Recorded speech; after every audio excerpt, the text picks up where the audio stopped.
right, greetings. Greetings, Diva XX9.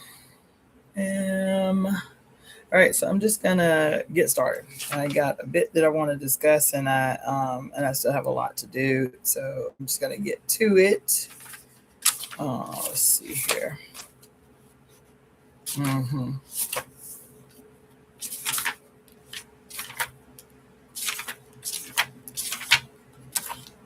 All right, so I'm putting that there. Mm-hmm. Okay.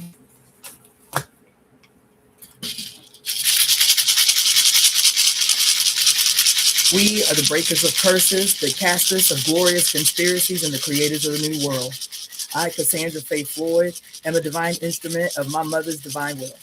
As such, I am protected and guided by the sacred blood and water of my mother, Jacqueline Jeanette Cook, body that anointed my entry into this life. I am divine because she is divine. Mommy and I are one. I call all of our mothers to this moment. I call on they who govern everything, all time and every space in between. She with 10,000 names. Today it is Oya, Yamaya, Oshun, Iyami Ajay, the divine architects of existence, usheresses of the new age. Mommy and I are one. I call upon all the divine ancestors and the ashe of every mother on earth to break every curse ever cast upon the mother and her children in all timelines in every dimension. Mommy and I are one. We, the mother's divine children, conspire together today to forever bind those who have or would harm you, great mother.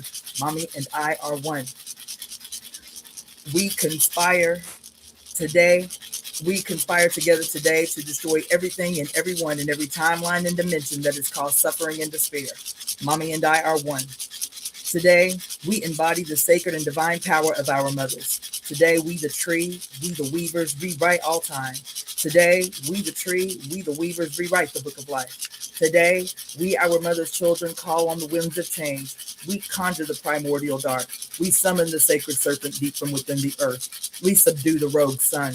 We control the light. We heal the harmed. We embolden the fearful. We instill courageous action. Today, we are staging a global evolution as is our mother's divine will. Mommy and I are one. We, the architects of the new age, now create the new institutions, the new traditions, the new culture, the new ways of being. We ecstatically welcome the radical destruction of all institutions of hate and harm erected by the godheads of war. Mommy and I are one. We have the power. We have the voice. We are the portals of change. Now we employ our sacred breath and give life and sacred blood to this conspiracy. Mommy and I are one. We command, come the wind, come the storm, come the lightning, capture and judge all godheads of war and all betrayers of the mother's divine will. Bring their confusion and war to an immediate end. Scatter them to oblivion, never to be resurrected. We are the fates. We are the furies. We are the Iyami Ajay. We are the disseminators of divine time, divine retribution, divine rectification, and evolutionary justice. Mommy and I are one. We are the restorers of heaven on earth under the mother's divine reign. We wake the sacred serpent from her sleep to assist us in this sacred assignment. Mommy and I are one. Love unlimited is our birthright. Harmony is our birthright. Ecstasy is our birthright. Pleasure is our birthright. Freedom is our birthright. This is her divine will. We are the divine executors of her will. We speak her will into the now to reverberate throughout all time, all space, and all dimension. It is certainly, as we say, forever and ever. Mommy and I are one. Mommy and I are one. Mommy and I are one. All right, family. So, hope everybody had a good weekend and so on and so forth. My name is Cassandra Faye Floyd, also known as the Daughter of the Fates, founder of the Temple of Evolutionary Emergence. And so we're just gonna, hey, Cherie Greer, whoa, it's good to see you up on here. That's what's up. So as a matter of fact, let me show you something real quick, Cherie. Where is he?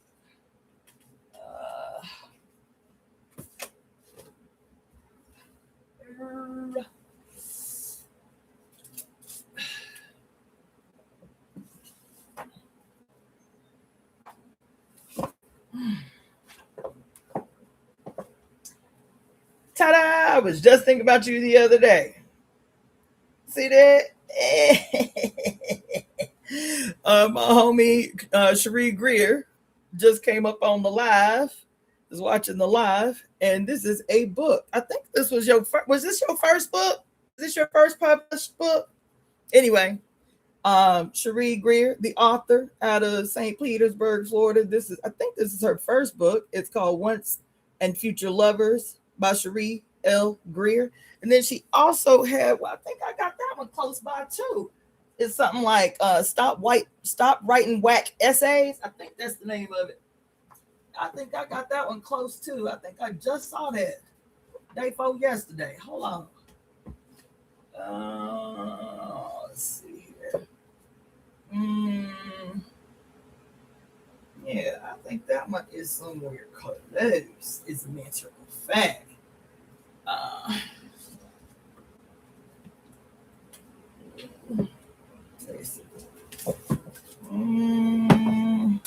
It might be on this side. Let's see.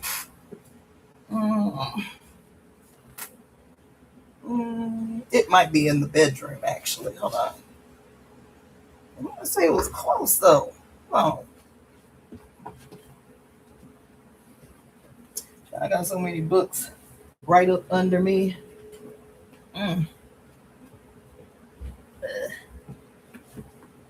Anyway, I think I think it's in the bedroom.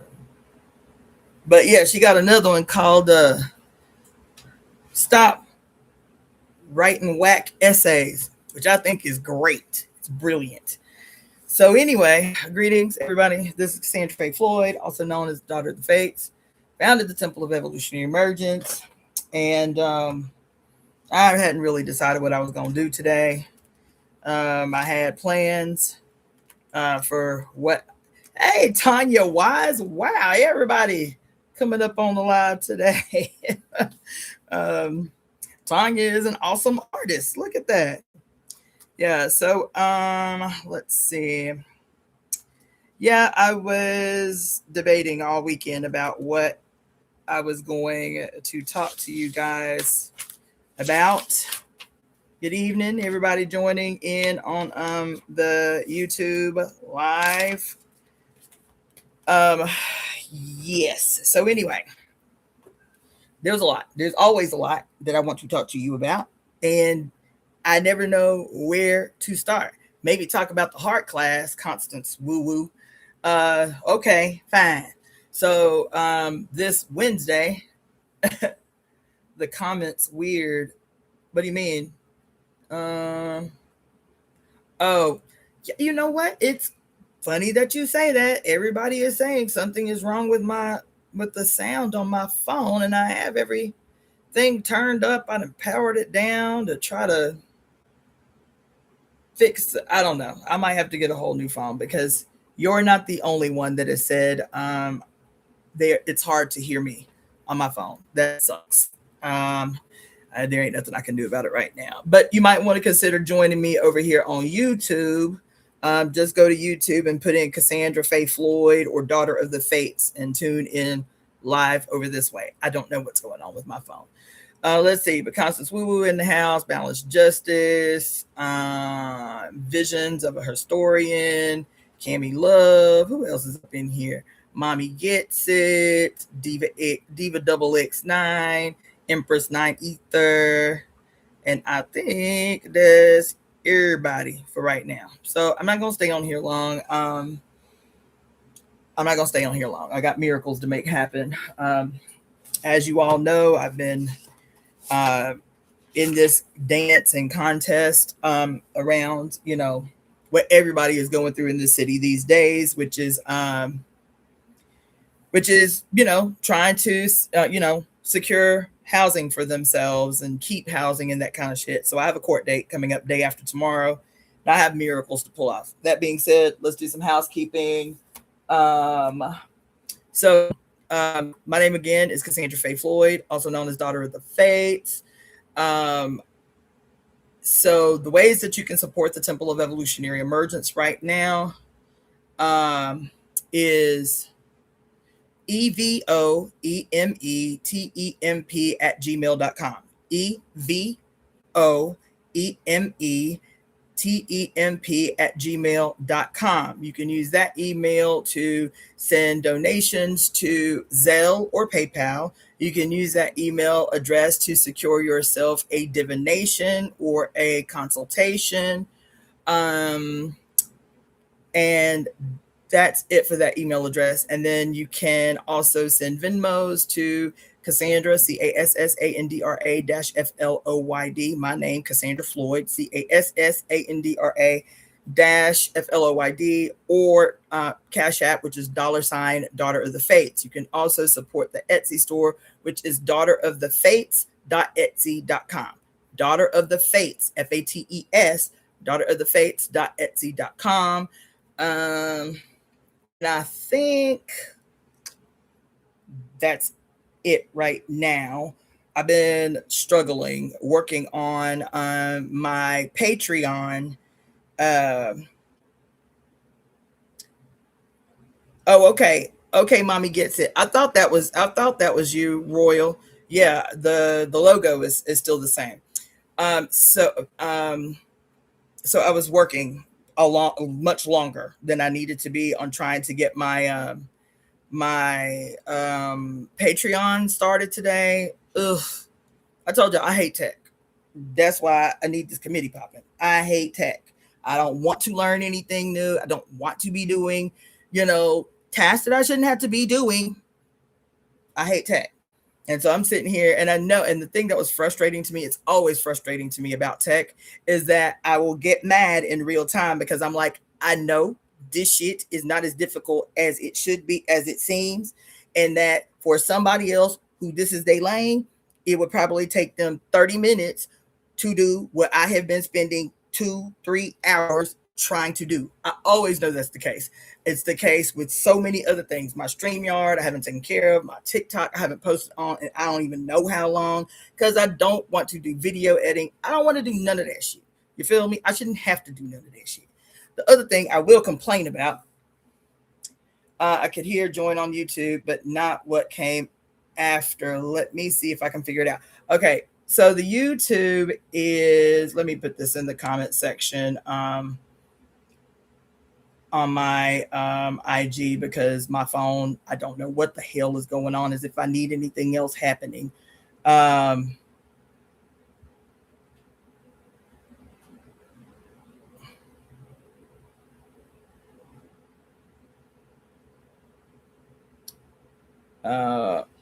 That's, see, it was like that kind of, you know what I'm saying?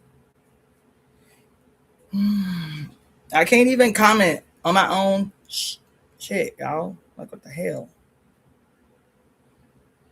Okay, there we go. All right. Or you can do YouTube, Cassandra Faye Floyd. I will complain. I don't care. There is another thing, right? Like, it's like, yes. I just feel like,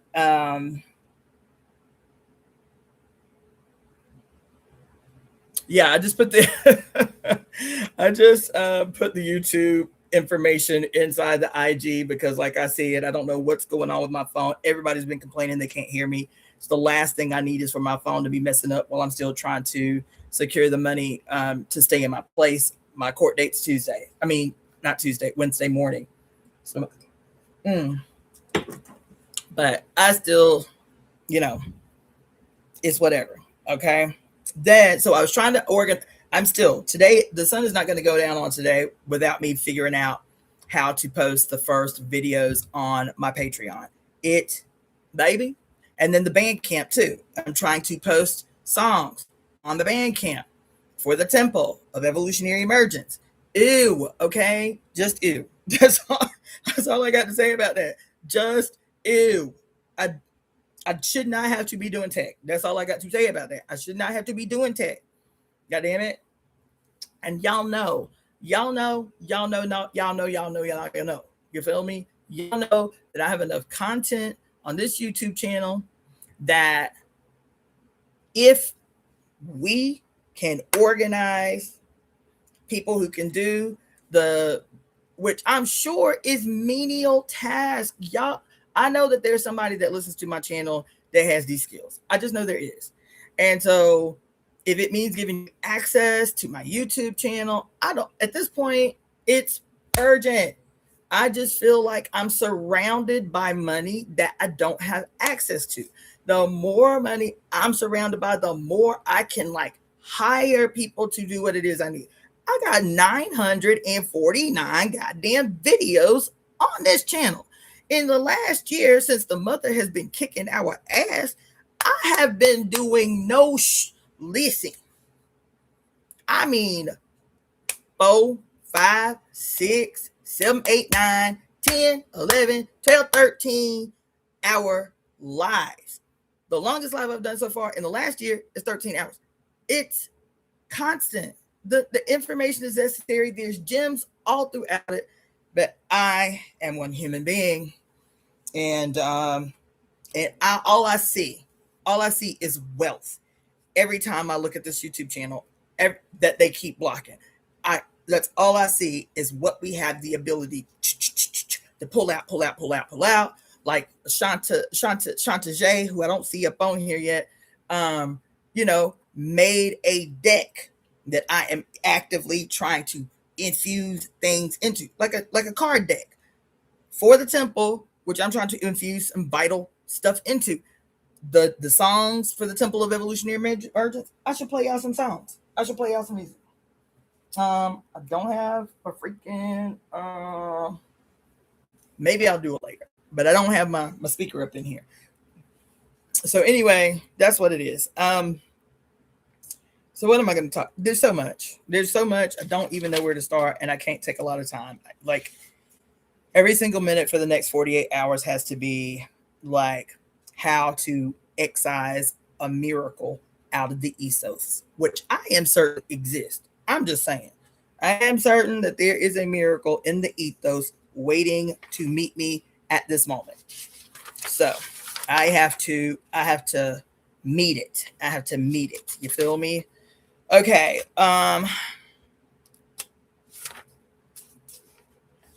So much. How can I narrow this?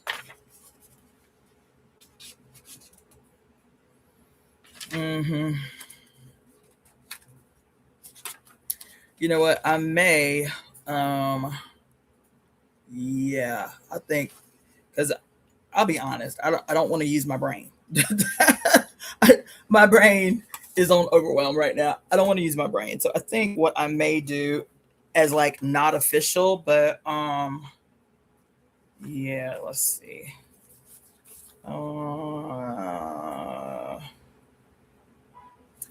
Yeah, that's what I think I'm gonna do is maybe do a little impromptu reading. That's exactly what I think I'm gonna do. It was a little impromptu read, and I'm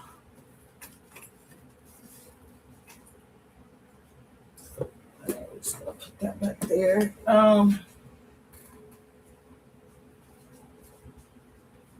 Yep, I think that's exactly what I'm gonna do. So I do want to say a couple of things about because I my intention was, it really was, but I was hit with some unexpected bureaucratic BS this past week, like since Thursday. And you know what? I'll be honest. I should have accounted for the bureaucratic BS, because anytime somebody tells you that something is 99.9% certain, while this thing is as malignant as it is, always prepare. Always prepare, because I was literally told 99.9% certain, and today, 2 days before I go to court, I am told not so certain. And if I would have been thinking like one who understands the purpose of bureaucracy, the reason for bureaucracy by the state. Back in April, when I was told 99.9% sure, I would have adjusted accordingly. I really would have. I thought about it today. I didn't let it stress me out, which it could have. I did not let it stress me out. But the first thing I thought was like, I should have adjusted accordingly and then accepted that if the 99.9% certain was certain, that it would be a welcome surprise, not relying on it and then being told 2 days before I go to court that the 99.9% certainty is not so certain. You know what I'm saying? I digress. Let's say.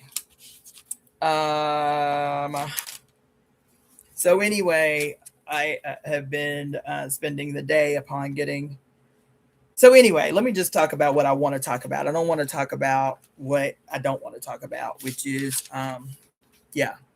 because today is, what did I call the live? What did I call the live today? I called Balanced Justice. You must have missed the announcement that I was making. I'm trying today to get all of the music of the Temple of Evolutionary Emergence up on the Bandcamp today. That's what I'm spending the rest of the day doing, is trying to get the Patreon launched and get the Bandcamp finally active with the music for the Temple of Evolutionary Emergence. So I tell y'all what y'all need to do. Anybody that is interested in receiving the MP3s of the music produced by Power Kismet, based off of the conspiracy to right, the global conspiracy to right all wrongs, email me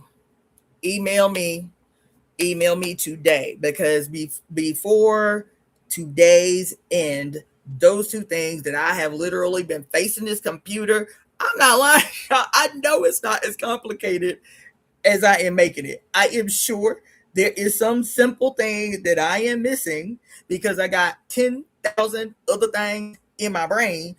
I am certain that there's something that I'm missing, because I'm like, I know good and damn well it does not take all day to create a Patreon where you already have £1 million worth of content that you should be able to just upload to the shit, and all these great ass songs that our brother Power Kismet has made for us. The brother that made 10 songs for us, I don't know, 10 12 songs based off the global conspiracy to right or wrong, that I should be able to just dump into my Bandcamp and set it off. And I am telling you, why do they make shit complicated that I know good and damn well don't need to be complicated? That's the bureaucracy that I'm talking about, yo. That's the bureaucracy that I'm talking about. As a matter of fact, somebody do me a favor. I know it seems tedious, but I want to do it anyway. Somebody search the etymology for the word bureaucracy. If I could, you know what? I may be able to. Hold on, let me see if this a little phone might work. I might be able to search it myself, because I keep saying I'm going to talk to them about bureaucracy one of these days, because it's not my imagination.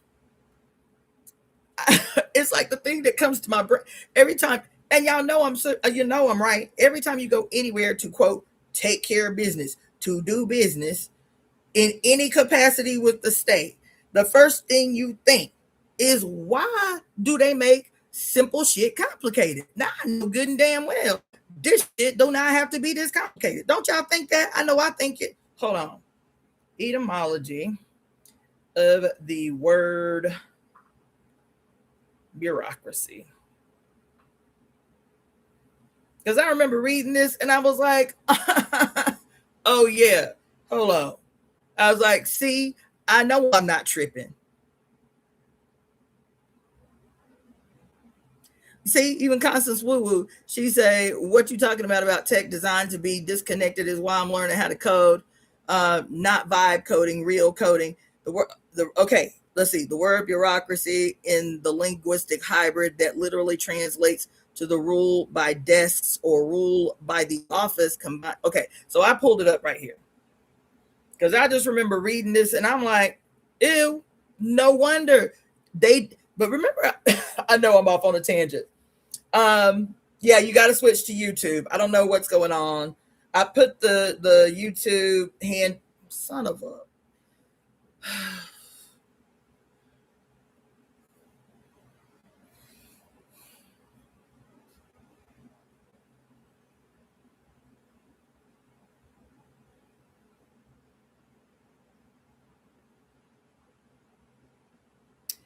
I put the YouTube handle in the IG. But yeah, like they literally cannot hear me. Maybe I don't know. Whatever. I'm not gonna do that again. Whatever. But anyway, I know it seems like I might be going off on a tangent, but yo, listen to these. Because I was like, I know good and well. And I told y'all, remember I told y'all I go to the senior center, which is it's a LGBT, it's an LGBT center that has senior services, right? And I was telling y'all how I came up in here one day going off because I was like, I knew it wasn't my imagination. I was like, there are so many things just created in this society that just don't make no sense. The first thing you asking is like, who designed this? You feel me? And then the second thing is it had to have been some man because this don't make no sense. And you remember me telling you, I felt like it was deliberate. Like, how can we annoy the average citizen on a regular basis just to frustrate them on a regular basis? Because even something like a bathroom stall, why you got the toilet paper dispensers way down here where you having to reach up under the dispenser to pull out toilet paper that keep breaking. Why is way down here? Yeah, why do you do that? So I go to the LGBT center and go into the bathrooms in the LGBT center, and I'm like, see, this is what I'm talking about. The damn bath, the toilet paper dispensers are right at like arm's level, easy to pull out enough toilet paper to do what you need to do with no restriction. I said, see, somebody over here at the LGBT center was like, yes, I don't know why they do that in public restrooms, but that's that bullshit. We gonna remedy it. I was not tripping. I was like, I know it seems simple, but you know that saying death by 1,000 paper cuts, it's like that type of perpetually annoying, frustrating, like what the fuck? Like, why would female bathrooms anywhere in the damn world, but particularly in this country, not have hooks for a woman's purse? Why y'all do that? Why you got to hold your pocketbook in your lap while you use the bathroom? Because it didn't occur to nobody after all this time to put hooks in female public bathrooms? The hell is wrong with y'all? That's deliberate. It's death by 1,000 paper cuts. When they talk about harvesting your energy, see, we can only see it today because it's, like we always equate harvesting energy with like rage bait or like, AI or bots or anything like that. But it's like, no, this is just the apex of what has been happening for a very long time. The harvesting of human emotions, and the most toxic emotions tend to give you the most value. If you are administrator, if you're an administrator of the daily doings of a murder cult. That's my personal position. You feel me? And so when we talk about bureaucracy, hold on, what did it say here? Oh, what did it say here? It says bureaucracy is a system of organization where laws or regulatory authority are implemented by civil servants, not elected officials. Historically, a bureaucracy was a government administration managed by a department, blah, blah, blah, blah, blah, blah, blah, blah, blah, blah, blah, blah, yada, yada. This is not what I want.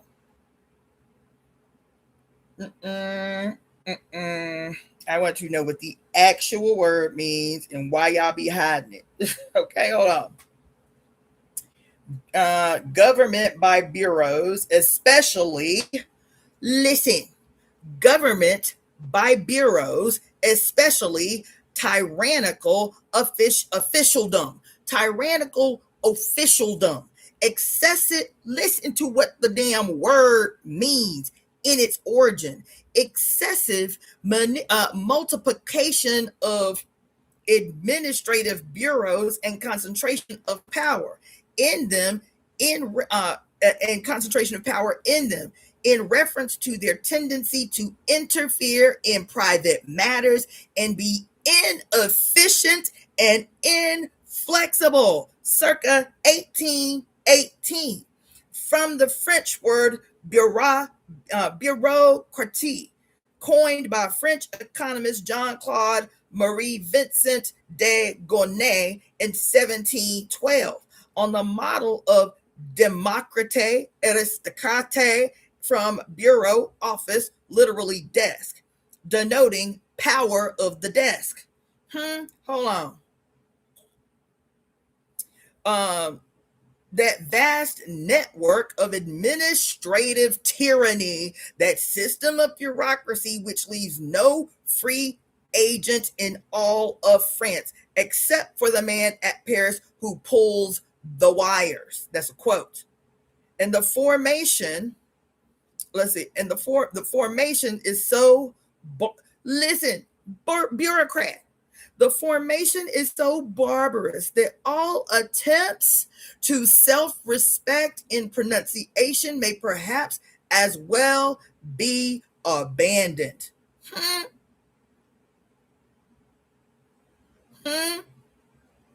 Hold on.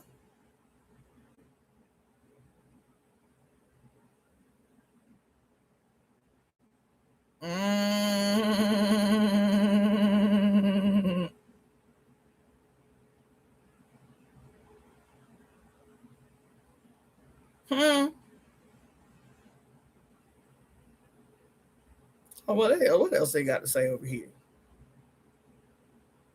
Then there was something else. It was bureaucracy, and then what was the other word associated with it? It was bureaucracy, and the other one that had my nerves itching, because I know good and damn well this shit is deliberate. Okay? Hold on. I got another one for you, and then we're going to go on with whatever the hell it is I'm going to say to y'all today. Jargon. Y'all know the word jargon? I talk about jargon pretty often. Y'all know the word jargon? It's deliberate, okay? It's deliberate. You see what it said? The bureaucracy is deliberate. It is tyranny. That's what bureaucracy is. That's why when you go to do something that you know should be simple and should take you 30 minutes to an hour tops to do, like renew your license or like get your registration or pay some bill or something, and it should take you no more than 30 minutes to an hour, and you end up in some place for 2, 3, having to take a whole day off of work to get bare minimum dumb shit done. And you keep thinking like, damn, y'all have been doing this shit all this time. You would think you would have the process perfected like a well-oiled machine so a motherfucker can be up in here and be up out of here. You feel me? Nah, it's deliberate. The frustration is deliberate. These institutions are institutions that contribute to the harvesting of your freaking rage and frustration. Listen to what jargon say. And I'll tell you, this definition, this etymology of jargon is also the reason you are perpetual, especially you Negroes, especially you black-skinned folks, because y'all have a habit of doing this more than any. As a matter of fact, I don't know too many any other else's. I don't know too many any other else's that I can think of right off the top of my head. I can't think of no other group of people but us, black-skinned folks, who do this.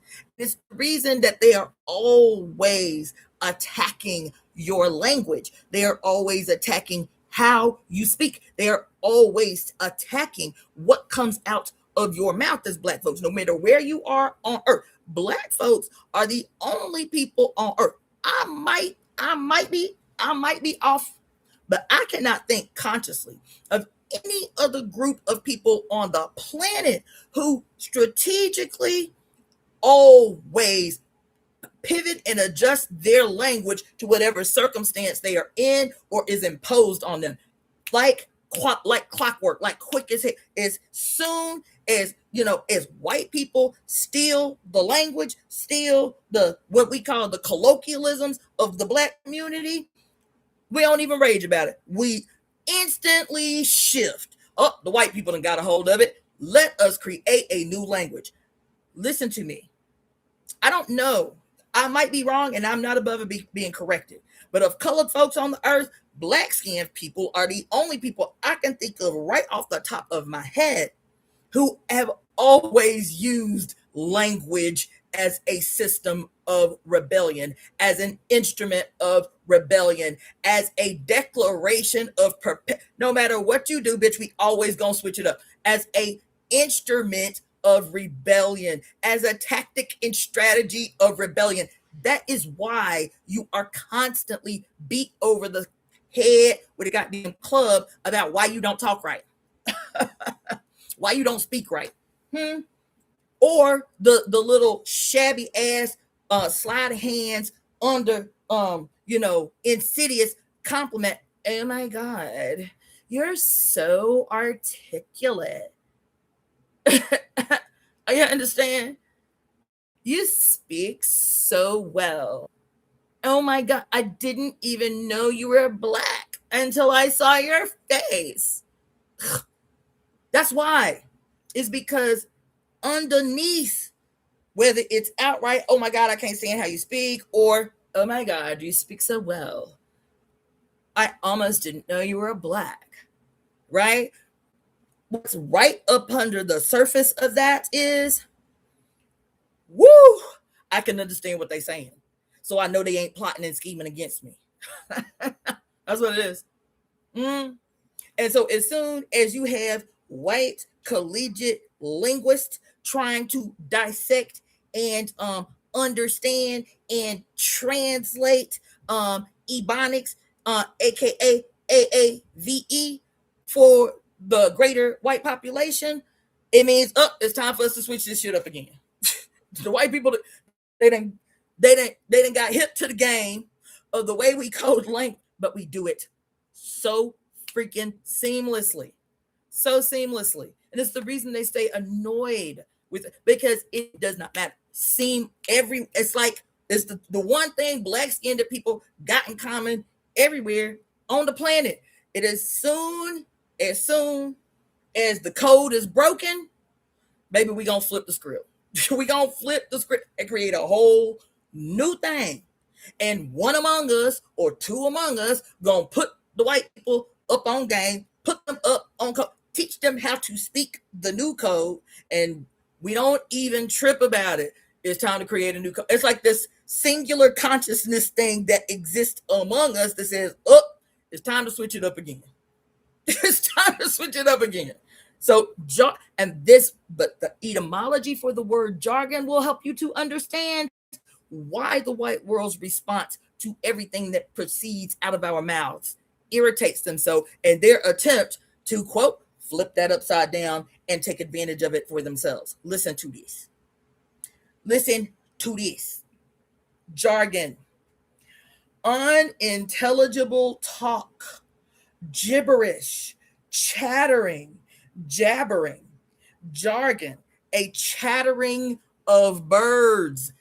A chattering of birds, baby.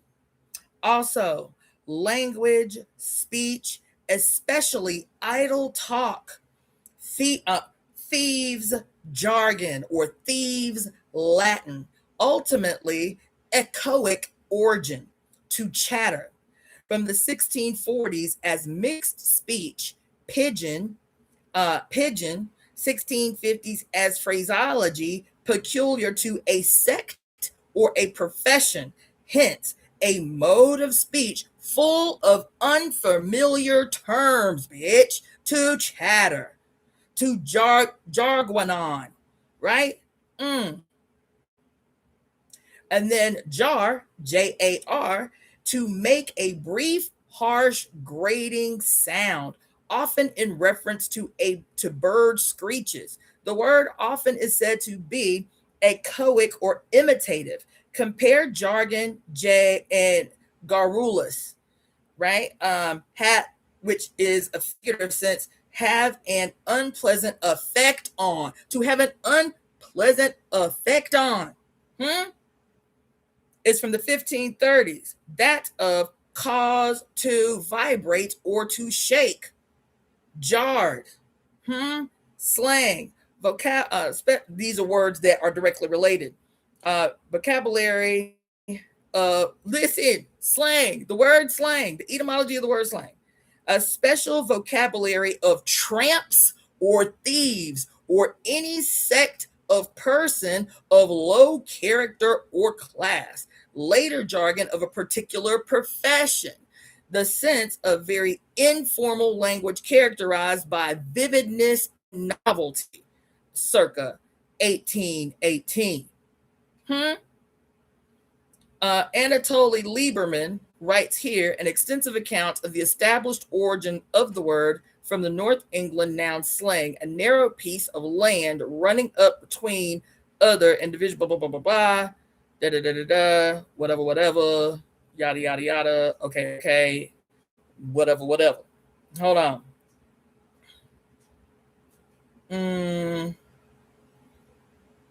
Argot. The jargon of Paris rogues and thieves.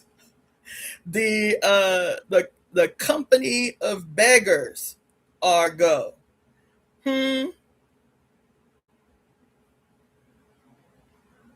There was hold on. This is another word that's related. Gobbledygook. Gobbledygook. The over-involved, pompous talk of officialdom. Oh, you didn't heard. Gobbledygook. The over-involved, pompous talk of officialdom.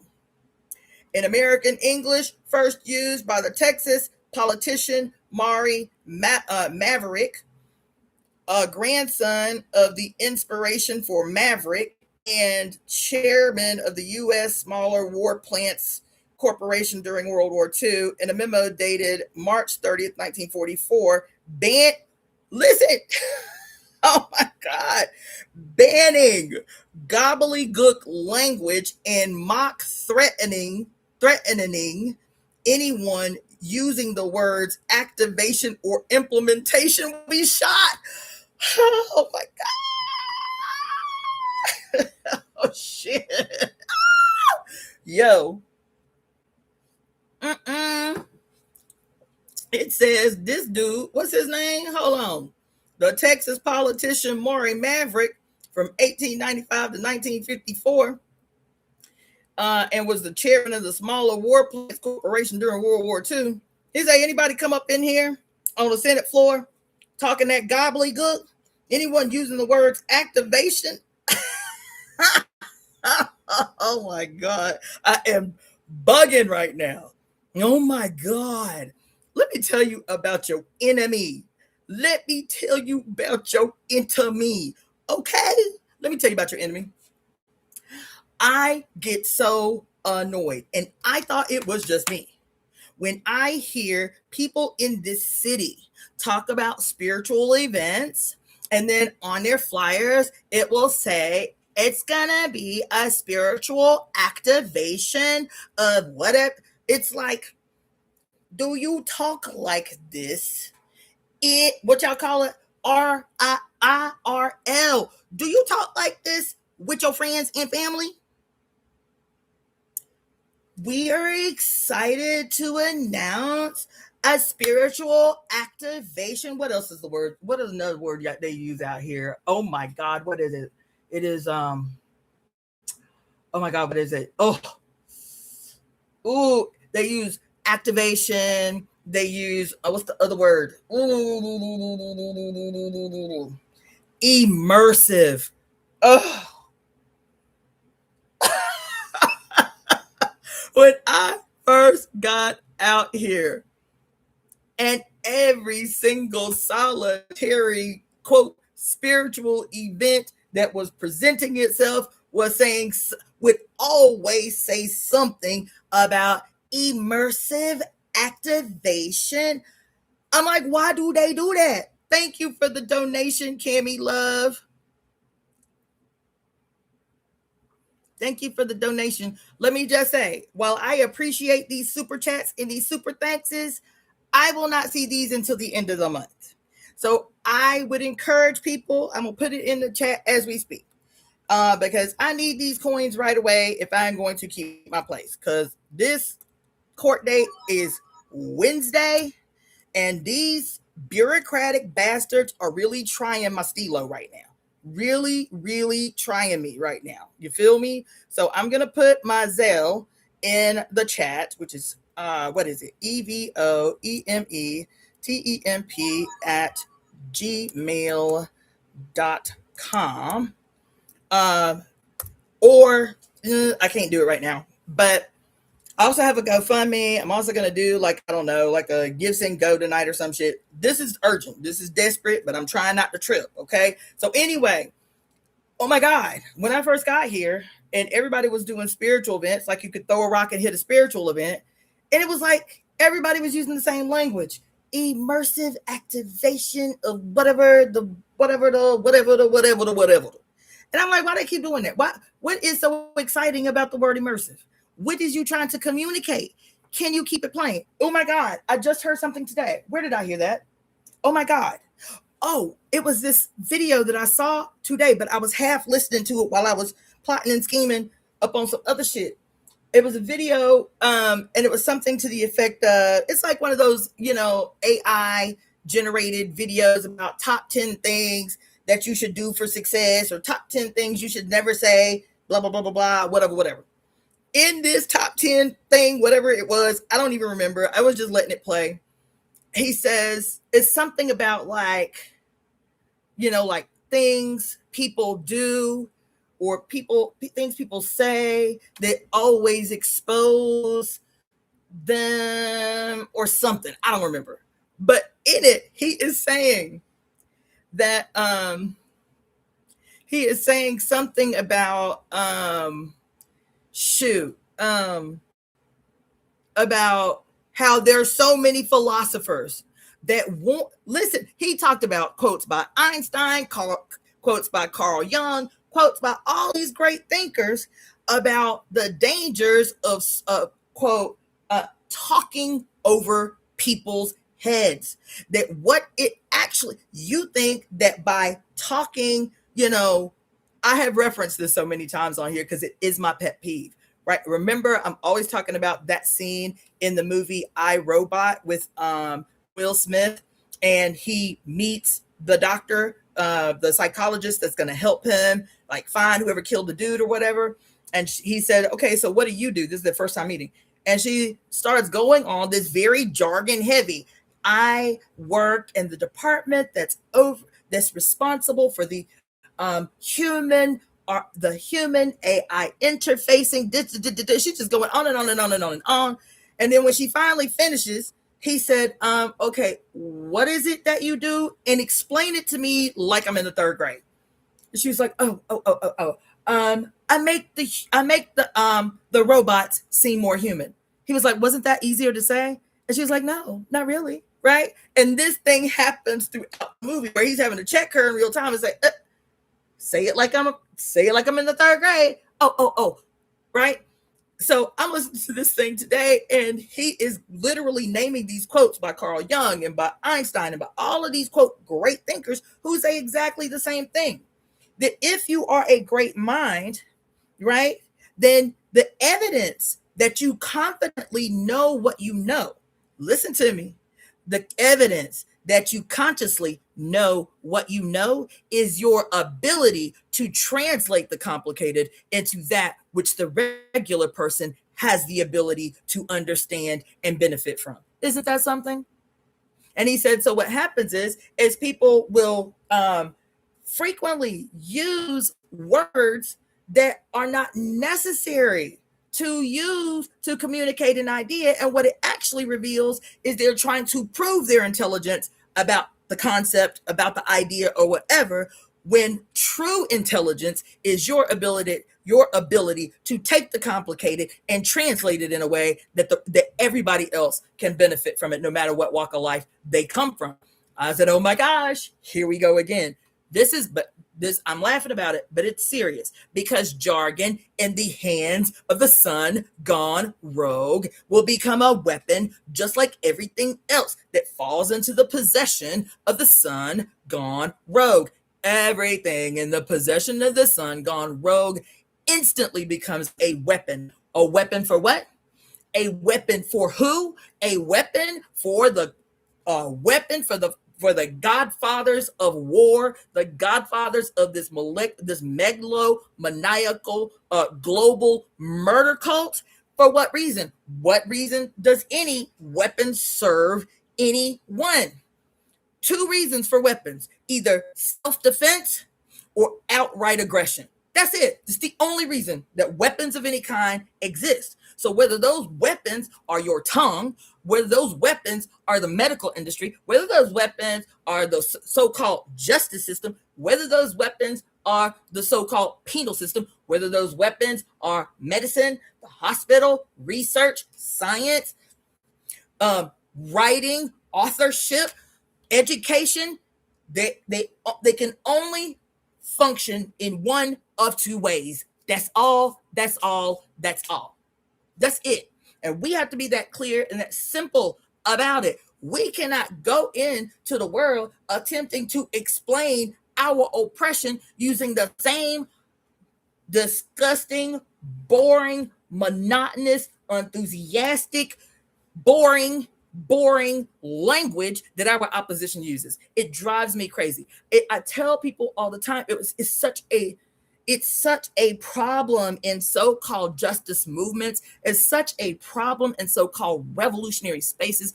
It's such a problem in so-called socialist, Marxist, Leninist, communist, anarchist spaces. This bourgeois attempt to show a level of intellect that perpetually has you talking over people's heads. Don't nobody need that shit. Don't nobody need that shit. And I remember this son of a bitch. Hold on just a second.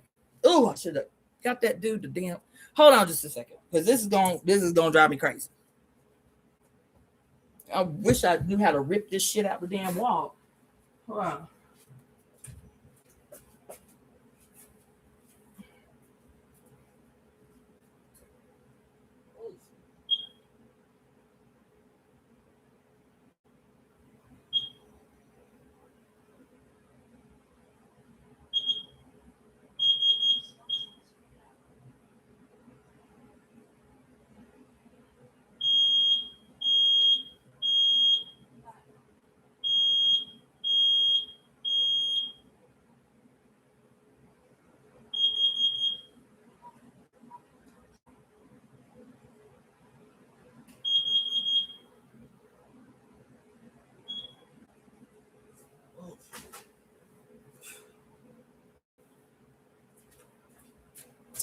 Just not even 2 months ago, they had to come in here and replace, which annoyed me. They had to come in here and replace all the fire freaking sensor things.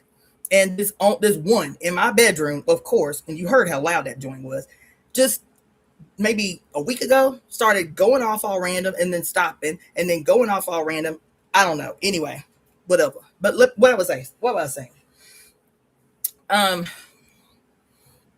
First of all, let me check in.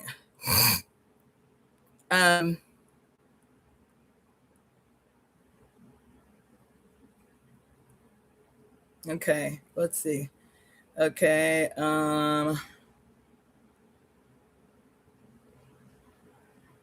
yeah, let's go back a little bit. Okay, the word bureaucracy. Okay, we went. You see this? Ooh, shit, yo. Man.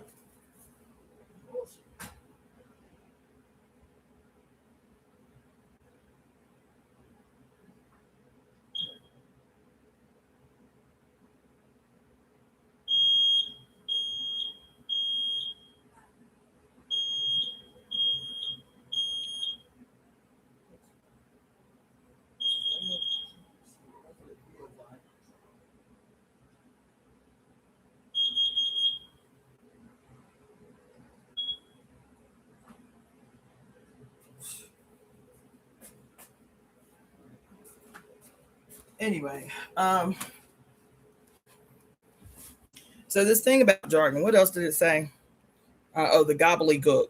This dude said, don't come up in here on the Senate floor. Anybody that says activation or implementation will be shot. Maverick said he made up the word gobbledygook in imitation of the turkey noise. Another word for it, coined about the same time, was bafflegab. Interesting. Interesting. Fascinating.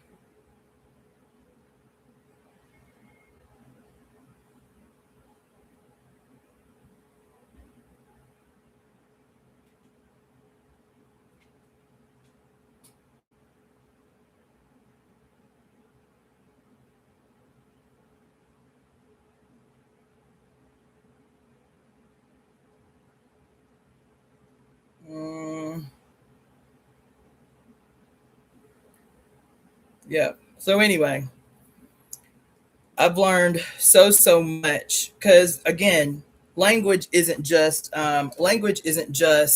you know an innocent you know um, an innocent instrument for the sole purpose of communication. It's not. Like I said, anything is going to function in one of two ways: to hurt or to harm. That's it. I'm telling you everything: to hurt or to harm. I mean, to harm, to heal or to harm, to benefit or to harm, to protect or to harm. That's it. Who maintains the possession over that which we're talking about will determine whether it is going to heal or whether it's going to harm, whether it's going to protect or whether it's going to harm. And that's what we have to start doing, is filing everything that we are looking at, everything that we are observing in one of those two categories. There ain't no in between. One of those two categories, everything that we're confronted with fits in one of those two categories. Is this phenomenon that I am looking at right now going to harm me, intended to harm me, created to harm me, developed whether overtly or sinisterly to harm me? Or is this thing that I am looking at right now going to protect me, going to defend me, going to make me well, going to rally and on my behalf to serve me and mine? That's it. Let's see what you're talking about. Okay, blah blah blah blah blah. The word bureaucracy, to rule death. Da da da da. Our adversary complicates everything on purpose. Not those exact words, but yes, exactly. Right? Let's see. Just like when you are going through the mayoral situation to run for mayor of Los Angeles, they tell you at the mouth that this is all it takes to qualify. And once you qualify, it becomes this deliberately, overtly sinister, overly complicated for a reason. And I even asked one of the women that was helping me, I said, I wonder if this is how they had to become mayor back in the Wild West. I said, did they have to go through this kind of paperwork? Did they have to fill out 50 freaking pages of paperwork back in the Wild West when they needed a mayor? Back in the 1900s when they needed a mayor? Back in the 1950s when they needed a mayor? Did they have to go through these changes? Did they have to go through all of this? You say all that's required is to be at least 18 years old, a registered voter, live within the city limits of Los Angeles, and are a U.S. citizen. That's all you need to qualify to get on the ballot, which I did. And then it is a whole giant, massive laundry list of deliberately exhaustive, purposefully exhaustive bullshit that one must go through to, quote, remain on the ballot after you've qualified. That's bureaucracy. It serves a purpose as the weapon that it is, as the instrument in the hands of the state that it is. Let's see. And so people over here right now today debating and bumping heads about, what's this boy name? What's the boy name that was running against Karen Bass? Ooh. Like, child, why y'all debating? Why y'all debating? Both of them are trash. Both of them are trash. There were 33 people qualified on the ballot before you got to go to the polls. You understand? And after the very bureaucratic bullshit they put you through to ensure that no one who actually has an intention to go up in there and wheel the reins of power in a direction that might actually set some shit off, after they weed them out through this bureaucratic process, You had 33 candidates, and I'm gonna tell you, I wasn't the only one that was on that had qualified, that was on the ballot. That I was like, even if I don't stay on the ballot, bitch, this right here, I might vote for. I might vote for. There were at least three of them. There were at least three of them that I was like, if I don't see this thing to the end, at least I know I got somebody I can vote for. All of them chopped off the chopping block. You left with four no good, sorry excuses for who you want to have a stranglehold on the reins of power while they serve the state, while they enthusiastically betray the people of the city. And y'all, whatever, I digress.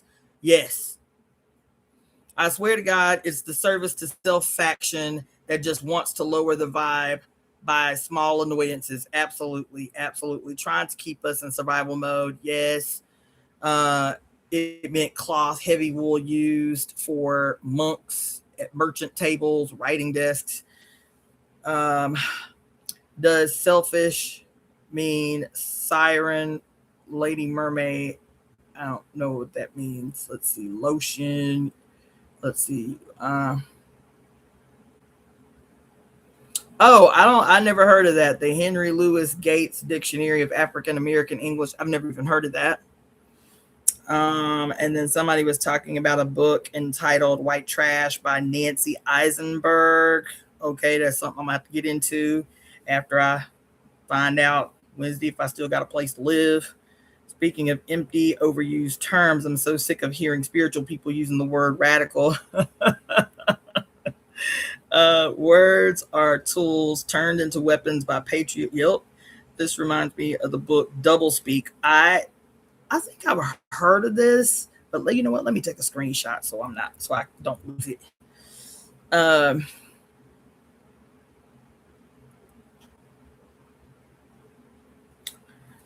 Yeah.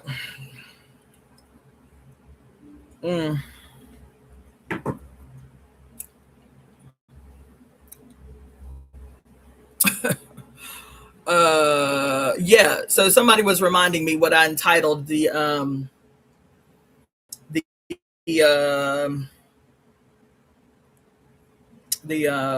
for live today was like magical miracle money Mondays. Magical miracle money Mondays. I'll make this thing. Yes, even if I'm homeless, bitch. I'm gonna make this a thing. Y'all don't know. This shit is real out here. These people are playing just when they're giving me some room to take a breath, they're gonna snatch the rug the hell up from under me. I'm like, it's not funny. Like, y'all need to fix this. Cause if y'all would have been straight from the beginning, I'd have made different plans for my life. But now, 2 days before I go to court, y'all gonna tell me some BS. Y'all need to fix it. Y'all need to fix it. I came up with what I needed to come up with. Y'all need to fix this. You feel me? Let's see. Turns into weapons. Blah, blah, blah, blah. Somebody was saying on here. Hold on. What was somebody saying up on here? Just I don't remember.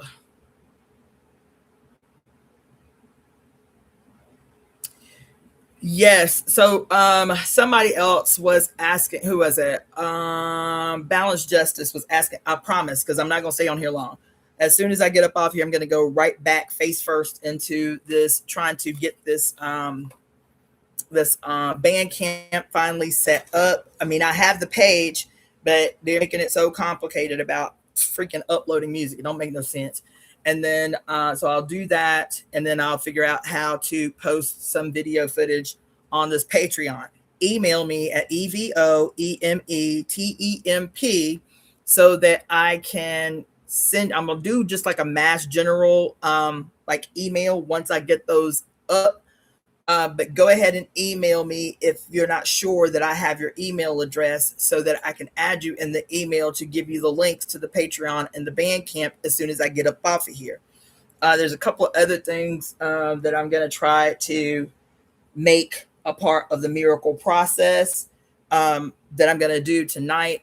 So keep an eye out for that. I'm probably going to be doing a mass mailing over the next 24 hours. So keep your ear to the ground for that and see what ways you can participate in that. And then that's it. So let's see.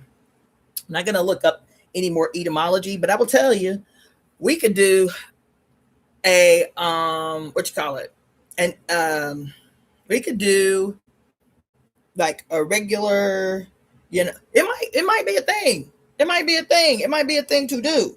A regular weekly etymology day. Like today, I would like, because I was thinking about today, I was like, dang, every Monday should be magical, miracle, money Mondays, because Monday is literally the day that we honor moon goddesses, right? It's a moon day.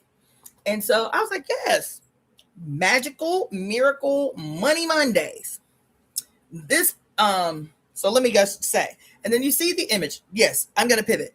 You see the image that I used for today's live was purposeful, because for some time I have been wanting to talk to you. I can't put it off any longer, and I cannot deep dive into it anymore. The next 48 hours of all my brain capacity has to be singular and one directional. And even though everything is kicking my ass for my attention, and I know it's purposeful and meaningful, it just can't be for the next couple of days until I can secure my life and secure myself. But power Kismet! Your ears must have been burning, bro. We was just bigging you up again. Just bigging you up again for them dope ass tracks that you gifted to the Temple of Evolutionary Emergence. As a matter of fact, I was thinking about you yesterday, bro, because I'm working on a new conspiracy as we speak. Hopefully I can get that joint finished tonight, as is the need is certain. You feel me? I'm working on a new conspiracy today, and I would like for you to do the same thing if you are so willing and interested and capable of doing that for me. I got a new conspiracy in the works. I'm about halfway done. I don't want to be premature out of, desperation. I feel like the way it's come down so far has been very inspired, and I don't want, like this. I don't want no funk on it. I don't want no feeling of like urgency or desperation to go into it. And again, I'm gonna tell you, um, I've been talking to y'all about it last week, and I really fought for having some things in place for you guys over the weekend, because I had been talking to you for a while about the significance of July 4th. I went down, I don't know if I told y'all or not, but there's a Hathor temple here, a Hathor, the cow goddess, the great cow of heaven. There's a Hathor temple in the blackest area of the city. It just launched, I think they said 2 months ago, with all these giant pillars of the goddess Hathor. I said, wow. I was like, this might be where we start having temple services. You feel me? But I went down there on Friday to peep the terrain, because I was like, I need to find a place to do a ceremony for the cow goddess on Saturday. Initially, I talked about doing it on the corner of Sunset and Vine down there where the tourists. I told you they have a big old fountain, and there's this big cast iron bull that is about the story of Taurus. I don't know if y'all know the story of Taurus. I didn't remember it in my frontal brain, but the story of Taurus is damning, is what it is, because Taurus, the quote bull, right, that we talk about, is supposed to be synonymous with the Garden of Eden, right? The story of Taurus is typical. Taurus, as we know the story, the great bull of heaven is Zeus, y'all. Is Zeus. And so there ain't nothing good you can say about Zeus. So you already know the story about to be some bullshit, right? So Zeus, in an attempt, because he married, you feel me? And as diabolical as he always is, because he quote the man, and so he feels entitled to everything that he sets his sights on. And then all the Greek historians had to do was say that he quote fell in love with, and somehow it justifies rape, it justifies brigandage, it justifies kidnapping, it justifies anything that Zeus does under the auspice that he set his sights on it, And that became, quote, love. And then he would commit to doing whatever dirty deed he would commit to doing, right? And so in this story, he turns himself into this beautiful white bull. Fascinating, isn't it? Turns himself into this beautiful white bull because he sets his sights on the sea nymph Echo. Okay. And so he sees Echo and he's like, she a baddie. I want her. And since I want her, I can have her because I'm God. And so he turns himself into a beautiful white bull, adorned in all kinds of jewelry and flowers. And she's like, oh my gosh, look at this beautiful white bull. He's so sweet and mild-mannered. So she walks up to the bull and he's like, I know I'm cute. I know I'm cute.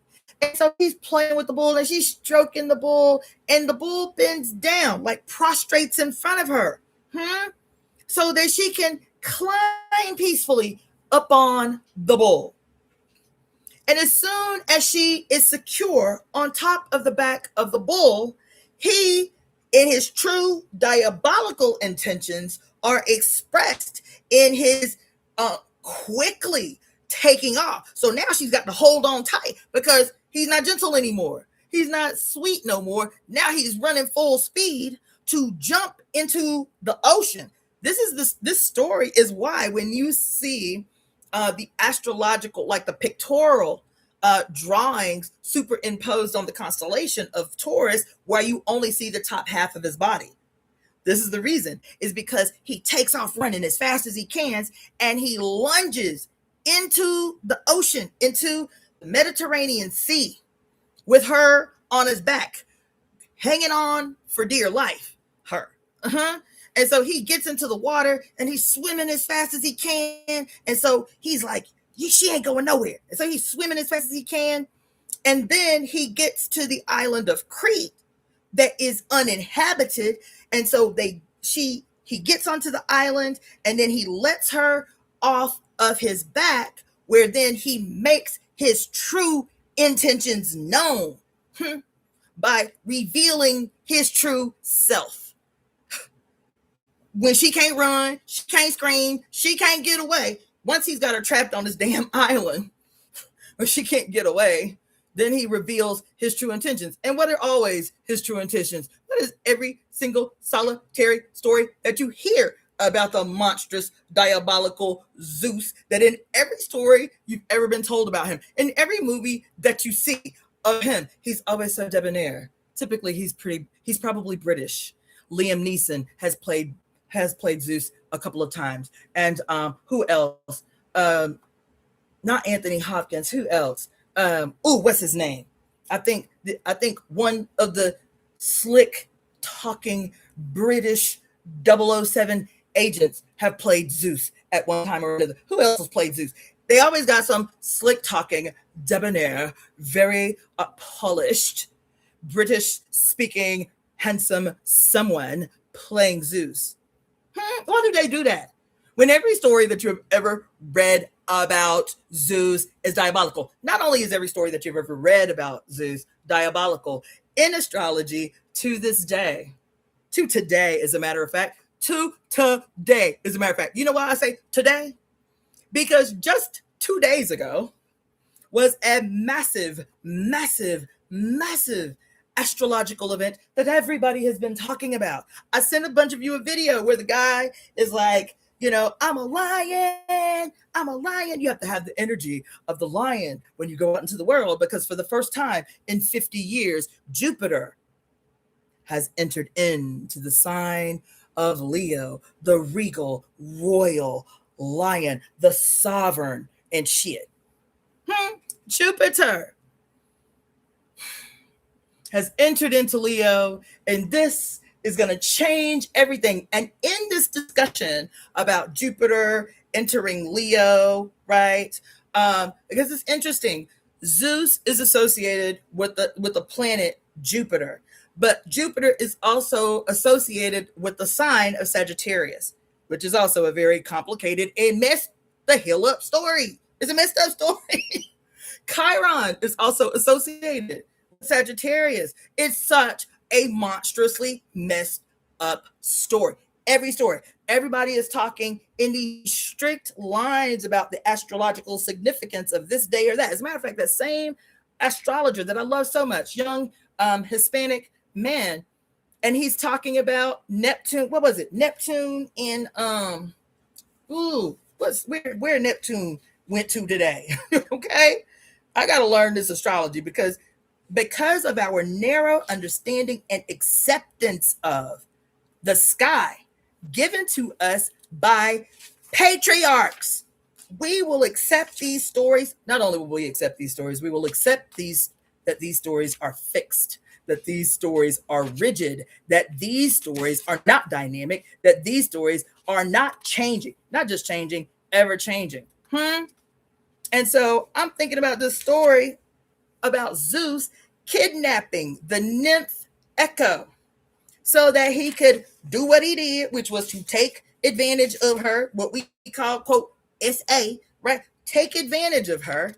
And then this bull of heaven, Zeus in a disguise, child, Zeus in a disguise, doing what he do. It is heaven on earth. It is Eden. It is the Garden of Eden. It is wealth and prosperity. Because that's what the astrologers will tell you, that you should look forward to Jupiter, that you should always look forward to when Jupiter comes anywhere into any sign or whatever, because he is the what? The great benefic. He is the great benefic. And they will still say out the same side of their mouth that yes, Jupiter is synonymous with Zeus, but he's the great benefic. It doesn't occur to any of y'all, not one astrologer yet, to say maybe we need to change the story. Maybe because Zeus wasn't very benefic. Zeus is the primary example of when you are not in a harmonious union with the energy and the essence of your mother, you will always be a monstrous, diabolical, sinister, sleight of hands ass, disguise ass wearing, warmongering tyrant. You always will. It's inevitable. Every single culture on earth teaches you so, and you will still ignore it. You will still ignore this book I threatened to read to y'all some time ago. The 48 Laws of Power. I threatened to read this to y'all. And one of these days, it might be so if I'm not homeless in 2 days. One day, I might get up in here. But it's such an excellent book. But it's interesting. Every time I've heard somebody talk about the 48 Laws of Power, there are these two extremes about people's position about this book. I was like, oh my God. This makes so much sense. How one group of people can read the book and be like, oh my God, the book is so diabolical. The book is so evil. This and that and this and that. And then there'll be another group of people like Jay-Z, like Oprah, like who else? Like I don't know, all of these great yo homeboy, Diddy, right? All of these people who have been talking about how awesome the 48 Laws of Power is. The author himself, Robert Greene, says it really wasn't about that. Like some people would be using it on some real diabolical on some real diabolical shit. That ain't why I wrote the book. I wrote the book so that you can see how people behave in the world and adjust and protect yourself accordingly. That's what the author of the book says, right? And when I read the book, I didn't get the sense that the book was evil or monstrous or diabolical. It really demonstrated to me this whole iconography that has been in our face for longer than we care to realize. And once you see it, you can't unsee it. Is like the twin nature of everything that exists. And what is going to determine the nature that you present in the world is who you are in the quiet of your own heart. Who is your sovereign? Who is the entity that governs your heart? Who is the emperor, the king, the sovereign? Going back to Constance, we were talking about why I should talk to you guys about the about the workshop I've been teaching for the last 3 weeks. Wednesday is supposed to be the last day that I'm teaching this workshop, and I might have to say something to you ladies about that. But anyway, I've been teaching a workshop for the last 3 weeks called Protect Your Heart to Secure Your Sovereignty. Things that you need to know to protect your heart in the summer months, based on Chinese medicine and 5 elements theory in particular, right? I'm saying all of this because I was going to go down here to the corner of Vine and Sunset to do a ceremony based on the star Aldebaran, which is the left eye of the bull. It's the brightest star in the Taurus constellation. But I have been, I've been, it's so much. And I want to tell you, it's so much, but it's so much in a way that even as I have been working and doing gig work and doing a multiplicity of things. I just did like a whole session of readings at some girl's party and all of these multitasking type of things, to meet the moment. It's like nothing I do. I'm going to tell you nothing that I do these days, today. There's nothing that I do that gives me, I know it's going to sound weird. I know it is. Even I hesitate. There's nothing that I do that gives me more excitement. There's nothing that I do that gives me more pleasure. There's nothing that I currently do. And I have a lot of interest in a lot of lives. There's nothing that I do at all that gives me more like when you experience like when you finish our gargantuan task, something that is so big, like graduating from college, like that, right? Like you're just like, yes, I did that. Okay. Like that big. I have 12 years of college under my belt. I have delivered a child out of my body. I have taken up under my wing other people's children when they were not in the moment able to do that, to give them enough space and enough time to get their bearing straight so they can have their babies back. I have done all these things that have been like, yes, I did that, right? I'm going to tell you, these last 6 months, and it's fucked, because these same 6 months since I turned 50 in September, these last several months, it's like a tug of war. It's like a tug of war, because the same amount, somebody says satisfaction. That is an understatement of gargantuan proportion. Satisfaction. No, these same months that have been kicking my ass, literally fighting to get me off task. That's what it feels like up in here. It feels like an entity that is so threatened by breakthrough, that is so threatened by goddamn epiphany, embodied, real life, tangible epiphany. That's what I've been experiencing, baby. It's like, the closer I get, the more violent this bitch gets. It's like, no, off task. Let's get this bitch off task. Like this text that I got today. Couldn't even call me. The text that I got today, that if I would have let it, that's why I had to go ahead and get up on here. I was like, because if I would let it, this bullshit text that I got today would have sent me spiraling. And I probably will spiral tonight once it's quiet and my mind is not all over the place. I'm like, oh my God. I probably will spiral tonight. But I said, you know what? The sun is still up. Let me get up on this live, do whatever it is I'm going to do, because this was not planned. And then I will commence to generating a miracle out of thin air afterwards, right? It's like, and it's such a creepy calm. I'm going to be honest. It's a creepy calm.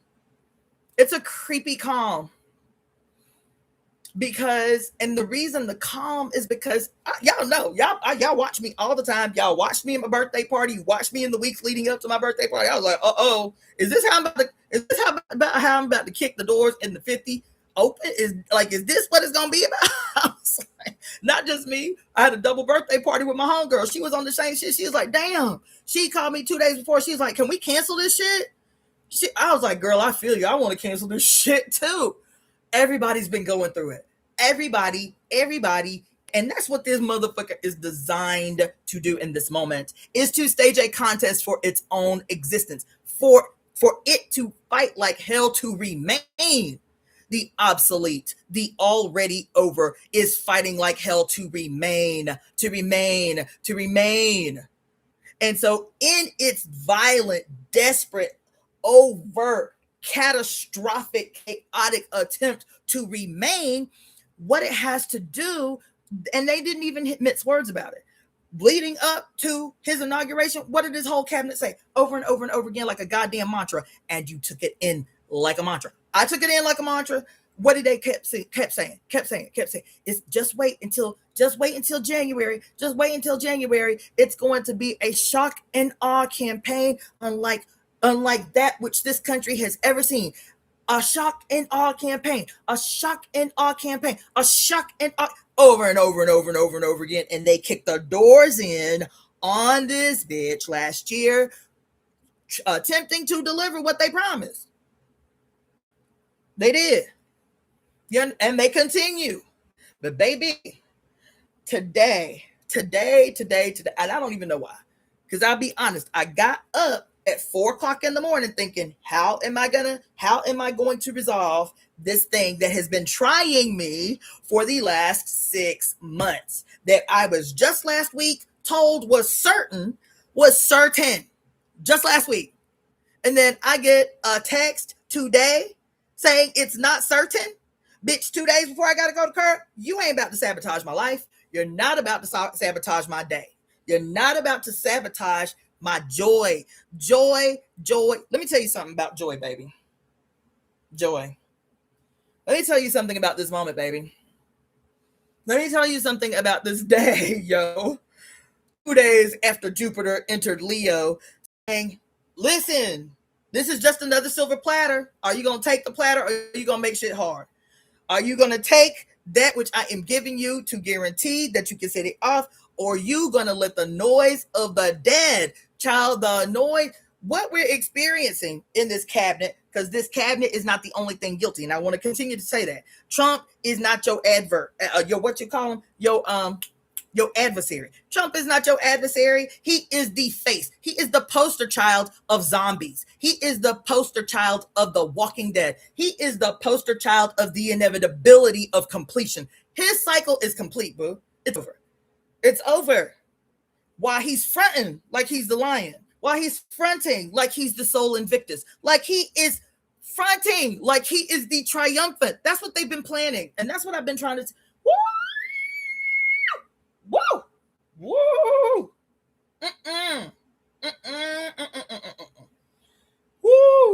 This is what I've been trying to teach y'all all these months, about all the symbolism. Trump putting himself, prostrating himself as the sole Invictus, him as the inconquerable son, him literally in your face, but can't nobody hear me because I'm the Cassandra.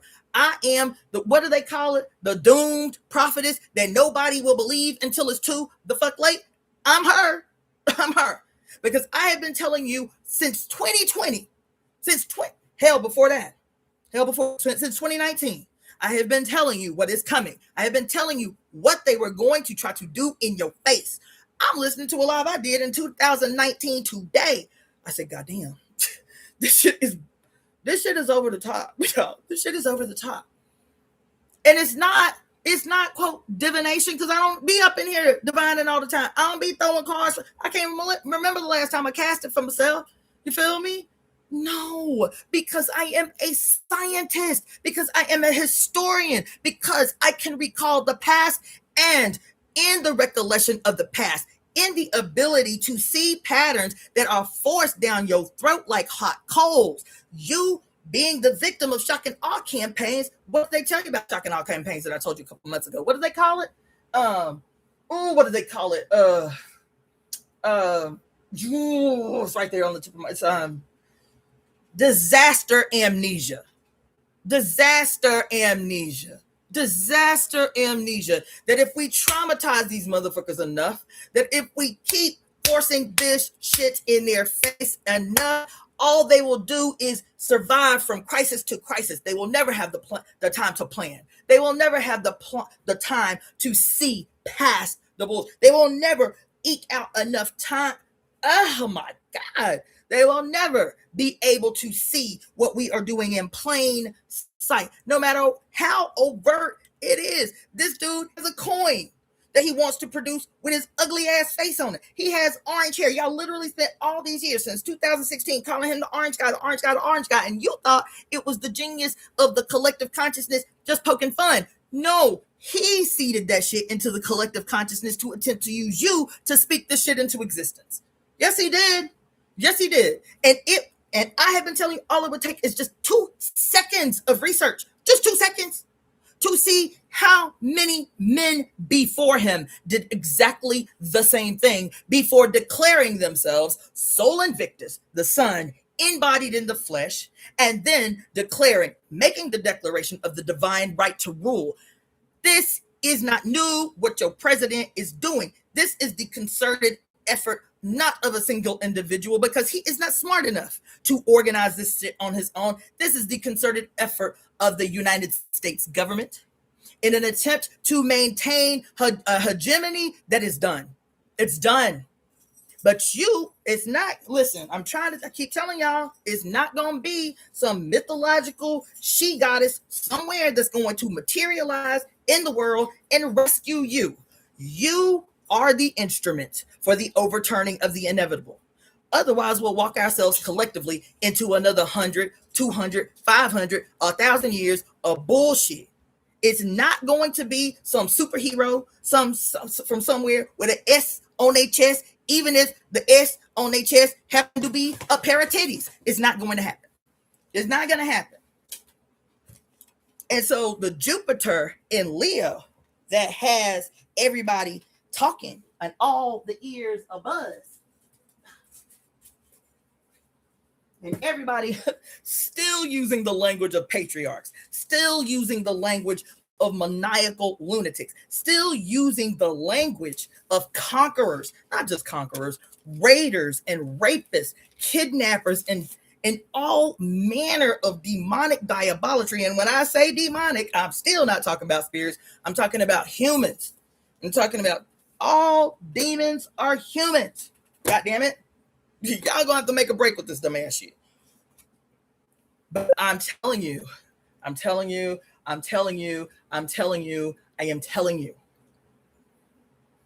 you can either welcome this personification, and that's the other thing I will say, is the audacity. Listen to me. The audacity that your president has, right? The audacity to just cast off fate to the wind. He was like, if the old founding fathers can do what they did, supposedly without a frame of reference, then I can do it too. We just gonna write everything new. We gonna do everything new. I'm gonna break all the laws. Why can I do that? First of all, because these weirdos then elected a 39-time convicted felon to seize possession of the reins of power. That's what they did. And why they didn't gave me the reins of power and knew I was a criminal anyway, I'm gonna go up in here and do what I do and see who gonna challenge me. What's the common saying? Shoot. It's something like act now and apologize later, or something to that effect. Let's see what y'all talking about over here.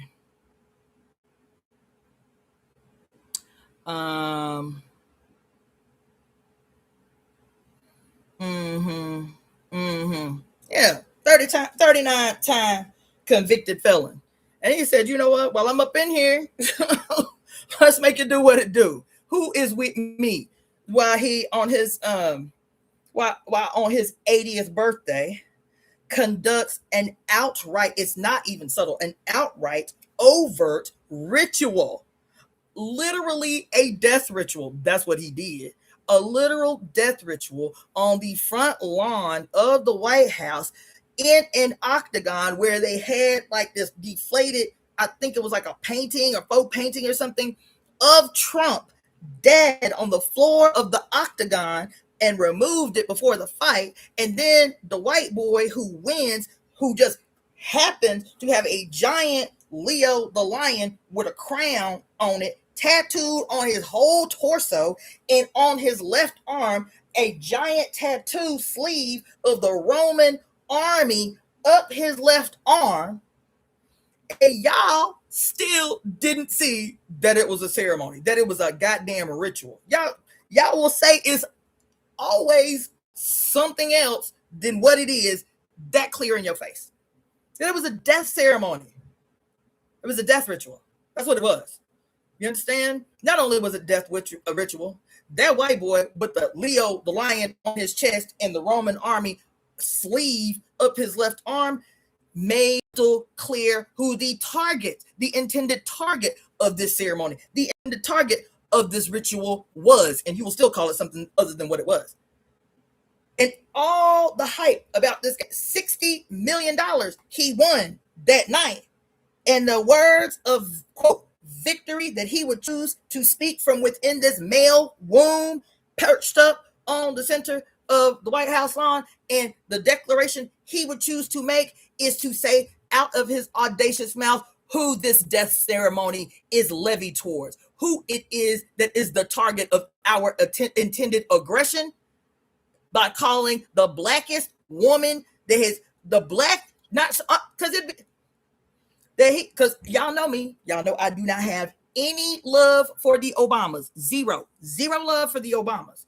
But I understood that declaration of standing inside that octagon with a goddamn lion on his chest and the Roman army on his arm, and the words that he chooses to speak globally in a period of victory is that the only black first lady in this country is a man. I knew exactly what that whole debacle was about. Do you understand? And if you think I'm joking, that happened on June 14th. And from June 14th to June 19th, Juneteenth, 5 days. Within that 5 days, there were three teenage black girls found lynched all over this country. And from that day to this, none of you has said a word. There have been no marches in the street. There have been no demands for justice for these babies. 3 black girls found lynched in public places in the 5 days from Trump's birthday to Juneteenth. A 1-year-old shot, a 2-year-old, a 1-year-old shot and killed, a 2-year-old shot in the arm, all within the same week. And you'll call it everything but what it is. You'll call it everything but what it is. You say it's just because there's 2 Americas. Okay. And I don't get caught up on conspiracy theories. So what I'm telling you is not a conspiracy. I am telling you that you know the history of these prostrations, these little slick ass acts and plays, the theater that the state puts on to justify and legitimize its behavior in the world, to become bigger an entity. Did you know? Y'all ain't really ready to hear me. But did you know? I'm convinced nobody's going to convince me otherwise. I am convinced. I don't have any proof. I don't need no proof. I trust me. Hold on. The state mad. They fucking with my connection.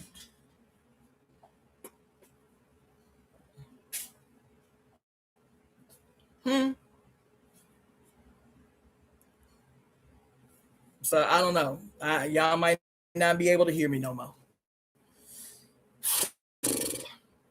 Okay, there we go.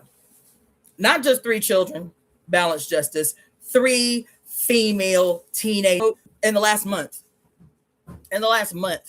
that have been the objects of this. Because I'm telling you, we just start this whole life with about etymology, and how etymology will tell you everything about what you are confronted with. What do we start the etymology with? Was it bureaucracy? Didn't bureaucracy lead us to jargon? Didn't we come to the understanding that jargon is, as a matter of fact, where is the place that they most use jargon today when describing quote bad guys? It's in cults. The deliberate, quote, creation of a new language that distinguishes oneself from the, quote, popular group. Who else does that? Has mastered the art of doing that? They told you on the definition. what was the dude name? Maverick, who was like, don't come up in the Senate floor talking that bullshit. Don't be talking about, what did he say? What made him activation and integration? He's like, don't come in here talking no gobbledygook. That's what he called it. Don't come up in here talking no gobbledygook. You better make it plain. You better make it simple. Don't be coming up here talking about no integration, activation, and shit, implementation. Make it plain what your intentions are so we can vote on it with a clear mind and a clear conscience. You understand? Y'all can see that. You can see how the etymology, the language is used like a weapon, like a sword. You go to court, you can't understand nothing the judge is talking about. You can't understand nothing that the lawyer is talking about. And so you become intimidated. I've said it a million times. You become too intimidated to quote your constitutional right to represent yourself in trial because, quote, you don't want to sound stupid because, quote, you don't understand the language that these lawyers and these judges be communicating back and forth. And so you do not have the confidence. It's stolen from you. It's taken from you. You do not have the confidence to go up in there and defend yourself, which is your constitutional right to represent yourself. You are literally intimidated by jargon because statistically, when you go up in there to defend yourself, you win. It's not my opinion. Look at the past. Look at the cases. Look at the Black people who have freed themselves from charges by representing themselves. They was like, we got to get a grip on this. We got to make sure that we intimidate them. How do we do that? We use jargon as a weapon. We talk over their heads. We make sure that they don't understand. Who else does that? Your doctor does that, doesn't it? So even though you, quote, have the right to informed consent, they deliberately make you trained that way, by the way. Deliberately make you feel stupid, intimidate you out of asking questions so that you would have a better understanding of what it is your options are and what the potential pitfalls, the pros and cons of said treatment, protocol, prognosis, what have you. That's deliberate. And so you can see that everywhere. But when it comes to the strategic, deliberate, weaponized incompetence, the playing in your face, the use of the theatrical character of the jester. The jester in the emperor's court, the jester under the Father God, the jester as the son gone rogue is always a diabolical, menacing trickster. He feigns as if he's just the funny man. Who is that if that's not your president? He does little cookie dances, and the first thing you say, because you so super smart, is, see, he's a buffoon. He's just stupid. He's just an idiot. No, bitch. He's the jester in the emperor's court. He is the character that is necessary to, what's the word I want to say? He is the character presentation necessary to have you let your guard down. He is the one that oh my God, and I'm going to tell you something else that's going to mess y'all up. I've been researching more than I need to, anything. But I've been researching the history of serial killers in this country. The type of mechanisms. What do y'all call it? What do y'all call it? Their modus operandi. The character that they play. The psychopomps that they are. Every serial killer. And I am like, oh my God, are every one of these motherfuckers special agents? Are they ops literally sent out into the general population to do what they do? To generate a culture of fear and apprehension that helps the state to control the population? The first thing I thought about when I started thinking about the history of the use of the jester as a character politically, man, politically. Why? Not, listen, y'all think I'm playing, man. Think about this year, I told you, is the 60th anniversary. As a matter of fact, it was in March. Was the 60th. As a matter of fact, it wasn't just March. It was the week of the spring equinox. March this year was the 60th anniversary of Ronald Reagan becoming the governor of the state of California. And everybody like, oh my God, he's just an actor. Like, how can he run government? Oh my God. Remember that? Everybody was saying he's just an actor. Doesn't that sound familiar?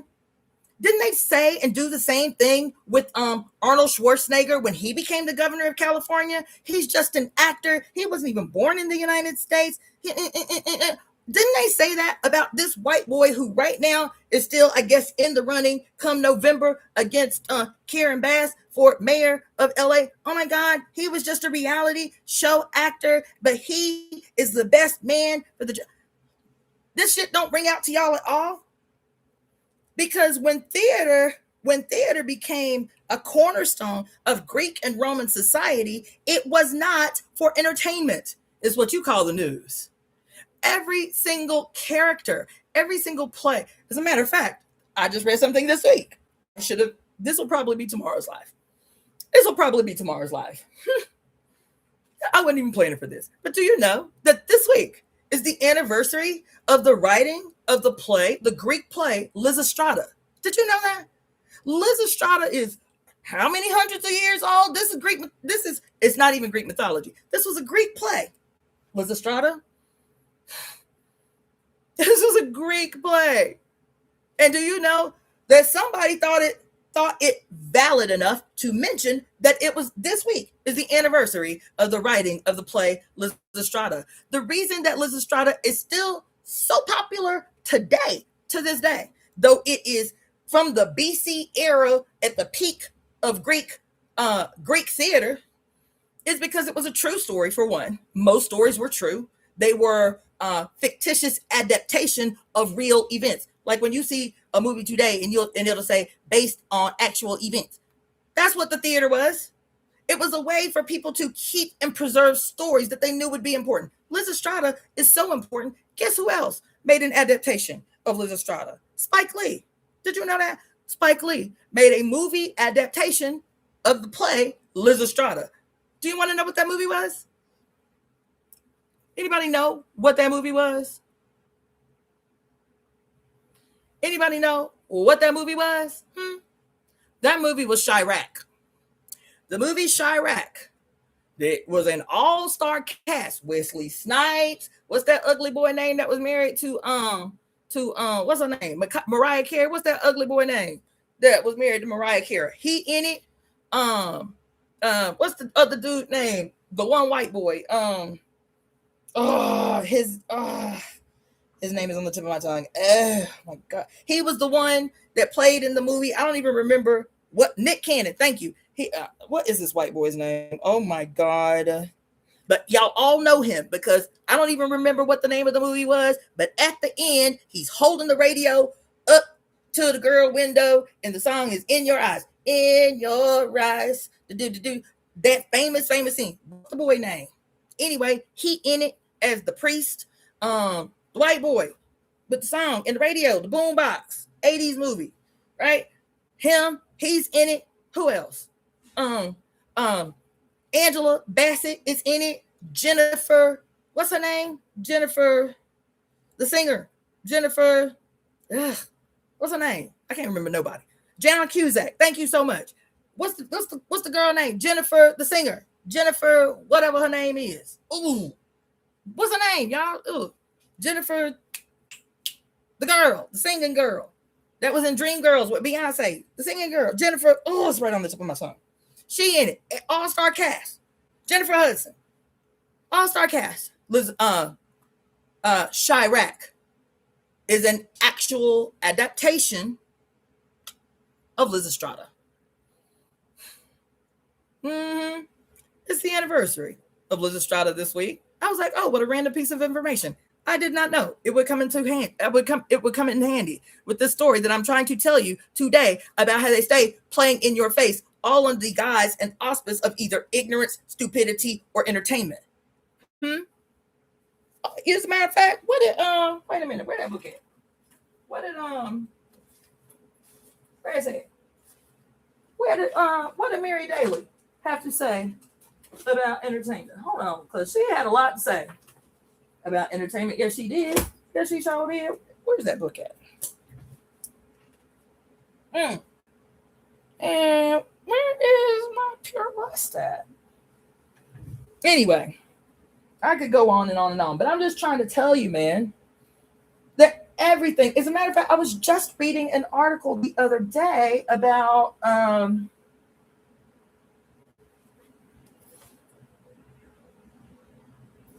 damn, what the with that book? I was just reading an article the other day, about the functional role, because Rome went through all these prostrations too.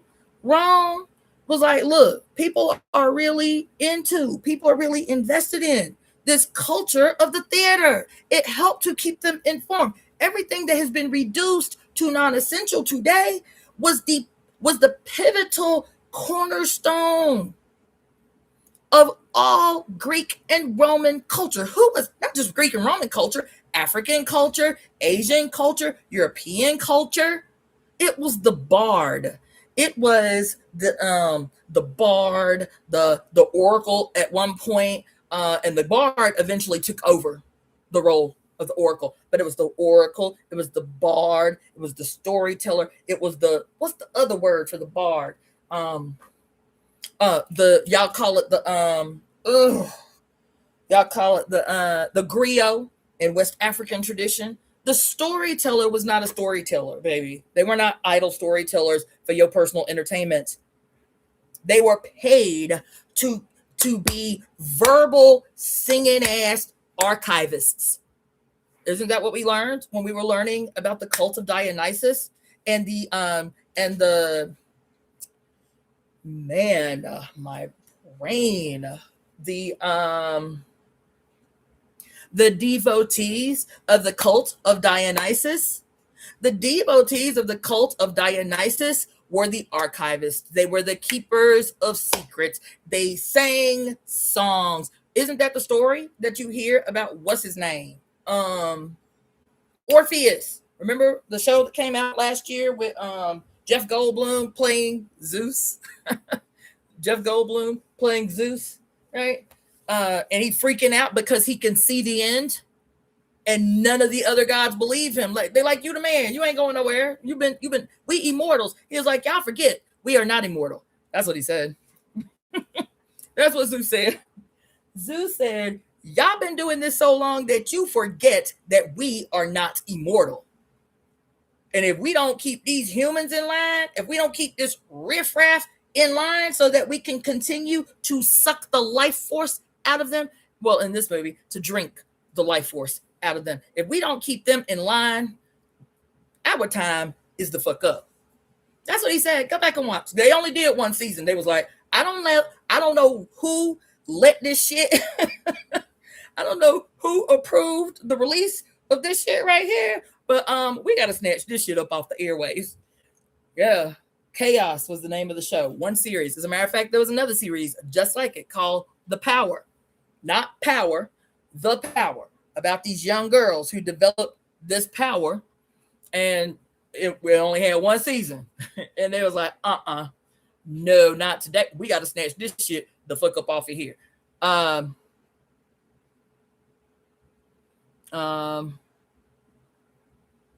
Baby. The quote, waters of heaven, that the quote, Aquarian water bearers in this Olympus of Jeff Goldblum as Zeus up on Chaos last year, and had all these quote water bearers running around pouring them water all day and every day, and come to find out that the water was extracted from the human beings, that the life force was extracted from the human beings and was the actual source of the waters, quote, of heaven. Let me tell you something. I know it seems like I'm all over the place, and I'm not. I want to tell you something. The reason I used that image as the thumbnail for this live of the goddess Bot, we know her as Hathor or Het Heru. But before Het Heru and Hathor, her mother, the invisible, her mother, the disappeared, her mother, the hidden, right? Bot, B-A-T,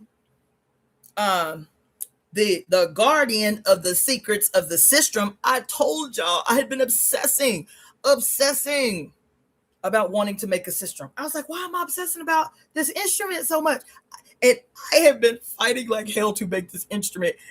The damn drill bits keep breaking. I'm like, I need to make this instrument. But I couldn't understand why I kept obsessing about it. And it was because Hathor or Het Heru was the object of this need, right? The cow goddess, the great cow of heaven. Because I was saying, I have a sneaking suspicion. I haven't read anything about it. I think syncretism is going to be the thing that assists somehow in the breaking of this fucking spell. I'm convinced. I'm convinced that it's going to take, as a matter of fact, let me write this down. I am convinced, I've been saying this for a while in one way or another, but I am convinced that what has to happen is like a symposium, like a grand week-long symposium of witchy ass bitches to get together behind closed doors, you feel me, and of all cultures, of all races, of all of all races and all cultures, but especially crones, to get together behind closed doors and to take what they know of their own personal cultures and bring it into the space so that we can in real time see what we call syncretism, what has been typically called syncretism, right? I think that word comes from the Roman Catholic Church. I believe that's the origin of the word syncretism, right? But what it presupposes is like when you put certain deities together from certain cultures, when you see similarities, right? We call that syncretism. We who came across the water as enslaved people use this idea of syncretism to explain why black-skinned people south of the United States of America, Mexico, Central America, South America, and all of the islands were able to continue the practice and traditions of their African ancestors was because they saw the similarities between the Orisha and the so-called saints of the Roman Catholic Church, and were able to, quote, hide the Orisha up inside the saints or whatever. This is syncretism, right? And I'm going to tell you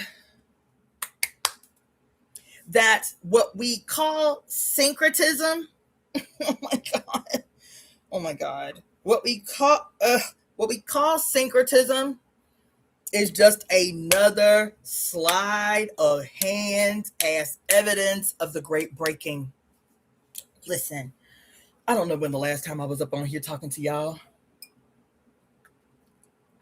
but remember I was saying how there's the story of the Wheel of Time. Remember the last time I was live, we were talking about the show, the TV show, The Wheel of Time, and the concepts of the Wheel of Time is a end-time explanation about why males are forbidden from touching the one source, right? That males cannot possess power. And what's the basis of the story? What I'm talking about, yeah, all the time. But I'm always talking to you about it from a Chinese medicine, diagnostic, 5 elements and 8 principles theory of this concept of the old saying that says, beware the madness of the king. Right? It is a diagnosis. When people culturally say, beware the madness of the king, they don't know that it's a diagnosis, but that's where it comes from. That's where it comes from, is an old scientific observation within the oldest uninterrupted keeping of records known as Chinese medicine. Beware the madness of the king. If too much fire goes into the head of one who is born yang dominant. Yang dominant. Who is born yang dominant? Males. What's yang where males are concerned? It's testosterone. That's all. It's science, baby. Mystified science. That's all it is. To beware the madness of the king is a scientific observation of what happens when power is possessed by one born yang dominant and in the possession of power has no yin present to anchor that power. Do you hear what I'm telling you?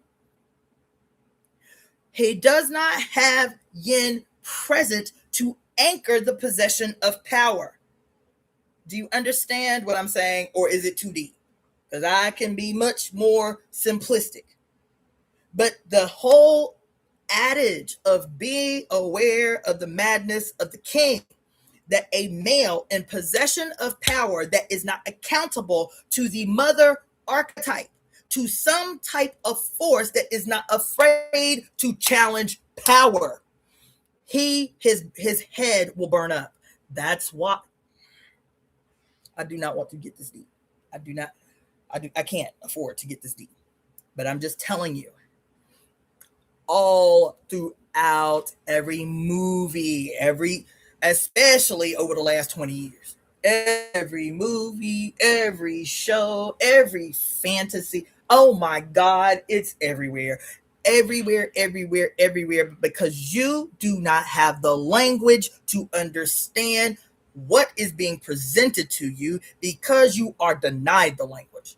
The reason you don't have it is because you are being denied it. You have been perpetually denied the language that helps you to understand archetypes, and they use this shit against you all the time. But whether it's the 49 laws of power, whether it's Carl Jung and his old presentations of the hero's journey, which is literally you rooting for your opposition. The hero in every story you've ever seen, ever, since the advent, most in particular, of Hollywood. Think of a hero, name a hero, and I will tell you how he is your nemesis. I will tell you how he is a representation of your adversary. I will tell you how he is the chief personification of that which should never be justified unless it's somebody that holds power, unless it's somebody that's more powerful than you. Like the story of Zeus that I started off telling y'all about. We will still call Zeus the benefic. We will still call Zeus the great benefic, though every single solitary action Zeus as an archetype has taken has been diabolical, has been monstrous, has been evil, has been antagonistic to the life and safety of women and children in particular. Every story. It's so rare, I can't even recall it. It's so rare that Zeus ever challenges men. Isn't that interesting? Isn't that fascinating? This story that you think is a mythology, you think that this story is not based on the real life experiences of human beings, and that the trauma is so deep that they have to create a collective conscious story about a deity, the personification of males gone mad, as a singular deity who now becomes justified in his aggressions against human beings. The gods that we're talking about are on earth. The gods that we have erected to offer some type of explanation for that which otherwise has no explanation. We gave birth to them. Our fear gave birth to them. Our fracturing trauma gave birth to every god. That's why every last one of these stories that I've been reading to you over the last several years about when the end of the world comes, when, what do the Nordics call it? The Gadadamarong of Nordic tradition, the Gadadamarong. Isn't that what they call it? The Gadadamarong? Who else? All of these stories share a single similarity. Do you know what that similarity of the end of days is? Do you know what that similarity is? Is that in the last days, the goddess in her most destructive presentation, her most destructive face, her most destructive phase will destroy all the gods that she gave birth to. Isn't that the story from Nordic tradition, from Celtic tradition, from African tradition? What does that story equate to in Ifa? When the story is that supposedly at the beginning, but it sounds so super similar to today, where Oshun is so offended by her sons that she says what? She says, "Oh, I can't tell y'all nothing. I can't teach y'all nothing. I can't give y'all no direction. Y'all got it. Work this shit out on your own. While me and mine, meaning my gifts, me and mine, we gon' go on vacation." And so she removes fresh water from the earth. She removes the honeybee from the earth. She removes her treasures, her gifts. What are her gifts? What are the gifts of Oshun other than water, honey? Huh? It is art. It is music. It is joy. It is pleasure. It is sex.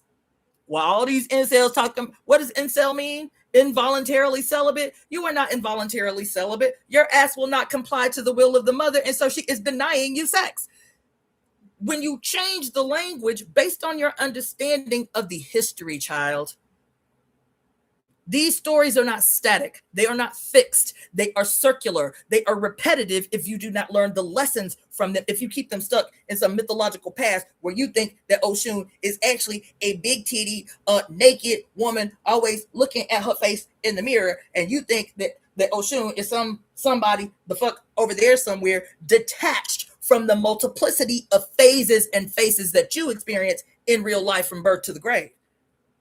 Do you understand what I'm saying? And I don't care who the deity is. I don't care who the deity is. The problem that we're confronted with, and I see it so much today, even in so-called women who swear they about it, who swear they with it, who swear they up on game, and they are still uncomfortable with saying God, she. They will still pray, he, as if, hold on. Hold on.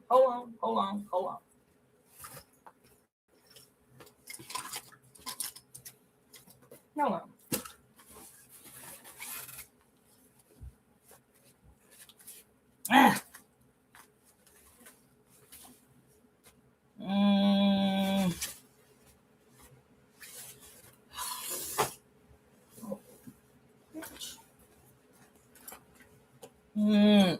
Man, ew.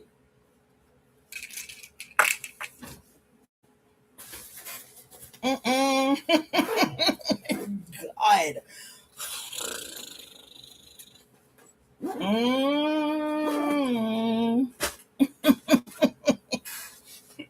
As if, hold on, let me find something to write on. See if there's something empty in here.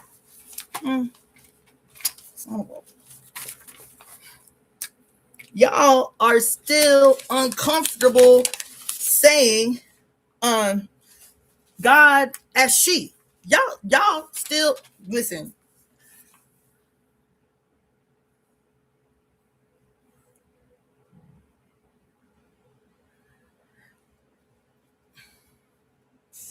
When I'm talking to you about this show called The Wheel of Time,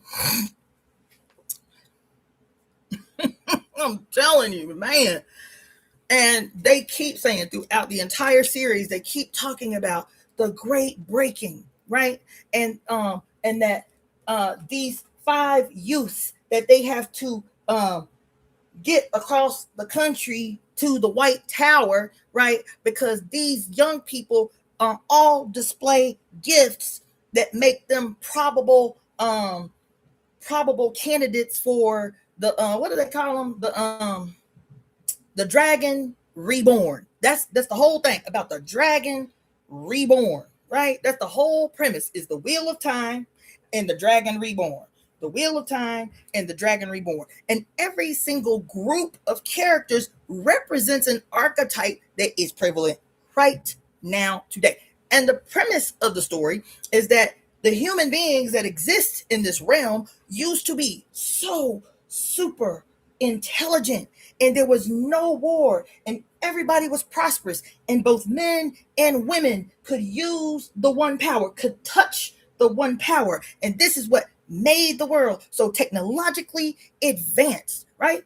And something happened during the reign of the last dragon reborn, because the dragon reborn can either choose to be good or evil, right? And he chose, quote, to be evil. And in his choosing of evil, he broke the wheel of time. He broke the wheel of time. This is the story. He broke the wheel of time. And in the breaking of the wheel, in the great, quote, breaking of the wheel, all of humanity was thrust backwards into barbarism. Everybody's on horse and buggy and all the things. You feel me? And when they go to this place where the now that they understand who, oh my God, damn.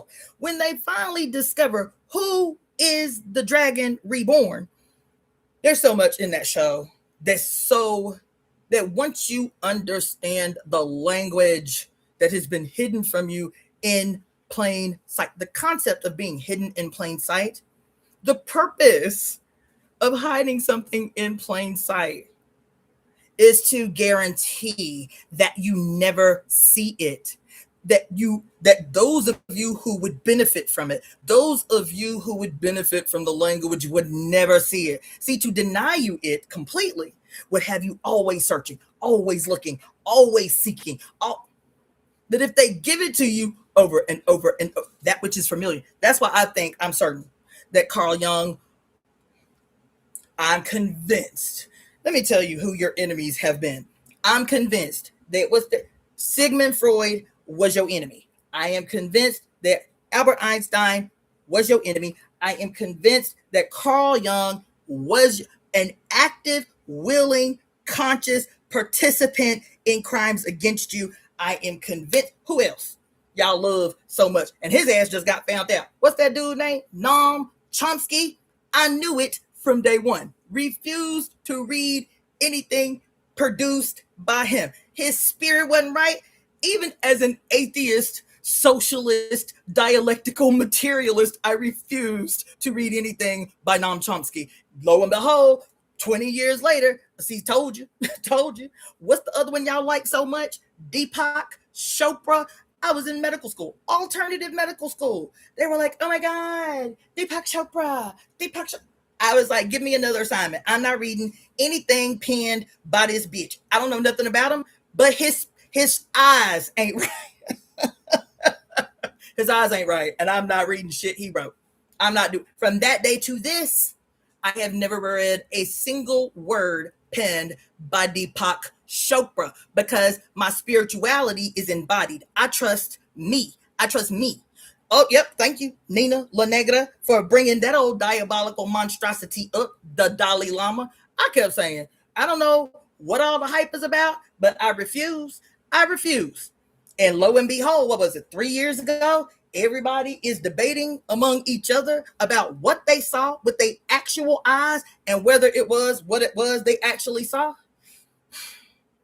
I was clear, though. Somebody named Gandhi.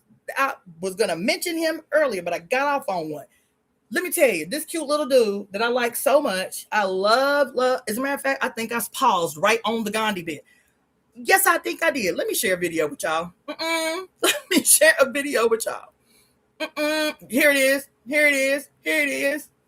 And he's such a cutie patootie. I like this kid. Today, I was like, I might need to send him a personal, lengthy email to explain why his position about this particular thing, it's only a couple of seconds that he's going to talk about, is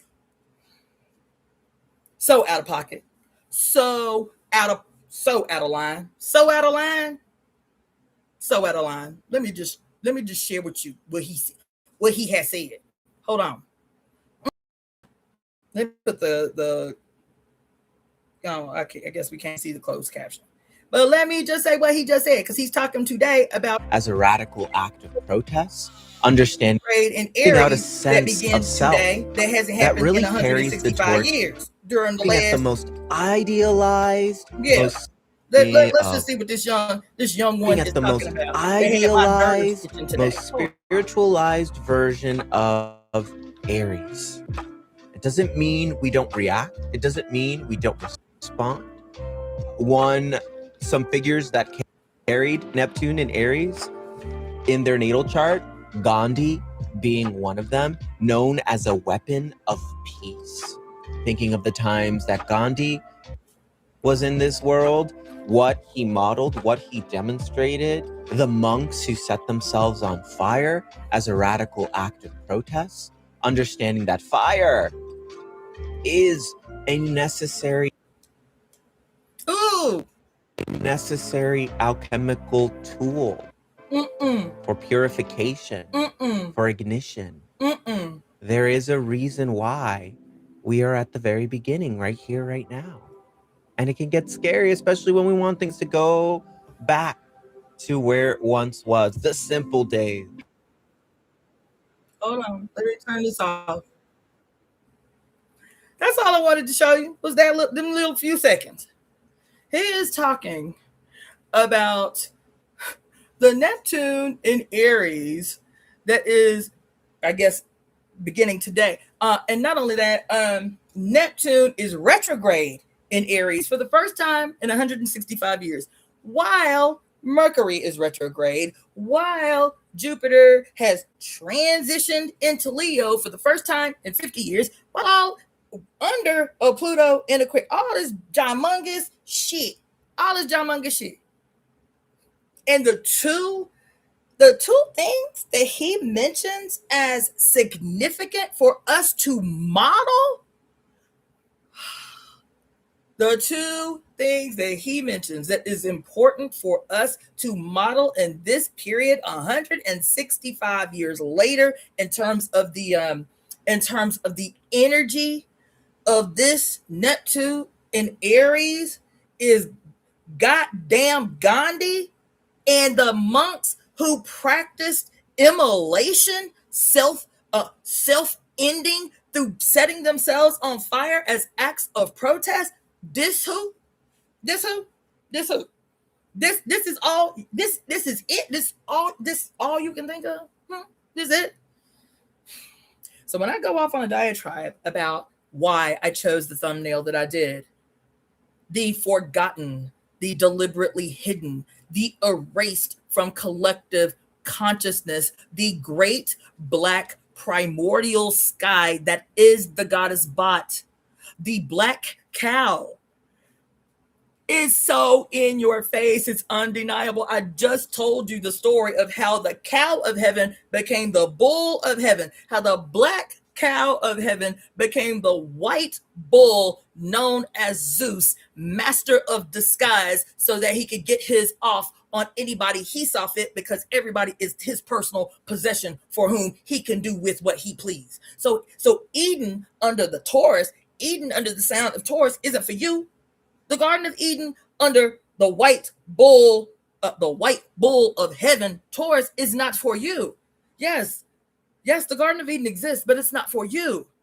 You become the nameless, faceless,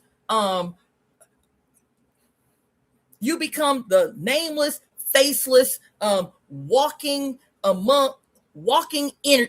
batteries, for whom those who have erected themselves to God's status can literally siphon off of. They tell you in your face in the movie, in the show Chaos that came out last year. I was like, wow. Wow. Why? How can they be so audacious? The two lead female characters, they don't even hide it. The two main characters that Zeus hates the most are two black women. One is a mixed race black woman married to Orpheus, who ends up sentenced to purgatory for 250 years because of Orpheus's love. And Persephone, who is, quote, the wife of an ailing, old, feeble, broken Hades. She young, she vibrant, Persephone. Oh yeah. She's young, she lusty, she's beautiful, she dark skin, nappy nappy-headed black woman, Persephone, who is Hades' wife, is the object of Zeus's most vile vitriol. He hates this bitch. He hates Persephone because Persephone is always looking after the interest of the underworld. She said, see, I run this. This is my domain. Yeah, Hades is the man, but his ass is feeble. He old. I got to do everything for him. It's really my shit. And so she says as much in the show. Then his other arch enemies, which also is a very intriguing, and if you have me tell it, diabolical inversion of the story, is the Fates in this show. Because the Fates in Greek mythology, as it is told, are the weavers of the webs of all destiny, not just mankind, all destiny. Even the gods owe their fate to the Fates. That the Fates were the only ones that Zeus feared. Isn't that something? The story about the Fates? The Allottor, what is it? The three Fates. I forget. Right. But they owned and controlled time, the Fates. So much so that even Zeus was accountable to the Fates. But in this adaptation presented to you last year by Hollywood as the weaver of human destiny, as the male mother weaver of human destiny, manipulating you perpetually to act against your own self-interest, and also while acting in your own self-interest against your own self-interest, simultaneously perpetually having you root for your enemy, big up your nemesis, to hold up the attributes of the true villain, posturing as the hero, posturing as the superhero, posturing as the malignant bitch with the S etched on his chest. Or even worse. That's not the only person that I think is your enemy. Carl Jung, what's his name? Sigmund Freud. What's his name? Albert Einstein. What's his name? Everybody, right? Not just him. I have another theory. And I'm watching this show right now that has me digging my heels in on my theory. I am convinced that the most modern, efficient weapon of the state and the modern age since the 1950s, but in particular since the 1990s, the most efficient weapon that the state has created, the most singularly efficient and decisive weapon that this motherfucker has produced has been, what's his name? Stan Lee. Yep. I know somebody feeling's gonna be hurt. I know somebody gonna have something ugly to say to me about their beloved Stan Lee. I believe that not only was Stan Lee an instrument of the state, I believed that he put himself forward to be a willing, enthusiastic, ingenuitous enemy weapon in the hands of the state. I'm convinced of it. I'm watching a show right now that's like a spinoff of all the Marvel shows about the mutants, about, what's it called? X-Men. I said, oh my God, in all things sacred, Stan Lee was the super police. Yes, he was. He was more effective than any general, than any secret agent. Yes, he was. And he did it with color and flair and great music and even Negroes. Oh, yes, he did. Yes, he did that. He did that. I was listening, and we've heard it a million times. That's what makes it so sinister. The literal name of the series, the X-Men. The X-Men. The male mother. Because maleness is determined by what? Maleness is not determined by the X gene. Maleness is determined by the Y gene. isn't it? Maleness. So why X-Men? What is the object of the story that we never even pay attention to because we think it's just good guys against bad guys? Oh my God, I have something to show you. I have some. Oh, I think I took it off my phone last night. Damn. Oh man.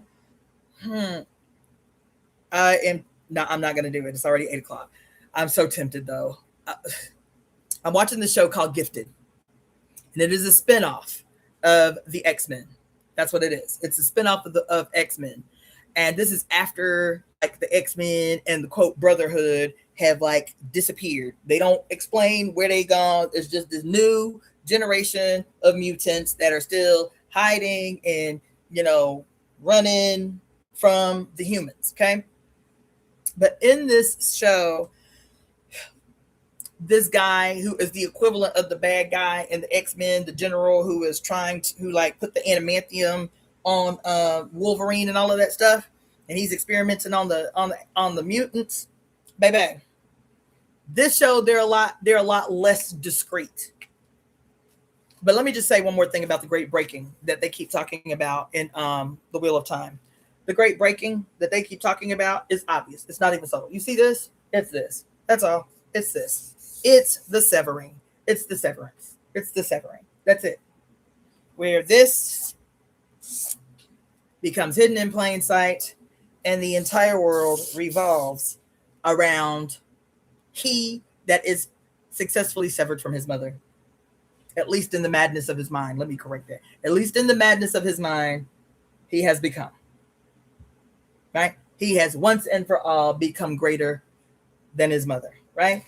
That's the Great Breaking.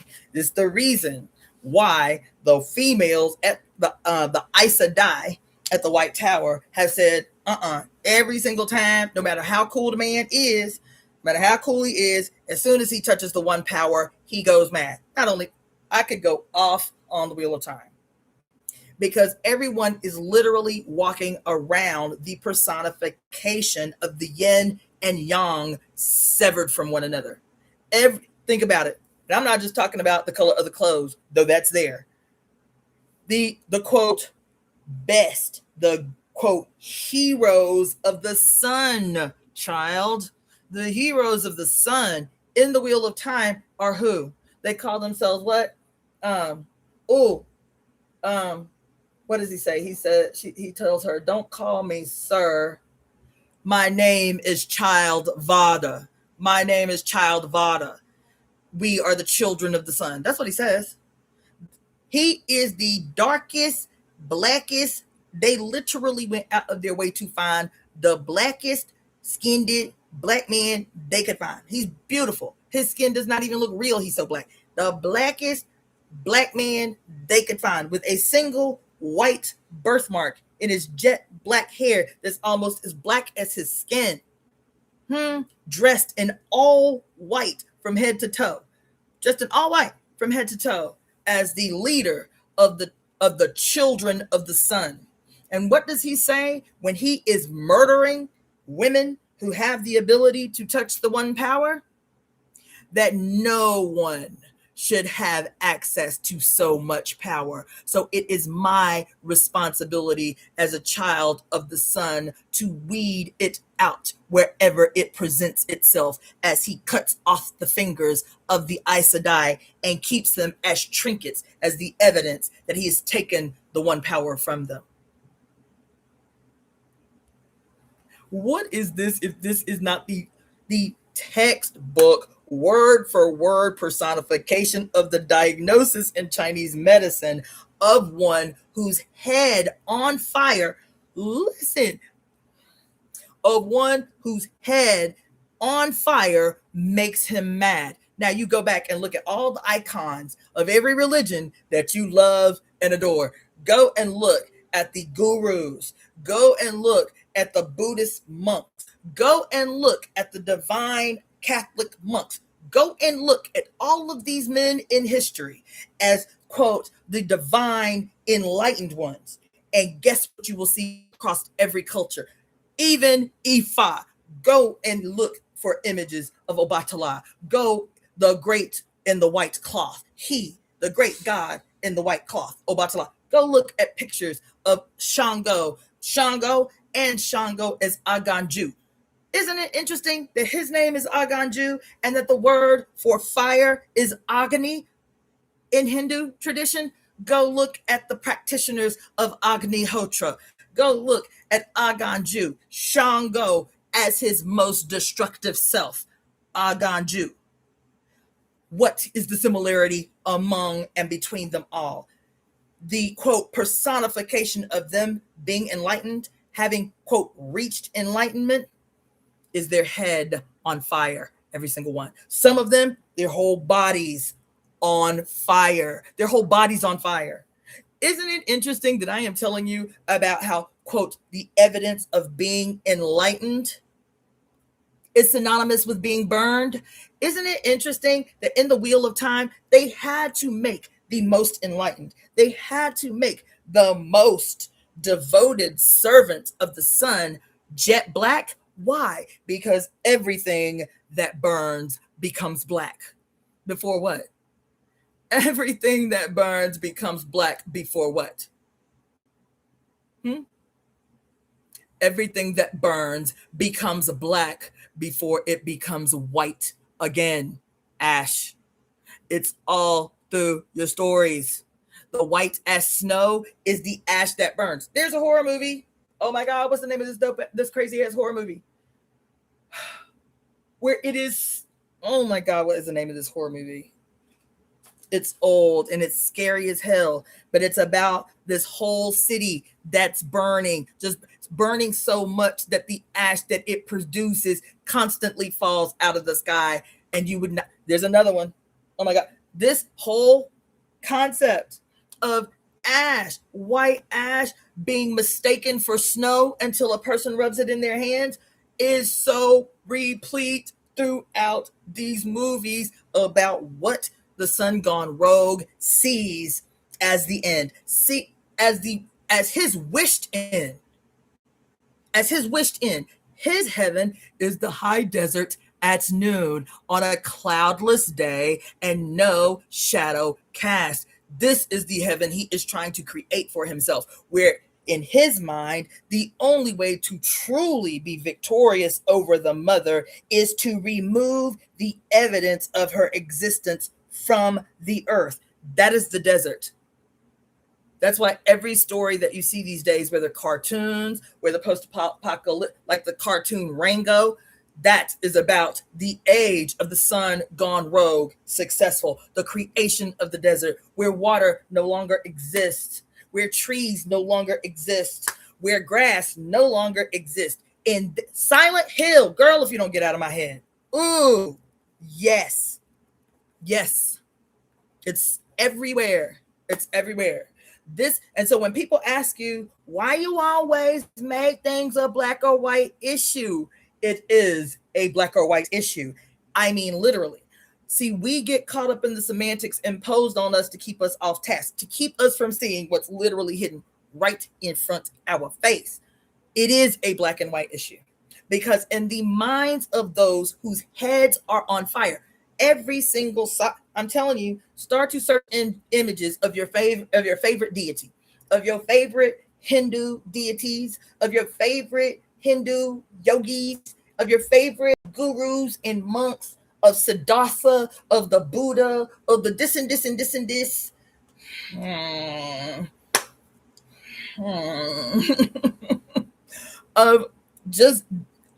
Of Ra.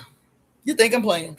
Of Ra, of the devotees that are the recognized transition from the worship of Venus to the worship of the sun, from the transition globally of Venus-centered or lunar-centered societies to globally accepted centering of solar deities, and every single one of them in their own iconography show these male deities, these, quote, what do they call it?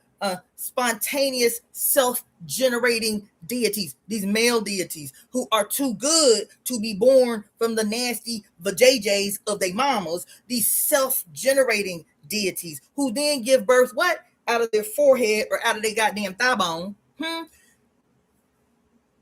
these self-generated deities or their servants or their devotees, they are all either their head is on fire or their whole body is ablaze. And isn't it something that this young, awesome astrologer that I just showed the little clip of is talking about something to be modeled in the monks who practiced self-immolation, setting themselves on fire, self-immolation as something to be emulated in terms of their devotion that is indicative of the period. The hell you say? They tell you in your face everything that you need now, baby. Everything. Neptune is the right. Listen, Neptune should represent to you the victory of water over her sun. Her sun does not precede her. The victory of the great cow of heaven. Do you know who the great cow of heaven is? We can call her Bat. We can call her Hathor. We can call her Het Heru. We can call her Isis. Do you know who she is? All of them. The personification of them all. Bat, Het Heru, Hathor, Isis. Do you know who they are in their true nature? Huh? They are the water bearers. They are the true face of the Aquarian age. But as long as you accept the ugly story imposed on you collectively from Greek mythology of Zeus transforming into an eagle to steal young teenager Ganymede from his family to turn him into a sex slave in Olympus forever, and in order to, quote, try to make amends or soften the blow of turning this child into a sex servant, he puts Ganymede in the sky as Aquarius. And that's the story that you accept about the enlightenment that comes with the age of Aquarius, huh? The promises of radical rebellion and revolution of the Aquarian age, how the Aquarian age represents a dissolving of the boundaries between the genders. And this is the story because baby male Ganymede was kidnapped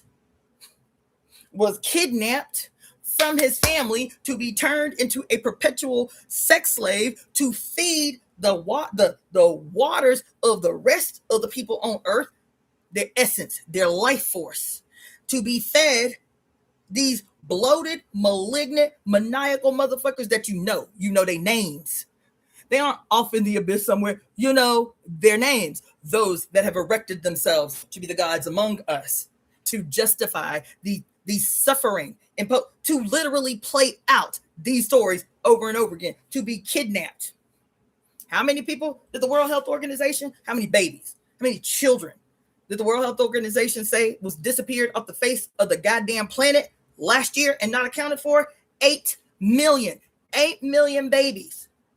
But you think these stories, because you an astrologer, you think these stories because you say it's mythology and you think myth means fake. You think that these stories are not your ancestors' charting of the heavens to superimpose stories that you can always reach back to go to and say, these are the extreme potentials if you cannot recognize what is right in front of you. We've told you the stories. They may try to switch up the stories, but you can always go back. You can always look into the night sky and see the truth of your existence. What's the truth of your existence? Is that the day is an optical illusion. That the concept of day does not exist. That the truth of life lies in the majesty and the mystery that is the night sky. It is the only way to know that you are not alone in the universe, is to look up into the night sky. That's the truth of your existence. And it is the madness of the day. It is the illusion of the day. It is the myth that is the day that tells you that the sun is higher than the mother. That the sun is greater than the mother.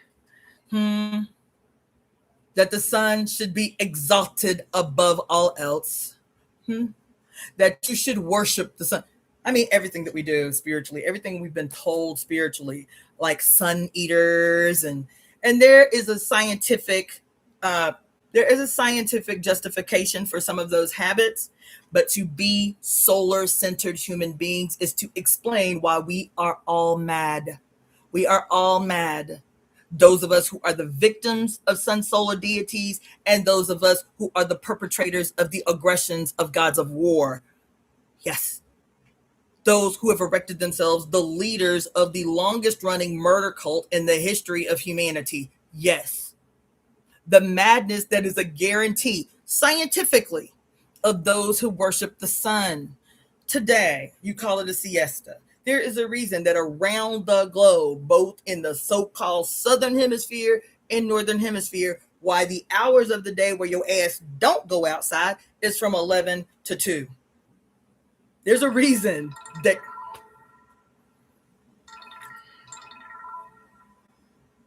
Hold on. Sorry.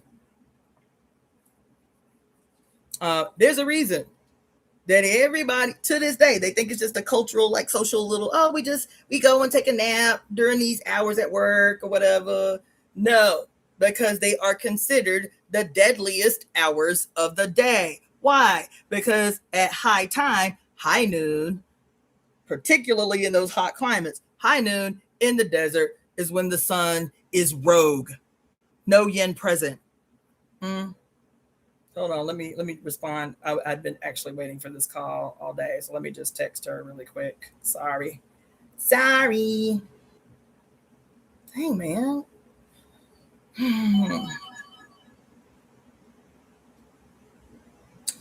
Ooh, this trash ass phone.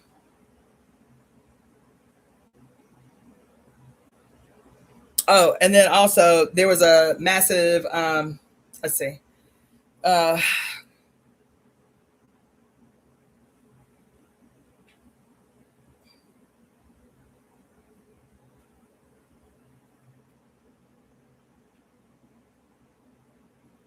there was a massive solar flare last week, and I guess it peaked on July 4th.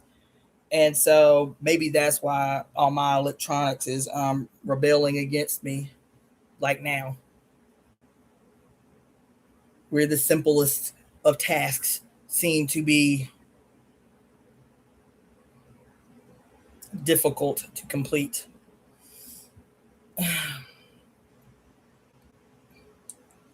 Okay, so I don't even know. Y'all can let me. I don't know. I don't even know if I'm still on here. Maybe not. I don't know. I don't know. I guess so. Yeah. Yeah. Yeah. See, even basic shit can't do. Hold on a second. Mm.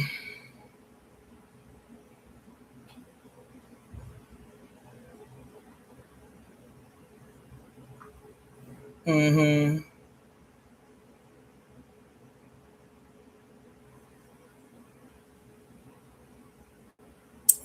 Okay. And let's see here while I'm fumbling through this. Let's see what these things are saying. Oh, I bet I messed it up again. Shit. Um, Demetria, thank you for your donation. Angelica, that's my homie. Thank you for the donation. Just wanted to make sure I shout y'all out. Yup. Thank you for the donation. Hopefully that works. Okay, cool. Yeah. So I want to tell y'all one more thing, and then I'm gonna get up off of here. Yeah, there's plenty of time. Like I said, I got to shift gears. I still have tasks to accomplish. I went out to Lamert Park, not this past weekend, but the weekend before.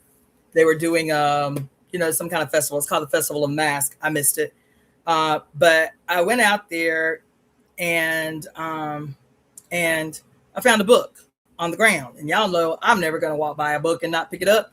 There was a book just laying on the ground, like just abandoned. This book. And I was like, I'll pick it up and flip through it later. This is the book that I picked up off the ground last week at Lamert Park. Okay. It's just a piece of an encyclopedia, the letters J through K. See that? Just the letters J through K. See that? So I'm flipping through when I get home this random piece of freaking that I find, right? And guess what I turned to? That I'm going to read to you now. Let's see, because it's just so how my life happens. It's just so how things work out. So I turned into this random encyclopedia, J through K, and the page that I turned to, I just started laughing. That's all I could do. Let me just show you so you can appreciate the moment that we are having right now. See that? That's Jupiter right there, who I've been going off about this whole time. See that little image of Jupiter right there, aka Zeus, that been going off on this whole time. This random book that I find on the street walking through Lamert Park last weekend. And this isn't, I love old encyclopedias because you can just tell that, those that are trying to save themselves are rewriting history in real time. Just a little side note, I just watched a video today of these two guys who are, quote, professional archivists.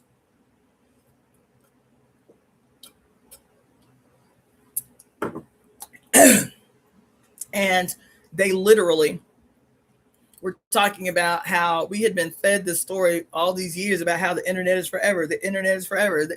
One guy was like, I don't know who came up with that or who said that or why they said that and why we were so eager to believe it. He said, but especially in this period where certain interests are in these spaces, he said,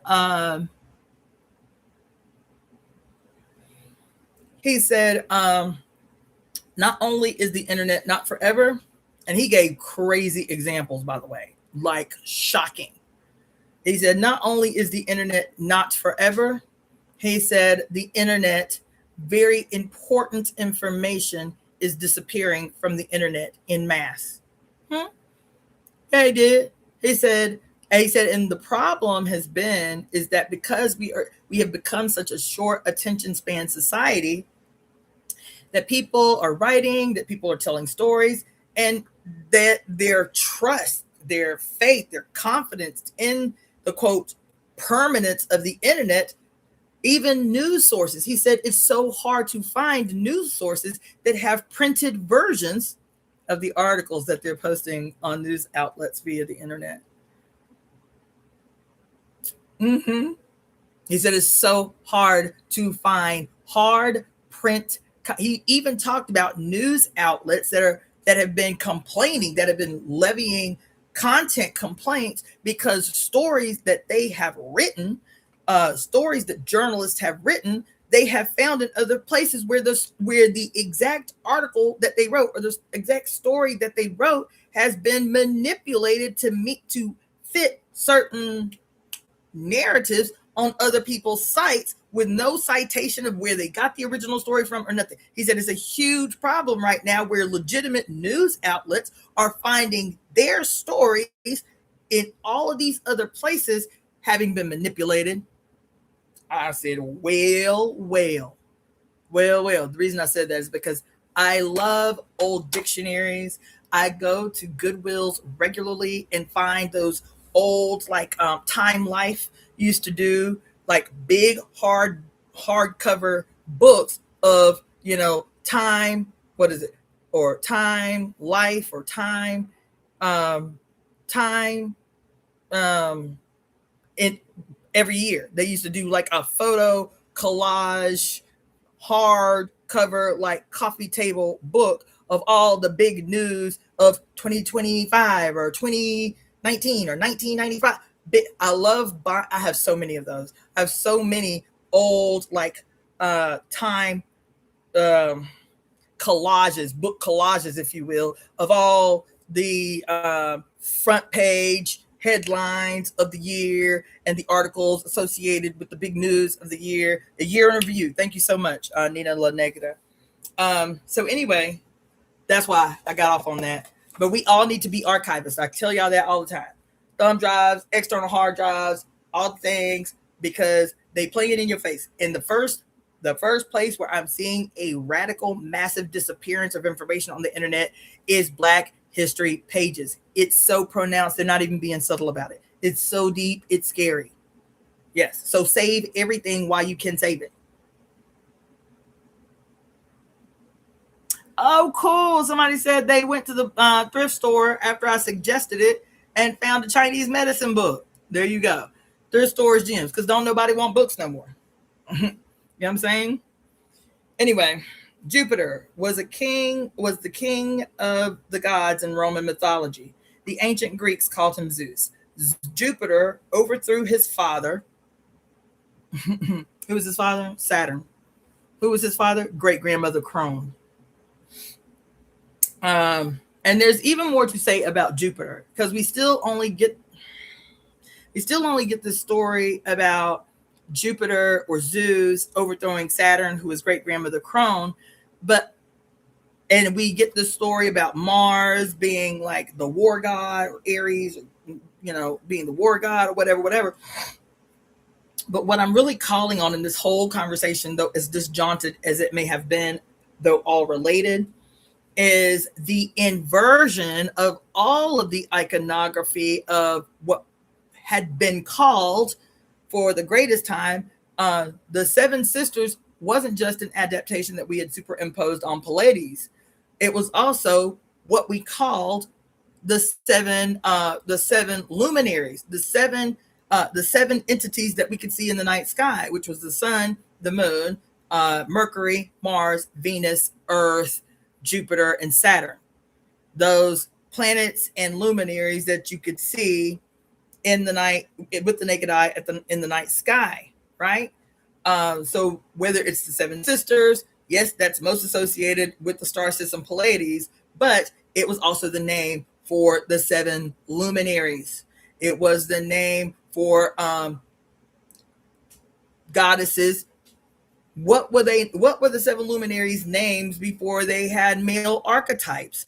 Before they had male archetypes that had these archetypes that had become violent, that had become perpetually warring, that had become sadistic, that had become lumniacal, that had become, quote, the devourers of babies, all of these terrible, terrible, terrible stories associated with luminaries that had female iconography, which was always life-affirming, life-giving, life-abundant as a collective, not life-abundant as Saturn is told today, that yes, it's abundant, but only for those of us who have propped ourselves up over the rest of you, and that your death is justified for our abundance. That's what the iconography of great-grandmother Crone, aka Saturn, has become.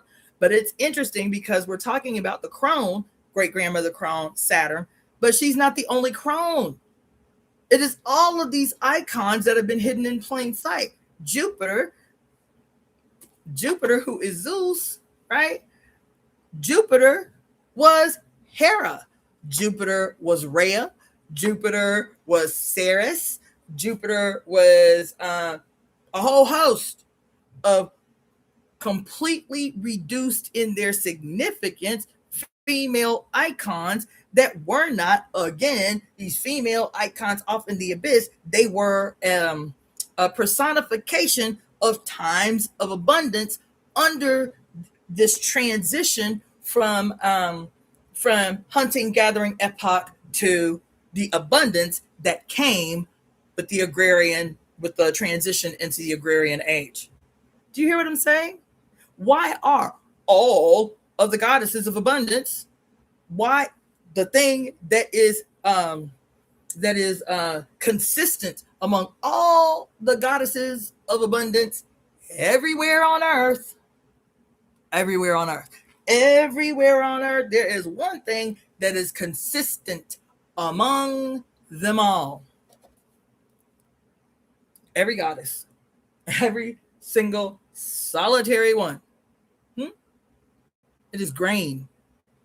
Whatever the grain was for those periods. The transition from hunting gathering epoch into the agrarian age happened everywhere on earth. That transition where now toil, labor, breaking down, oh my God, breaking down the campsite, lifting it up on your back while you go to the next campsite, while you're chasing herds of food, and The instability and the uncertainty of this process is now formally closed because we, through observation and participation, baby, have observed that now we can become the governors of food, because we have become we have begun to recognize the cyclicity of time. We recognize the seasons change and how they impact everything else. And now when we spit the seed, it's the full card.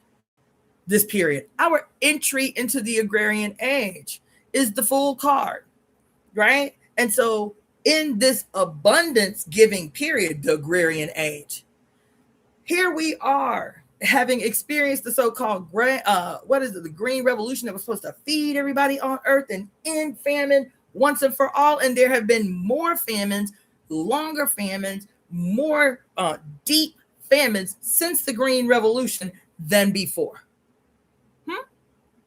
The most life-destroying famine of the 1900s that came down on earth globally to this day, the most prolific famine was the famine in China. I think it began in 1952, or I think it was 1952, and it killed 75 million human beings. This famine, 75 million human beings in 3 years. In 3 years. That wasn't the only one. 20 million in Russia, 15 million during the freaking Great Potato Famine of Ireland. They don't even keep good numbers on the impact of famine on war-torn, perpetually war-torn countries in Africa. There's a reason that they don't keep good statistics on famine as an outright response to war in Africa.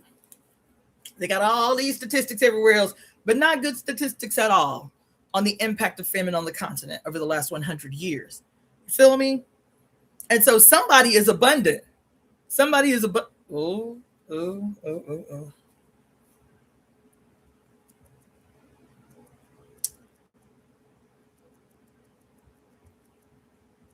And it's everywhere.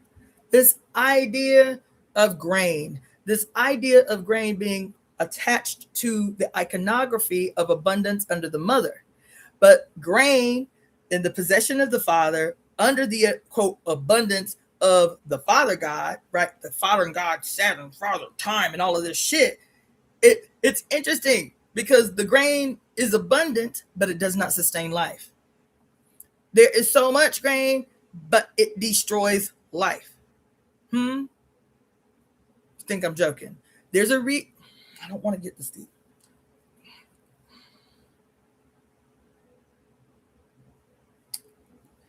But going back to what I was talking to y'all about. To know the face of the mother, to flip this shit right side up. Oh my God, there's so much. There's so much. Anyway, let me just read you this. There's so much. Jupiter overthrew his father Saturn and then divided the world with his two brothers. He gave control of the lower world to Pluto and control of the sea to Neptune. Jupiter kept the heavens and ruled the gods and men. And he and his family were called the Olympians because they were believed to live on Mount Olympus in Greece. In Rome, Jupiter's temple stood on the Capitolian Hill. Roman triumphal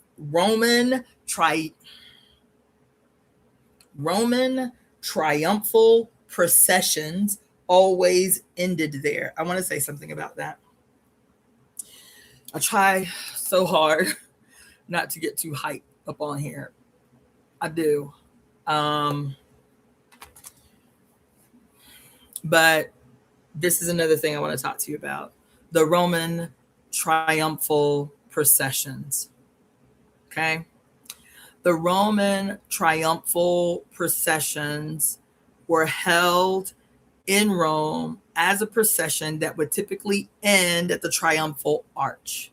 The Triumphal Arch was erected in those places supposedly to pay homage to the fallen, right?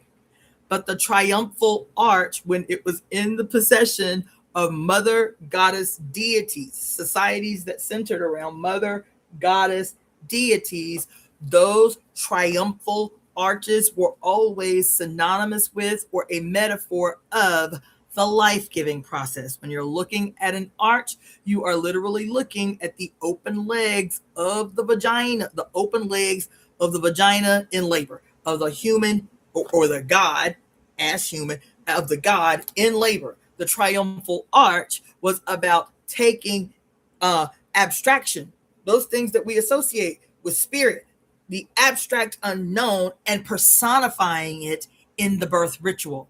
That's what, under the goddess worshiping societies, the triumphal arches was about this ritual of the goddess embodied as a female who takes vast, bountiful, radical, imperceptible space, if you will, and condenses it through a doorway portal from that which cannot be seen or even comprehended into that which becomes a mirror, a material force capable of taking the boundless, imperceptible, and the power that comes with it and transforming the material world. That's what the triumphal arches is about. And the problem is that when you go back, as I have done, and I'm not going to get up into it here because I haven't made $100 on this here live. That's what has to happen. Just like these people who don't be talking about shit, be making $100, and everybody in the chat be donating $10 here, $25 there, and oh my God, you've blown my mind, and this and that, and this and that. This is what has to happen. This is what has to happen, right? So I can't be giving y'all everything because this is what has to happen. You're not going to hear it anywhere else. But the triumphal arches, under the possession, under the completion of the removal of the mother as an icon in the consciousness of human beings, the triumphal arches have become literal, altars to death, literally, not figuratively, not my imagination.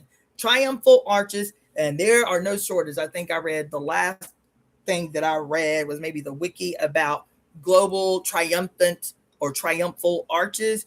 And I think I read on the wiki today there are 79 global triumphant or triumphal arches on Earth, the majority of which are right here in the United States. Did you know that? Did you know that the majority of triumphal arches are right here in the United States? Oh, but they're everywhere. Indonesia, Japan, China, South America, all over the continent of Africa, definitely all over Europe and the so-called Middle East. Triumphant arches or triumphal arches everywhere, and every single one. Though I am certain that their origin, the one in Berlin, the story of the one in Berlin, whoa. I was up in here like, oh my God. Just oh. That I read 6, 7, 8 pages of the story of the triumphal arch in Berlin. Oh my God. I said, it's shit like that. Sometimes I can't read too much because sometimes I'll be like, we ain't winning. We ain't gonna win. This shit is so deep. It's so deep.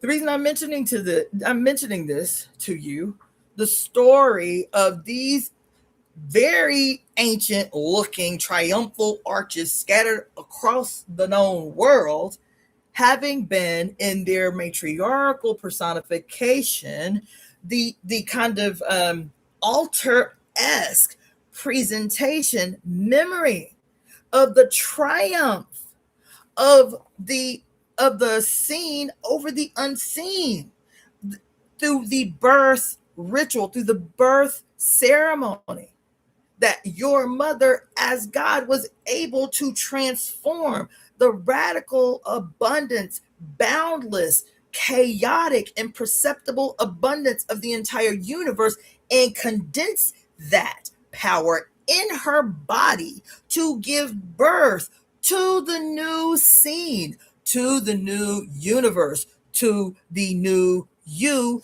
that is her. That shit is radical. For the son gone rogue to take possession of every, quote, triumphal arch on earth and turn it into an altar that is covered in the blood of the murdered child. The murdered, not even just the murdered. Let me correct that statement. They were murdered, but they were the enthusiastically blind, willing, self-sacrificing, martyred participants in the facilitating of the whims and the wills of a murder god, willing to sacrifice others and martyr themselves on the altar of a murder god, on the altar of a war god. That's what happened. And so the most popular one, that yo funky ass, ugly ass, malignant ass, grim reaper, jester playing in your face, orange hair personified, self-proclaimed, Apollo in the flesh, Helio in the flesh, soul Invictus, so he thinks, is personifying himself in all of these iconographies in your face. And because you are bored with European history, you do not even know what your ass is looking at when he puts his ugly ass, funky ass, orange haired face on a gold coin. You don't know what you're looking at. You say, oh, Trump's stupid. He think he's some. When he puts his ugly ass face on the Kennedy Center and you all in your heart chakra about it, you don't even recognize the ritual being played out in your face, manipulating you through known, test, tied, and true, researched psychological operations because of your ancient memory, your blood memory, your reptilian brain memory of the importance and the centrality of ritual, of ceremony, symbolism playing out in your face, and you will say it's everything but what you see with your actual eyes. That when some, quote, 6,000 unnamed supporters, that number is important, fund a 22-foot golden statue of this malignant, self-proclaimed soul Invictus in Miami, you will say he's so stupid. He think he's somebody. It's madness. He crazy. He just did. No, you will not see that. You will not see the christening ceremony of that 22-foot statue in Miami as the ritual that it is that has been played out so many times in modern history. This ain't even ancient history. It goes back to ancient history, but the Colossus of Apollo, the Colossus of Helios, 22-foot gold statues erected to the soul Invictus. Nero, the emperor, had one erected for him. Who else? Henry the Eighth had one erected, a gold statue erected for him. Who else? What's his name? Louis the 14th had one erected for him before declaring that he was the divine sovereign. His declaring his divine right to rule, which eventually led to him being decapitated. You feel me? Which this period is also, we are in the anniversary, the astrological anniversary of the French Revolution. We right up in it right now, but y'all ain't gonna go and behead your president. But that's what happened when Louis the 14th declared that he was the divine sovereign because he was the embodiment of the sun god Apollo, and this gave him the divine right to rule in perpetuity, just like your president has declared several times. But you'll say it's everything but what it is. The ritualistic playing out politically of a coup. That's all it is. It's the ritual playing out politically of a coup. To make something divine, to give it divine status, to justify murder, to justify these, what you call them, these immigration camps where people are dying every single day. Mum's the word amongst you all. And you will not see it as anything other than America just gone astray. Not the perpetual ritualistic murder of human beings necessary to keep this monstrosity alive. It is required human sacrifice from day one. Ritualistic, terroristic, playing out in theater of the lynching of human beings. That's theater. Yes, it is. Of the burning on pyres of human beings, it is ritual. Of the riding of men in white sheets and black sheets and red sheets and purple sheets on horses draped in the colors of the like. And you will continue to look forward to a future of some metaphysical, spiritual four horsemen and not see the history of the Klan in this United States as the ritualistic, theatrical playing out of the plague of the goddamn revelations. It's ritual. It's theatrical ritual in an attempt to justify what they have tried to convince you is an inevitable conclusion where, quote, the white Father God in the white sky will come down in his white robes and rule on earth forever and ever. They're telling you in your face, we want to concretize and secure the age of the desert. They tell you in every ritual, they tell you in every story, that every story since the very first post-apocalyptic movie ever made in the history of the United States in 1914. Every post-apocalyptic movie from what you call it, Birth of a Nation. Why they call it that? Why they call it that? Has anybody even studied the occult origin of the Ku Klux Klan? Why they give themselves names like the Grand Wizard and the Grand Dragon, and what's another one? There's a goblin in there somewhere, a dragon, the wizards. Has anybody even searched the pre-American symbolism, secret society symbolism that gave rise to the Ku Klux Klan in the first place? Its ties to the Moors and the what you call them dudes, the Knights Templar, and the ritualistic playing out of these images. What do you think lynching was about? If you're thinking about ritual, the ritualistic playing out of a cult ceremony politically? What is the purpose of lynching? If you're thinking about it that way, what purpose does it serve? What is it trying to convey? Can anybody guess?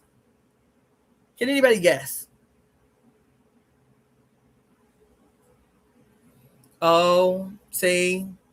Thank you for the donation, Aunt Jemima. She say it's not a coincidence that in the Hunger Games, the president is President Snow. Oh, well. See, that's what I'm talking about. Thank you, Aunt Jemima. That's what I'm talking about. And Nina La Negra, that's part of it. The beheading, she was saying that the lynchings of human beings is ritualistic, theatrical beheading. That's part of it. What's the origin of the beheading ceremonies? Anybody? Because I'm telling you, once you see it, you can't unsee it. As a matter of fact, let me find it and tell us. Let me finish reading this about Jupiter. I know I'm all over the place. Let me finish reading this about Jupiter. But don't let me forget about this thing with the lynchings and the beheadings and the ritualistic playing out theatrically of political ambitions, stated political ambitions and goals. Not to exalt death. Not to exalt death. Let me go ahead and say, not to exalt death. Again, everything is about hiding in plain sight, in your face, what the intentions are, what the ambitions are, knowing that you will see everything but what is right here in front of your face.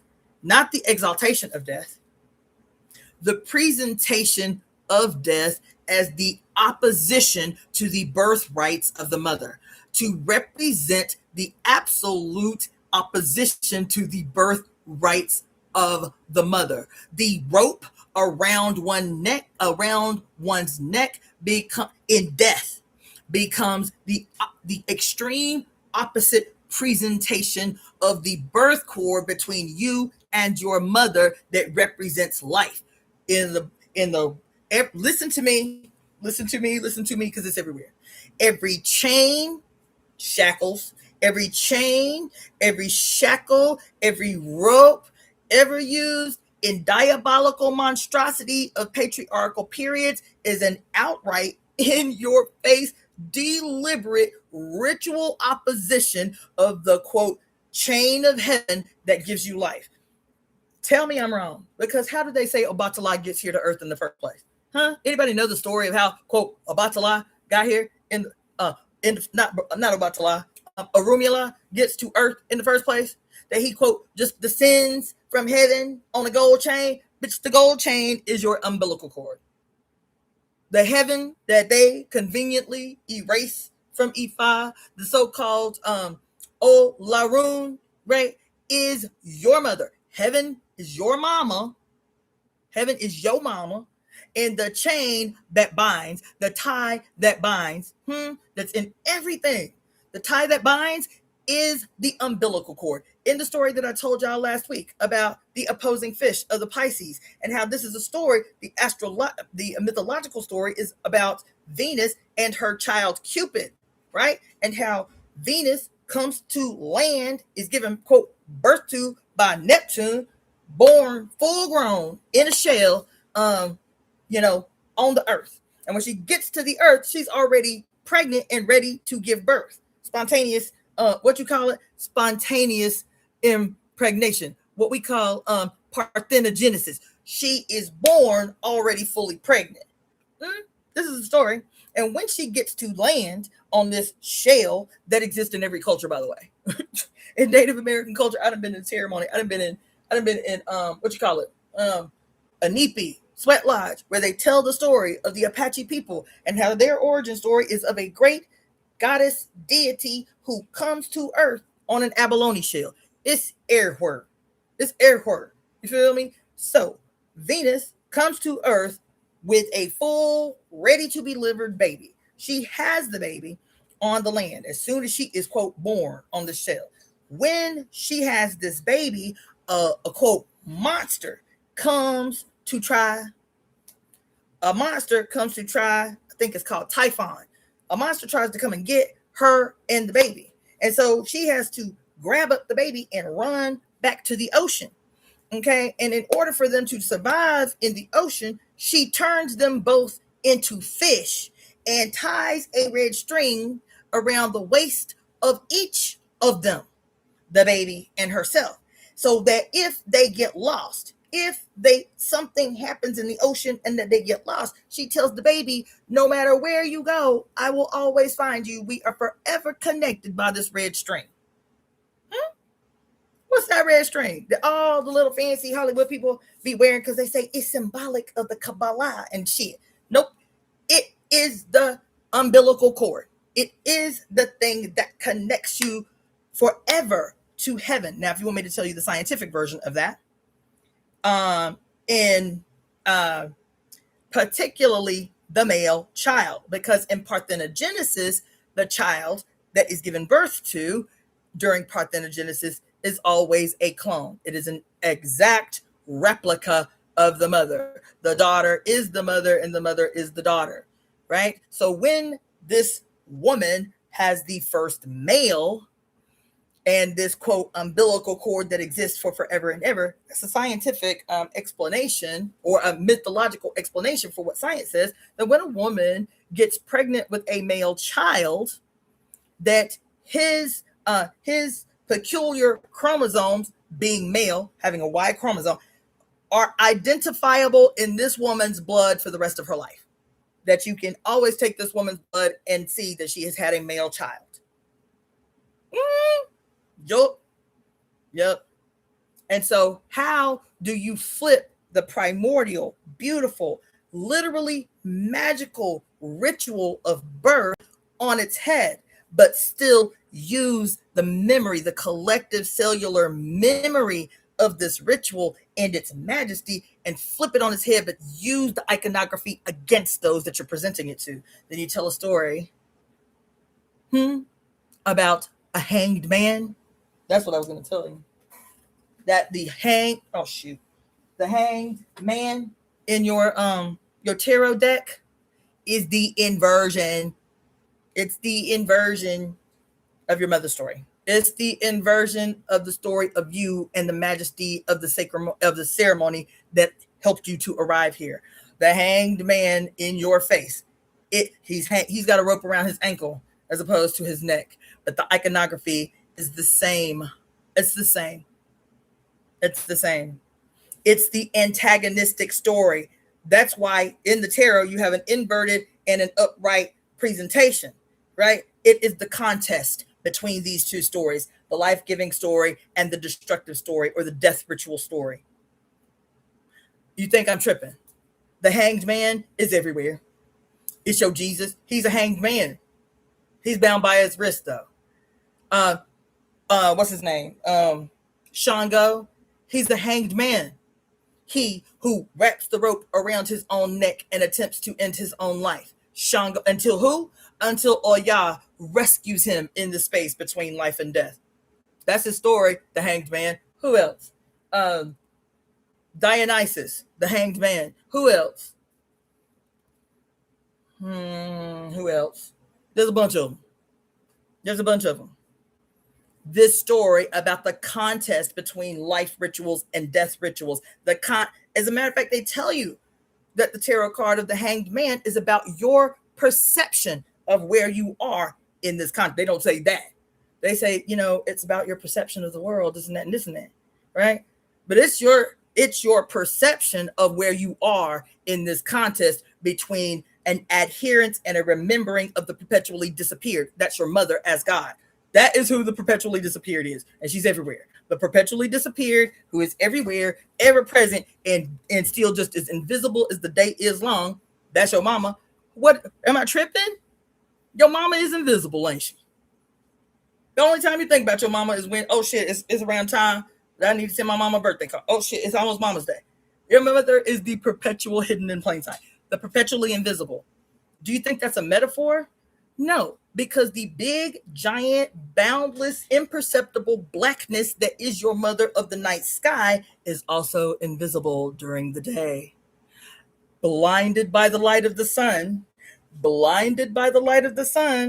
in the daytime, in the daylight hours. If you never knew night, you would think this was your reality, that there's just a sun and a blue sky and an earth.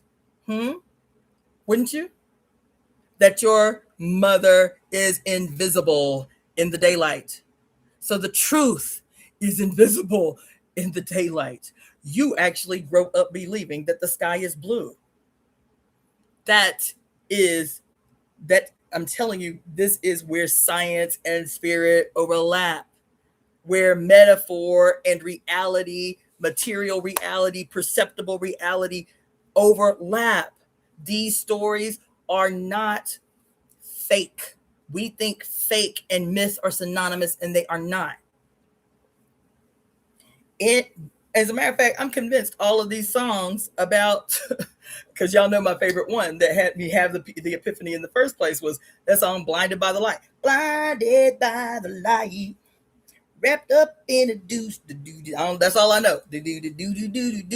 I should find the lyrics. I think y'all have helped me do that once, but I should have the lyrics to this song, Blinded by the Light, because during the peak of the sun's power, the SON and the SUN, noon, high noon in the desert, is the peak personification of the sun gone rogue, according to Five Elements theory. And what Five Elements theory says about the sun gone rogue, the SUN and the SON, quote, madness of the king. The personification of the sun gone rogue is high noon, in the desert, where there is no yin present, meaning high noon in the desert, no clouds in the sky, no shadow cast, no water, no trees, no grass, just the white sands of the desert, the yellow, brilliant sun of the sky, which is brilliant blue with no clouds. This is high noon in the desert. It is the most destructive phase or face of the sun, where the sun has, quote, metaphorically, at least according to Five Elements language, where the sun has conquered, ooh, where the sun has conquered his mother. That's the language. Where the sun has subdued, where the sun has conquered his mother. Where, quote, the destructive peak of day has subdued the dark or subdued the night. Think about some of the language of some of your favorite movies. They tell you not only what their plan is, what their ambitions are, they also tell you the solution. They also tell you the solution. And you choose what you draw from this presentation of the, quote, imposed separation of and simultaneous contest between the poles of day and night, of black and white, of dusk and dawn. You choose. Do you understand? Because you are a representation of them all. See, that's the rub. That's the rub.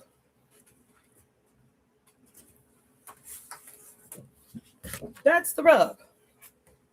The rub is that this is everything. This is a singular understanding. This is a singular personification. This is a singular presentation. Well, a singular existence. A singular existence. This is a singular existence that within it and throughout it is a representation of the simultaneous existence of all phases, of all faces, of all dimensions, of all time, of all past and all presents and all futures and all potentialities in both their extreme personification and their contradictory extreme personification, their extreme positive personification and their extreme negative personification.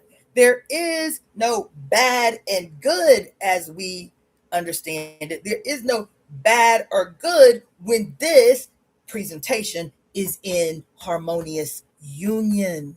There is no such thing as bad or good, evil, or angelic or whatever the fuck. That does not exist within a harmonious one. What we are looking at and the harmonious representation of this as, listen, oh my God.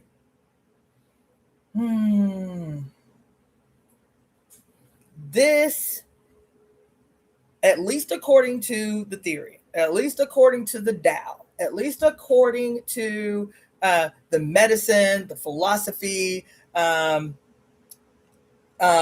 Elements theory, yin yang theory, the 8 principles.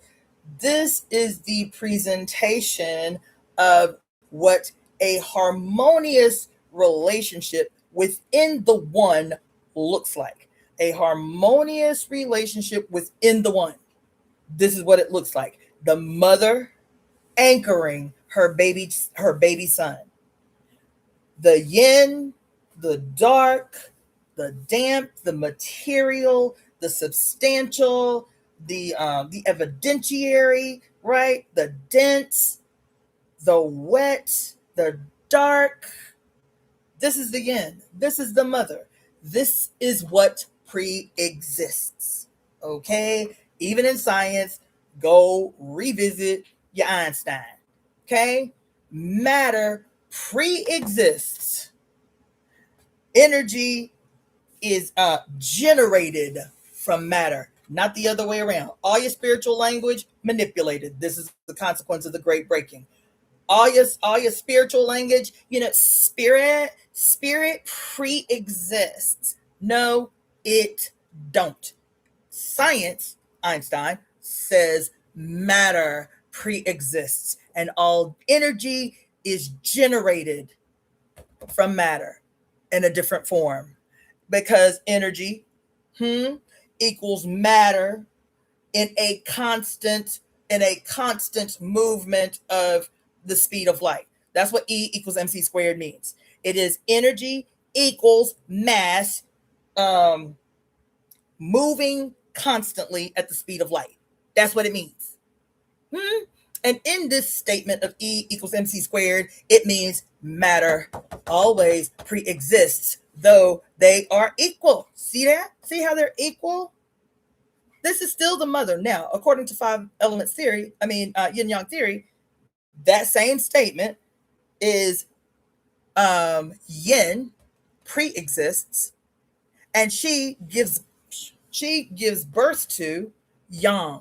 She generates yang, and in exchange, as two personifications of equal force, man, he's still the son. She's still the pre-existing mother that generated everything in the goddamn universe from herself. And in this equal relationship, she, the yin, who gives birth to the son, the yang, who is insubstantial. His power is known, his power is perceptible, but he, as energy, is imperceptible, cannot be held, it's typically only perceptible to one of our senses. It doesn't matter which one. Like, we know we need oxygen. We can't smell it, taste it, touch it, see it, but we know we need it, right? Fire, we can see it. That's the only sense that we can perceive fire. Can't touch it, can't smell it. We can smell the impact of it. Can't touch it, smell it, taste it, hold it, but we know we need it, right? That is the nature of yang. What does Lao Tzu say about yang? It is always, always, always, always, always destructive, unless it is anchored by its mother, unless it is held, anchored, and covered by its mother. That's not my opinion. Lao Tzu said that shit, 3,000 years ago? The nature of yang, if ever separated from its mother, separated from yin, is always destructive. As a matter of fact, there's a diagnosis in Chinese medicine, yang ascendant. When yang ascends, that's what we talking about all the time in astrology, but we'll call it something else. Yang ascendant. That's your president. What's his ascendant? What's his ascendant sign? Does anybody know? It's utmost yang. His ascendant is Leo, as he is a Gemini, which is also yang, because it's an air sign. Huh? Y'all think this shit is separated. The great breaking, the severing of all things from itself so that it's never perceptible. You can never perceive of it. You can never conceive of it. You can never take possession of that which is whole so that you can transform the entire world, the entire whole. The severances, the great breaking mentioned or alluded to in freaking the Wheel of Time, but not just there, in Earthsea, but not just there. Everything, the story of the hero's journey that literally tells you that the first thing that he has to do is leave his mother forever. And so every movie that you see that is the textbook playing out of the hero's journey, what happens? Do you ever see their mama? If you do, she dead. Think about all the hero movies you've seen. Where they mama at? She typically dead. Or he never knew her. Or he was abandoned at birth. He always got an uncle, though, that can play the father. He always got some father. He always got some father type, like in the movie, what's that movie? The Seventh Son? So many of these movies where, as a part of the archetype that Carl Jung observed in these stories that males created, that was necessary to sever the son from the mother in order for the yang, aka the son, to ascend. And in its ascension, if it reaches this point here, which is literally personified as the age gone rogue, or the age of the desert, is literally a cross. Do you think this was an accident? Do you think it was just like something that happened as a coincidence, that the archetype, the archetype of the personification, the trinitorial personification of the age of the desert, of the completion of the process of the sun gone rogue, would be personified by a cross? Do you think that was just a coincidence when the Jesuits and the Roman Catholic Church have been in Asia studying for millennia?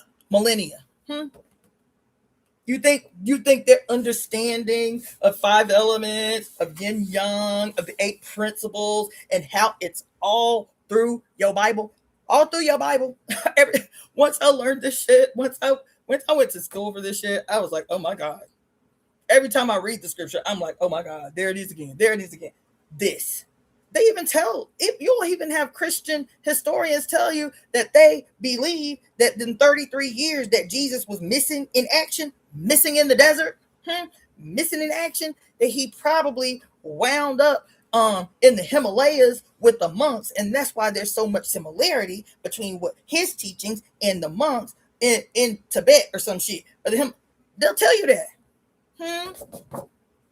And so here, the personification, what they have been working towards. They have collectively, when I say they, I don't mean white men. I don't. I mean men. I mean black men. I mean white men. I mean Asian men. I mean Indian men. Indian men in particular. And that's a discussion for a whole nother day. But yeah.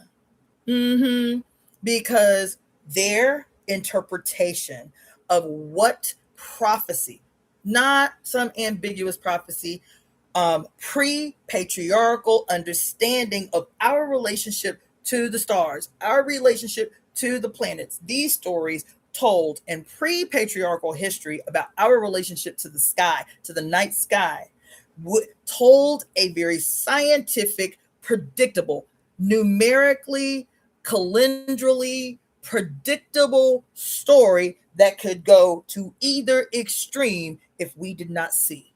If we did not see, these are the potentialities, the extreme potentialities that would consecrate, if you will, an imbalance, a split in the sky between mother and son, a split in heaven, a contest, a violent, deadly contest between the mother and her son, who is so blind.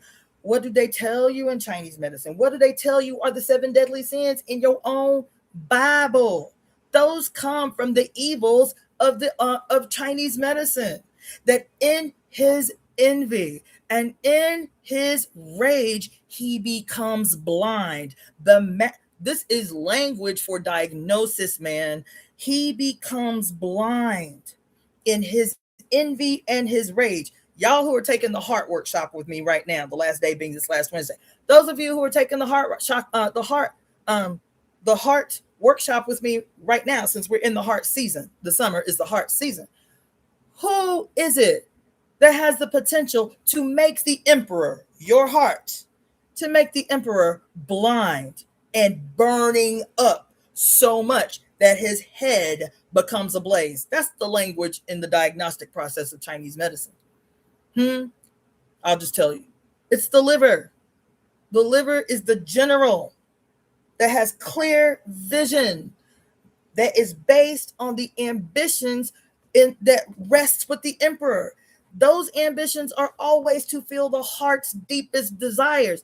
All the heart wants to do as the emperor is experience joy, is experience harmony, is experience peace, is experience laughter, is experience play, is to be a baby all the time. It's to just be, it's to just have fun all the time.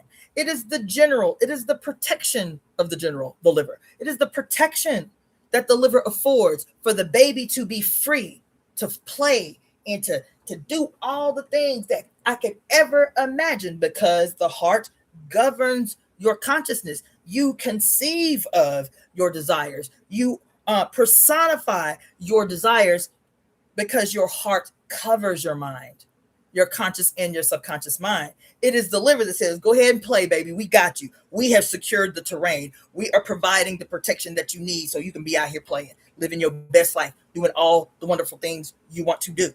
But when the liver is constrained, That's the language. When the liver is constrained by perpetual aggression, outside aggression internalized in the body being suppressed by the muzzle on your mouth, because your heart opens from your tongue. If you do not speak that which is aggressing against you, if you do not express that which you are internalizing, if you swallow it down like hot coals, you injure the liver. The liver becomes constrained and the fire builds and builds and builds. Slowly, it starts to harass your dreams. It starts out subtly as nightmares that you've never had before, dream disturbed sleep, where you have dreams that are so intense they wake you up out of a coma and you can't get back to sleep. Dreams so terrible that they stay with you all day long, harassing. That's the language. Harassing your mind. Heart fire harassing the mind. Why? Because its mother, the liver, the mother as the general, its mother, the liver, is frustrated, is outraged, right? What are the emotions of the liver? Those of you who are taking the workshop, right? It is rage, resentment, frustration, anger, envy, jealousy, and depression. Those are the expressions of a constrained mother whose power has been caged, whose voice has been locked. Why? Because the liver channel circles around the throat. It liberates the tongue that emanates from the heart. See? And when the mother, aka the general's energy, the potential as the tree to give you a healthy tree, right? A healthy, strong wood element, a healthy tree gives you what? It gives you a massive plumage with 1,000,000 leaves. And all the leaves are healthy, representing all of the possibilities of the bounty of your life. Do what you want. You have so many options. The tree is strong because its mother. What's the tree's mother? It's the kidneys. It's the water element. Our water element is strong, so we give what the tree needs to have the most radical vision, because the liver opens into the eyes but governs the throat. It gives us a clear vision. The liver, well expressed, is a baby. When you ask a 5-year-old, when you ask an 8-year-old before they are jaded by your fears, which injure the mother of the liver, your fears injure the kidneys, and you force that shit into your baby before your baby has internalized your fears about the world, injuring its mother. You ask a 5-year-old, you ask an 80-year-old, what do you want to be when you grow up? All the enthusiasm that is a healthy, thriving, bountiful, vision-having liver, the baby says, with all the enthusiasm, I want to be an astronaut. I want to be a rock star. I want to be a fireman. Like all of that, like, yes, I can do it. That's the liver healthy. That's the liver, a tree, healthfully rooted in the water element, in the kidneys. No fear, no hesitation. The judgment of the liver, the gallbladder, that gives you the right amount of discernment to execute the vision of the liver. The liver sees it all. The liver sees your future. The liver sees the strategy for how you can end up this place that you see in your mind's eye. You see, it's everything and it's everywhere. This that I'm teaching you that seems so profound, it's been used against you so many more times than you can imagine. Stanley is the master of using West African spiritual traditions and traditional Chinese medicine as weapons against you to assault your mind over and over and over again. And if you paid me what I was worth, I could spend 3 days talking 24 hours a day to tell you all the ways that this iconography that is the key to your own personal liberation and the salvation of the whole planet. It's you recognizing that this is you. That time started the moment you know what? Let me reel that back. Let me reel that back. Oh my God. Time began. Y'all ain't gonna want to hear this. Time did not begin with inception. Sure didn't. It didn't. Time did not begin when you were conceived. It did not. Mm-mm. Time begins when your mother says to herself or out loud, this new entity will remain. That's the moment that time begins.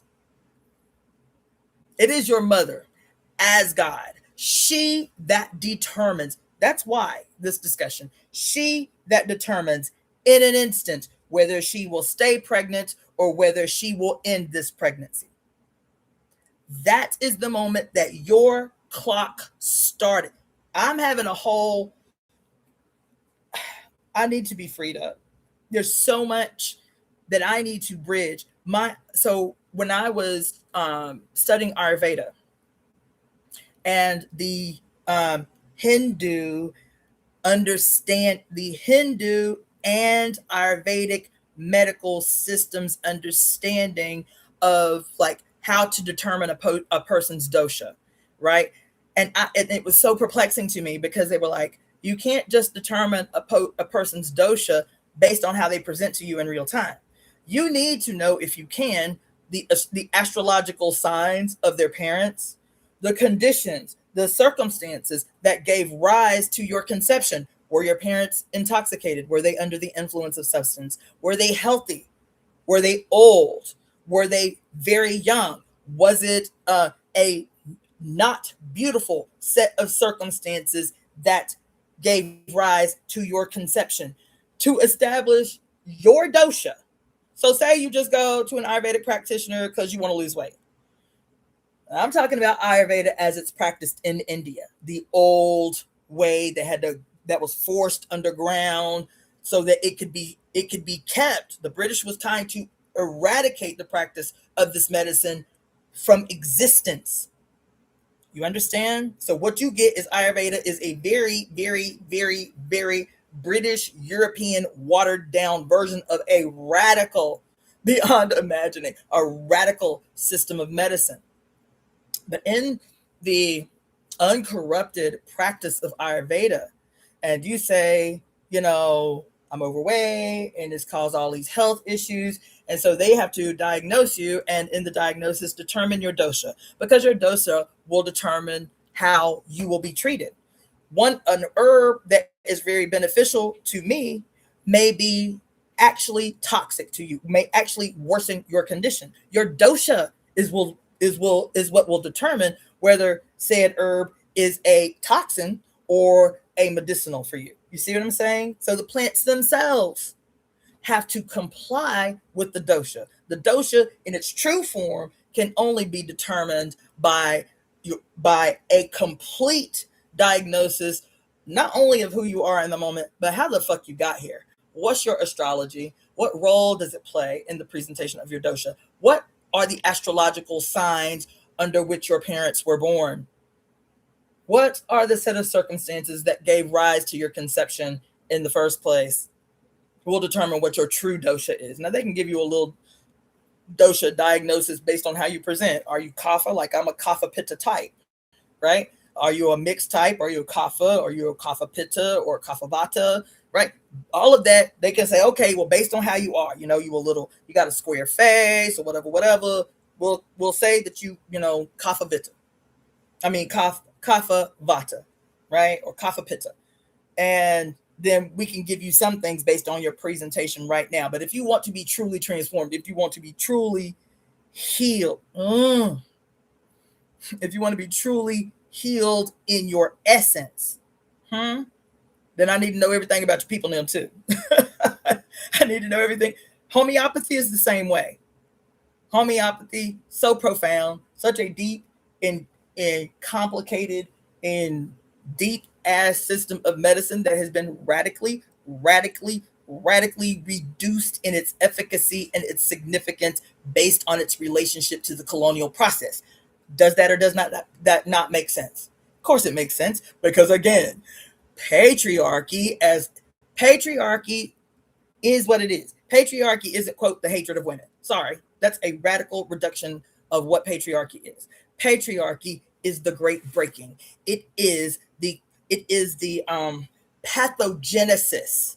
Yes, it is the pathogenesis that is inevitable when the splitting, the breaking, the perception of the breaking happens within the one. This is one. This is not metaphor, by the way. This is not mythology. This is not quote, spiritual jargon. This is literal. This is a scientific statement. This is the one. All that bullshit that your AI tech bros keep imposing on your skull that is an outright inverted, malignant articulation of everything that you know to be true already. When they're talking about, oh my God, we fear that the singularity will occur by 2030. Bitch, the singularity already is. It is the perception of separation that has you fucked up in the game. It has you sick every which way. What's the damn movie that came out with girl? Everywhere. Wait, everything, everywhere, all at once. That is the singularity. It is only our perception of separation. And I hate saying that because so many metaphysical weirdos is saying it's separation is only an illusion with no deep analysis attached to it to help you to understand what that means in the life of a person that has to work a 40-hour week. Bitch, what the fuck are you talking about? Separation is only illusion. Can you explain that? Can you break that down to me like I'm a toddler? Because I don't know what the fuck you're talking about. That's deliberate, by the way. That jargony, spiritual language that is intended to prop those of a certain class or a certain class understanding up above the rest to again attempt in a very insidious way to say that the ails of your existence and your life are somehow because you just were not up on spiritual game. And if you were just up on spiritual game, then you too could have a life of abundance and bounty and spiritual epiphany and enlightenment and all that shit.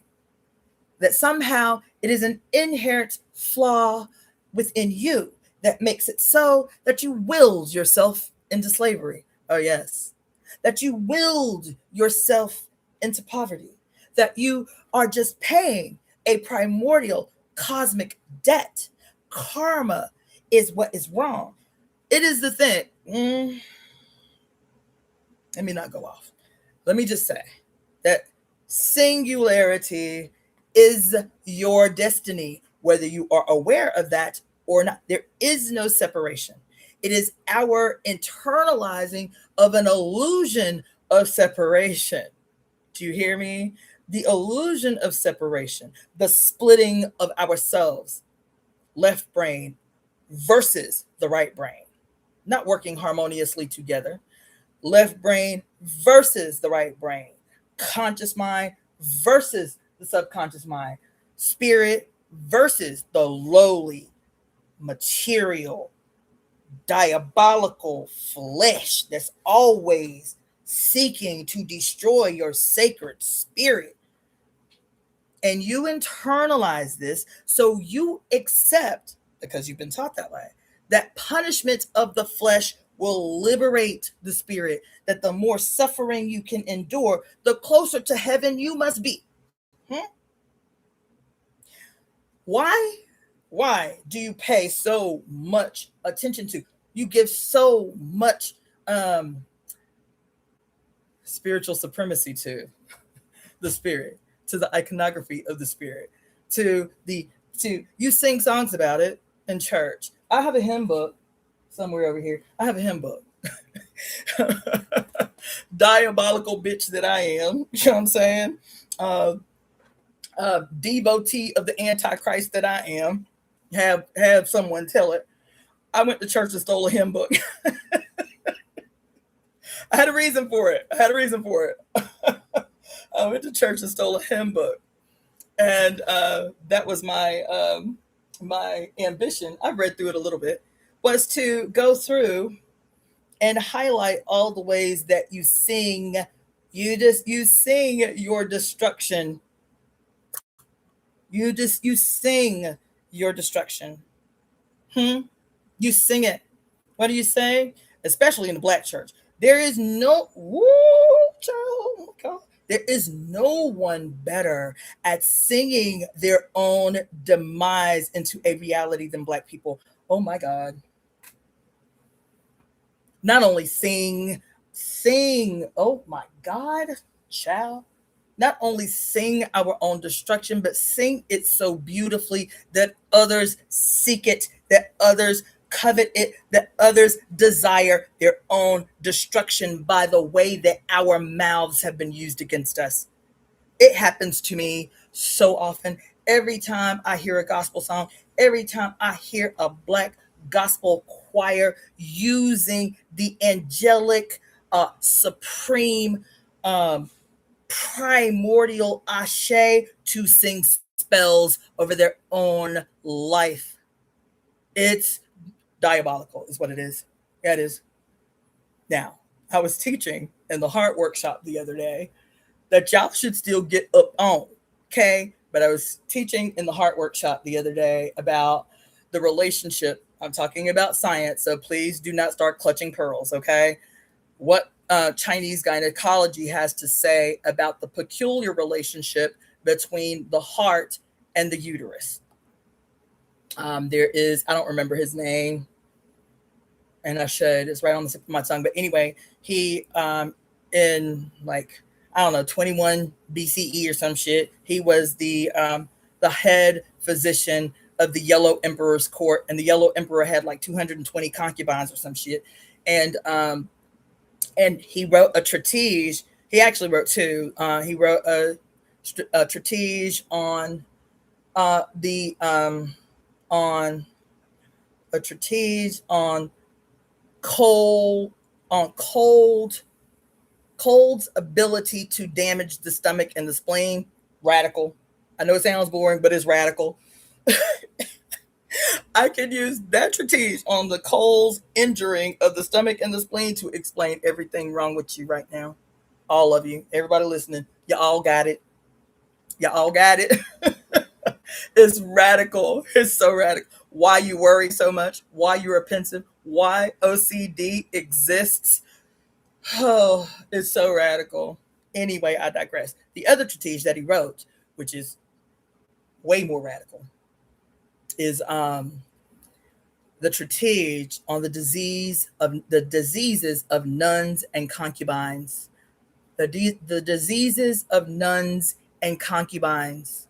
So when I tell you people who have vaginas, people who have uteruses, you women and you trans men who got vaginas and you still got your uteruses out there, when I tell you that this country in particular, not exclusively though, but this country in particular knows so much more about your uterus and your vagina than they are letting you on to. And so they will act every few years like they have had some collective epiphany about the anatomy of the female reproductive organs. And oh my God, how did we not know this? They lying. They lying. They are lying. Everything that has happened to you that has been an aggression against your body, that has had these terrible outcomes, like, we didn't know that these tampons that we were giving you guys were actually causing you to die. We didn't know that they were causing toxic shock syndrome and ovarian and uterine tumors. And we didn't know. They're lying.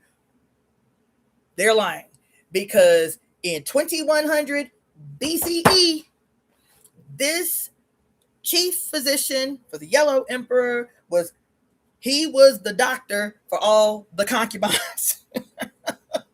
It's a fascinating story. But he was the doctor for all the concubines. So all he is doing all day long is examining and investigating vaginas. That's it. That's his whole job, his whole life in the emperor's court, is to look at vaginas and cure conditions of vaginas and uteruses and cervixes. So you can't tell me that this information that has remained consistent in terms of its writings. The materia medica for traditional Chinese medicine has barely changed in 3,000 years. Barely. That is the one thing that the Chinese can say with a whole chest, is that Despite invasions and colonizing attempts, they have been able to maintain written records of their long observatory scientific processes of perfecting a system of medicine that has never been augmented by outside forces. Never. Native Americans cannot say that, unfortunately. Africans cannot say that. Europeans, I'm talking about goddess worshiping, pre-patriarchal Europeans, cannot say that.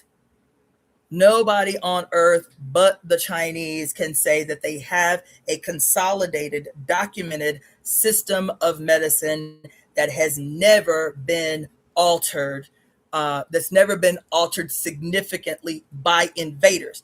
I say it like that because your beloved Mao Zedong, of course, it had to be a motherfucking Trojan horse, and that's what Mao Zedong was, a Trojan horse, a mask ass wearing. He wore the mask of a liberator while he functioned as a goddamn Trojan horse for the West, and the first thing that he radically transformed. Not only radically transformed, he radically transformed and simultaneously massacred and murdered.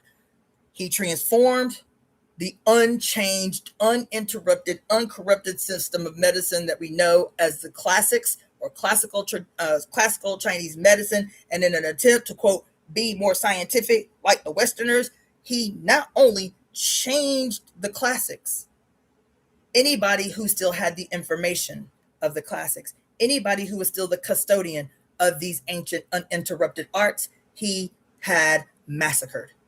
Oh yeah, he did that. Who else did that? The British in India. He did that. Mao Zedong did that under the auspice of the Cultural Revolution and being more scientific and atheistic. Destroyed the only, he didn't destroy it because the classics still exist. Just like in India, those custodians of the uninterrupted lineage that was Chinese medicine were driven underground in an attempt to save their lives and protect the tradition, and practiced underground like renegades. And I have a sneaking suspicion that's going to be a re-emerging culture very, very soon, where practitioners are going to have to be on some underground railroad type of shit. You feel me? I'll have no problem believing that, seeing it clearly in my mind that that's going to have to be a thing.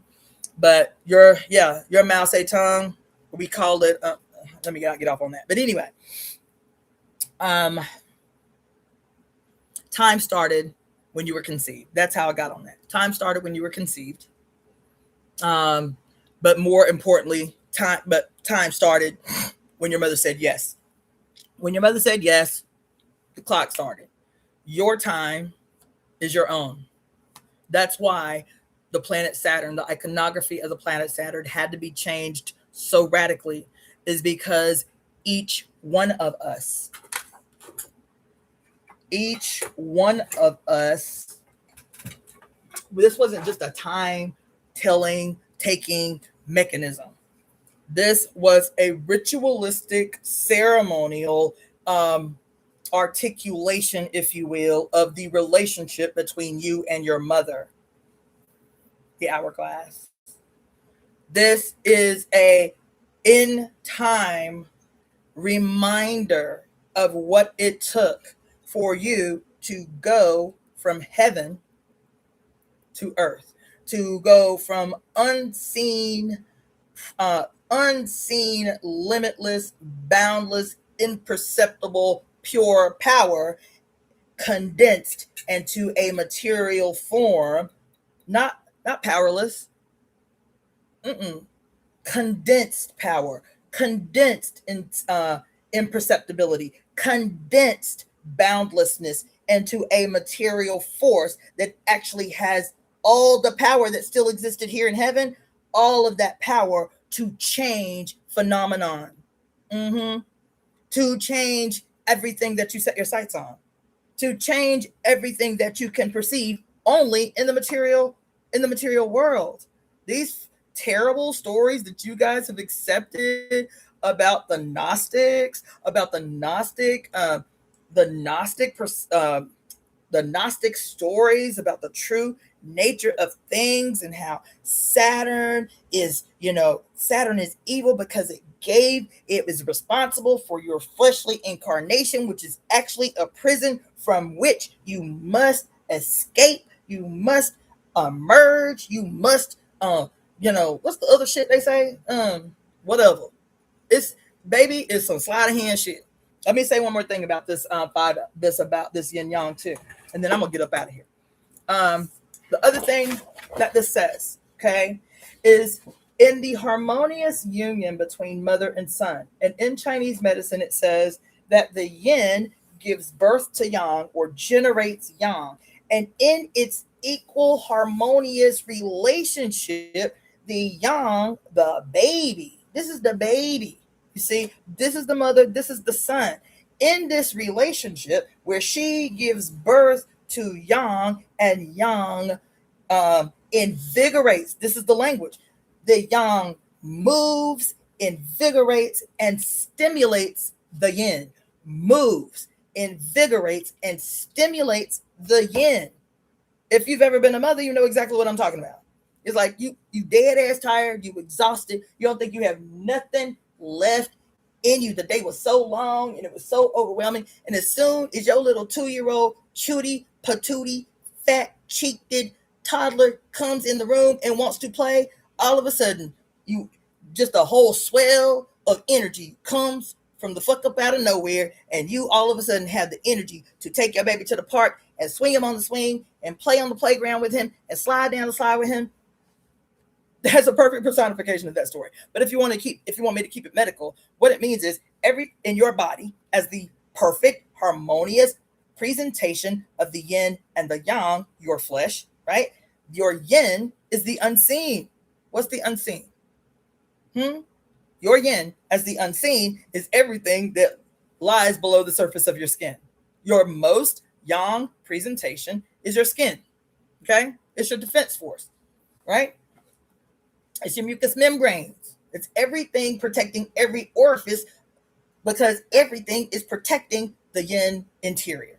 Okay? So it's all of your organs, right? This yin, it's the blood, it's the bone, it's the substance, it's the dense, it's the deep. That's yin. It's the soil, it's the water, it's the most yin is the deep, dark, black, primordial abyss that has never been discovered by humans, but is where every last one of us emerged as single cell organisms. That's this. It's the hidden, it's the deep, it's the dense, it's the substantive, right? It's the perceptible, right? And then the yang of your presentation as the universe, because that's who you are. You are the universe for which time started just for you, because your universe is a representation of you on this earth and as an empire and as your own empire and a reflection. You are a mere image, microcosmic reflection of the same sky that you look up at every night. You are the sky and the sky is you. You're looking back at yourself. You understand? When you look under a microscope and you see your cute little molecules in your blood cells, that's you. Each one of those cells is you. Your whole you. Every single one. That knows exactly what to do, exactly when to do it, exactly how to do it to maintain the perfect personification of the mother's will made a material force that is you in this moment. That's this.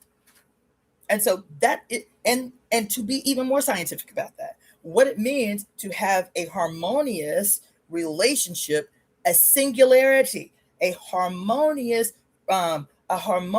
union with dynamic presentations, not polar oppositions, dynamic presentations, faces and phases. She as the son as the mother. That's what this means, because the science says that typically it is disharmonies that can transform one from the other. Where the male becomes the mother, y'all. I'm telling y'all this all the time. Where the male becomes the mother. And if the yang is always destructive, according to Lao Tzu. When the male becomes the mother, all he can do is give birth to is death. All he can do is create is destruction. This is the language. That's what Lao Tzu said. And all things yang is destructive unless anchored in a harmonious relationship with his mother. That's it. All it can do is destroy with the perception of separation, or with, quote, yang ascending to the point that it may start as nightmares and night terrors, and then if it goes untreated for too long, psychopathy or sociopathy. Serial killers are an outright presentation of the king gone mad, of the sun gone rogue, of the fire ascending to the head and driving one, the fire ascending to the head and harassing the heart, driving one mad. Psychopathy, sociopathy, school shootings. This is it. It is the yang ascendant. The yang in its ascendant state. If it is not anchored, if the yin is not strong enough, if the yin is not nurtured or strengthened enough to reach up and anchor her son, to prevent her son from, quote, hurting himself or someone else, if she is not nurtured or strengthened enough to do the job as mother, then at a point in your own body, as a diagnosis, when the yang is so far up in the head, all of these archetypes that you see with their heads on fire, I'm telling you, this is where it comes from. That if the fire ascendant goes too long in this separation from the earth, your body from the chest down, some people say from the navel down, but your body from the chest down, from the navel down, we're going to say the navel down. Your body from the navel down is considered your earth. From the navel up is considered your heaven. If the fire is blazing up into the heaven that is already yang too much, and there's not an equal distribution of yang in the earth and yin in the heaven, then that separation over a certain period of time will create a condition called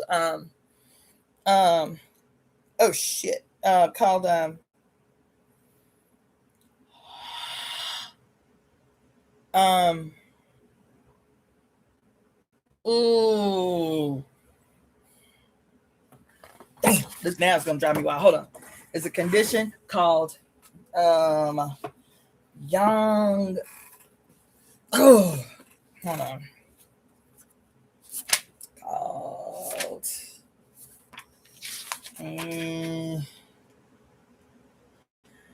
oh my God. The collapse of yin. Yes, the collapse of yin. What that, because you have two different conditions, the collapse of yang or the collapse of yin. And the presentation, so the collapse of yang, its symptoms are loss of consciousness, aversion to cold counterflow of limbs, and purple lips, right? Purple lips. So it's a yin presentation when yang collapses. When yin collapses, meaning that the mother is too weak to rise up and anchor the sun. The yin is too weak to rise up and anchor the sun, meaning drawing the fire out of his head. You understand? When the mother is too weak to rise up and anchor the sun, to draw the sun down, then in early phases, it may be mania, it may be psychopathy, sociopathy. If that goes on too long, eventually it will lead to death. It will lead to conditions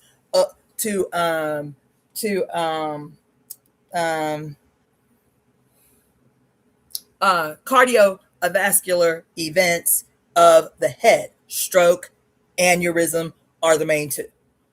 That if it goes too long, where there is too much fire in the head, eventually, if left untreated, it will cause what they call a separation.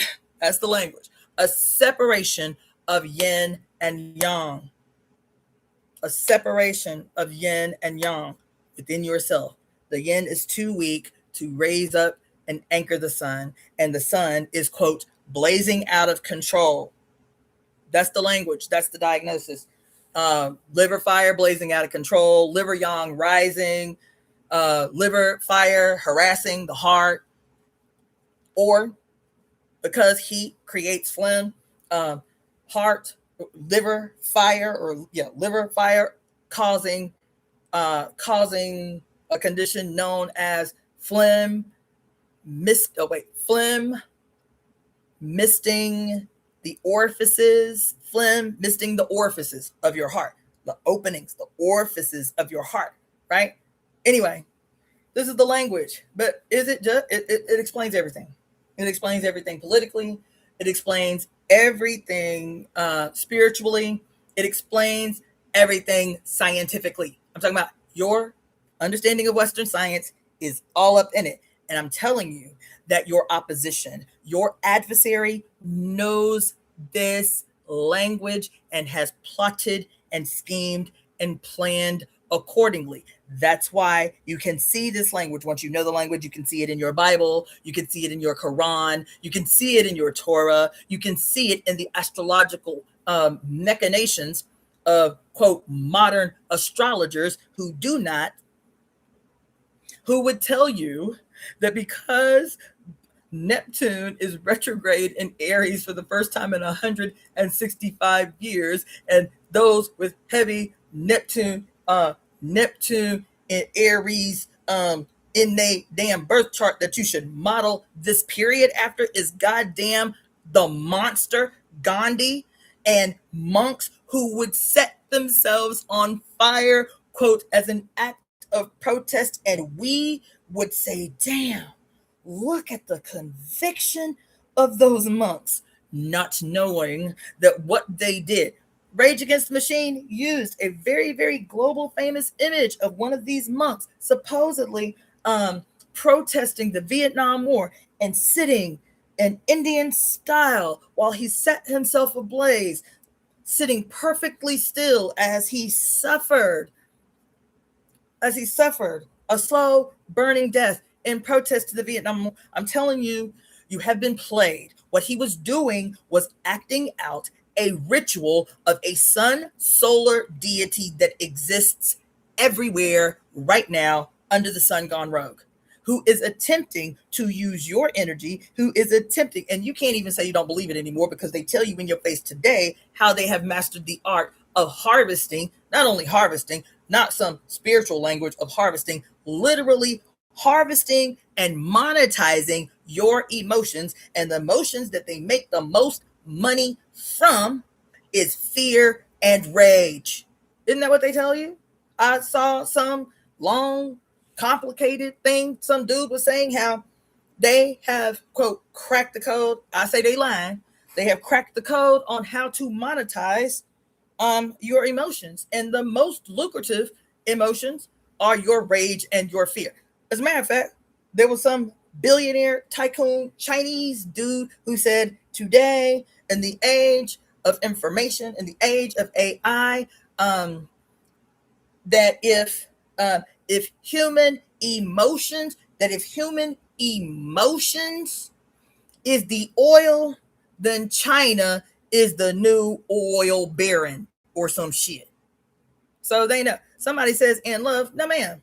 Because if love was as monetarily beneficial to a murder cult, see, you can't separate. Everything that I'm saying is connected.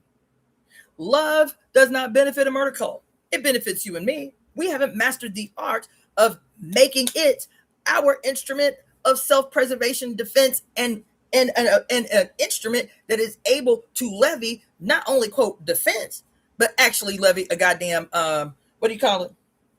An opposition, a strategically organized, deliberate, purposeful, perpetually advancing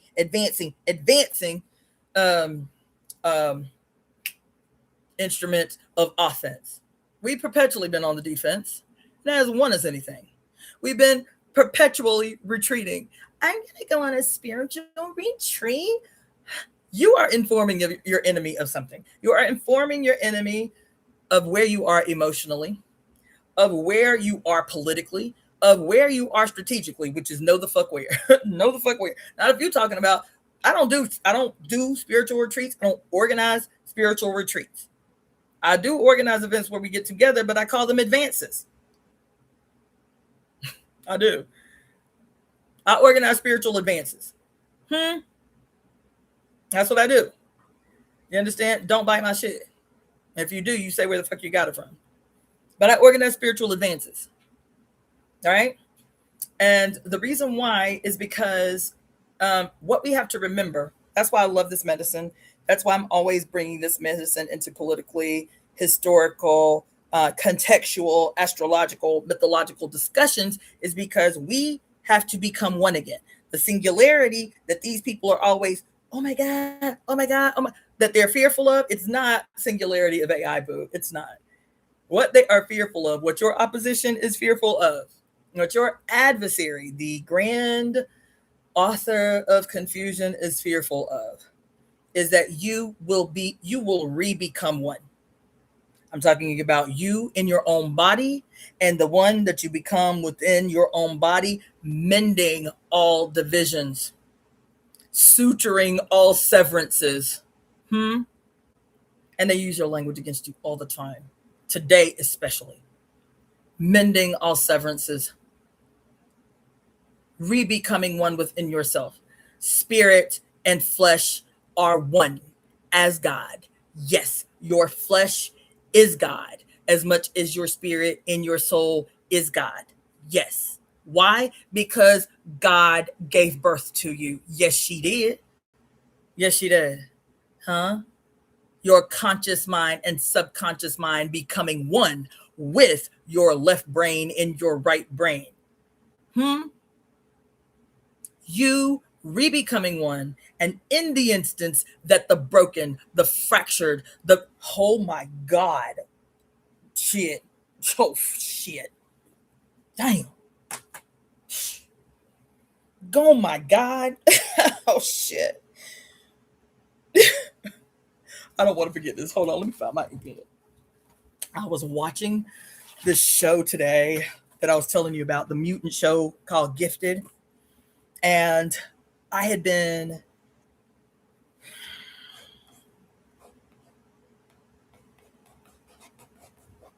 oh. Goddamn. Oh, God damn. Shit. Ew. Oh my God. Holy shit. Mm-mm.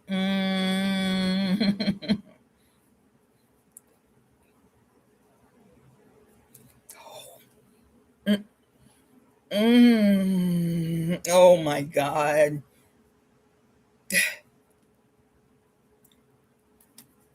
Oh my God.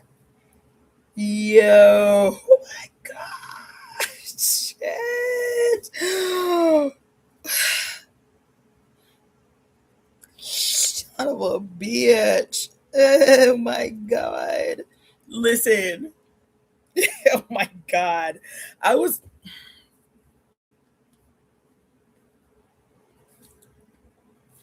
dying, y'all. Mm. Mm.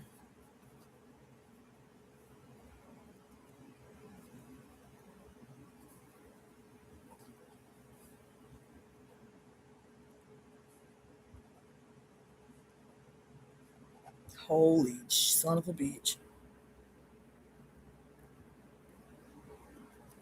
God damn. Oh my God. Let me tell y'all something. This shit. Oh my God. Listen, I don't even know how I got there. What the hell was I just saying? Holy shit. Oh my God.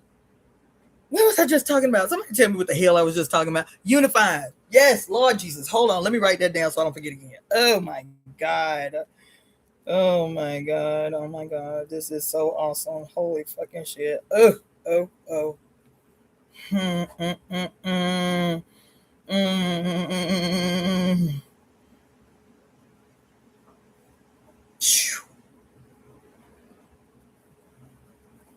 I could not see it. Oh my God. Uh,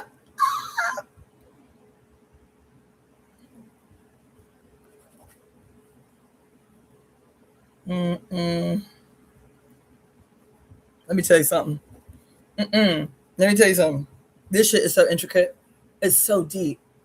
We're going to be studying. You're going to be studying this period in human history for a very, very, very long time. Perpetually perplexed, amazed, amazed, amazed by what we could not see. We're going to look back and say, how, how, how were they able to hide this so well while telling us everything? And I mean everything. Every story, child, every story about your existence, every period of human existence being told to you in your face over and over and over again, not leaving, they don't leave out a single detail. This shit is actually insanely brilliant. It's actually insanely brilliant. Oh, let me just tell you the moment that I just had, y'all. I'm talking about their greatest fear is you becoming one. You yourself within yourself. And from there, you the group. You, the singularity that they are fearful of, but inverting and feeding back to you as a fear to fear the future. Because that's always what it's about. Fear the future, fear the future, fear the future. We shouldn't fear the future. They fear the future. So they have to take the stories, invert the stories, mutate the stories, and feed them back to you so that you do not create the future that they fear. That's what it's about. You do not create. So they feed the story that they know is certain, is imminent. They take the story, invert the story, pervert the story, feed it back to you for 115 years. For 115 years. So you harvesting your fear, harvesting your resentment, your frustration, those serious emotions that stagnate you, that frustrate you, that make sure that you do not move in opposition to their interests. They feed you the story so that they can try to corral you into not creating the future that is inevitable, that future that they wrote about in your own Bible, perverted, converted, and turned inside out to feed to you as a horror story known as the Revelations that is about your black ass bountiful mother, the great cow goddess of the universe. The truth that lies in the blackest sky. That's what they're trying to hide you from. You understand me? Oh my God. In this moment that I just had, talking about you re-becoming one, your mother's, the light of your mother's eye, that which she invested her whole body into securing, her blood, her bones, her nutrients, her hair, her teeth. Child, I lost 2 teeth while I was pregnant. You feel me? Her slim little waist, the stretch marks as her battle scars to secure your life against all odds and to consecrate this contract that she said in herself that she would accept the moment she found out she was pregnant, to secure it, to consecrate this destiny that is your own. When your clock starts in the universe, your fingerprint in the universe, that she bathed you in the holiest of primordial waters and consecrated it to make sure you knew with the very blood of her own body. With the very blood of her own body. And every story that is indicative of the absolute evidence, child, material, repeatable evidence, repeatable scientific perfection that is the birthing process, the evidence of the majesty of this singular ceremony on earth. That for, and it's something we're going to have to talk about some other time. But some kink in the matrix, some tear in the fabric of the one, something that sent us on this long journey of unraveling and fraying the fabric of the universe, that has us at this moment of its peak personification that cannot continue this way. If your astrology, if your astrologers, if your tarot readers, if your preacher, your priest, your shamans, your yogis, your freaking ascended masters are not arming you with a language that is plain and simple and still profound in its presentation, that arms you with a language that you remember. I'm not telling you anything new. I am telling you what you remember. The spidey senses, the hair standing up on end, the goosebumps, the butterflies, the heart palpitations. Like, oh my God, why does this resonate with me? So it is because your mother is screaming at this moment to pop every fucking lock on every cell in your blood so that you can re-become the giant you were born to be. That's it.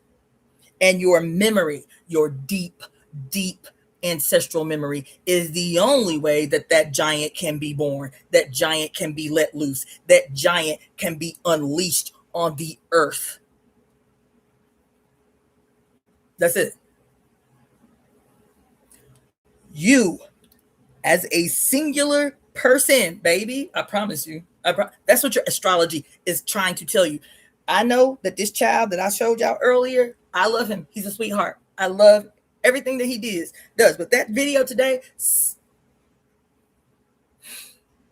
was like a freaking splinter in my brain. I said, these were the only two archetypes that he could come up with to express and explain the power potential of a Neptune retrograde in Aries is Gandhi and monks literally sitting as the archetypes of the sun gone rogue, that the greatest crimes that you can commit against your own flesh are the way to finally liberate you forever from your mother. The penance, the self-brutalizing, the whips and the cutting, and the more you punish your flesh, the more you state your opposition to your mother. And they've said as much. It's not something I'm inferring. They've said as much.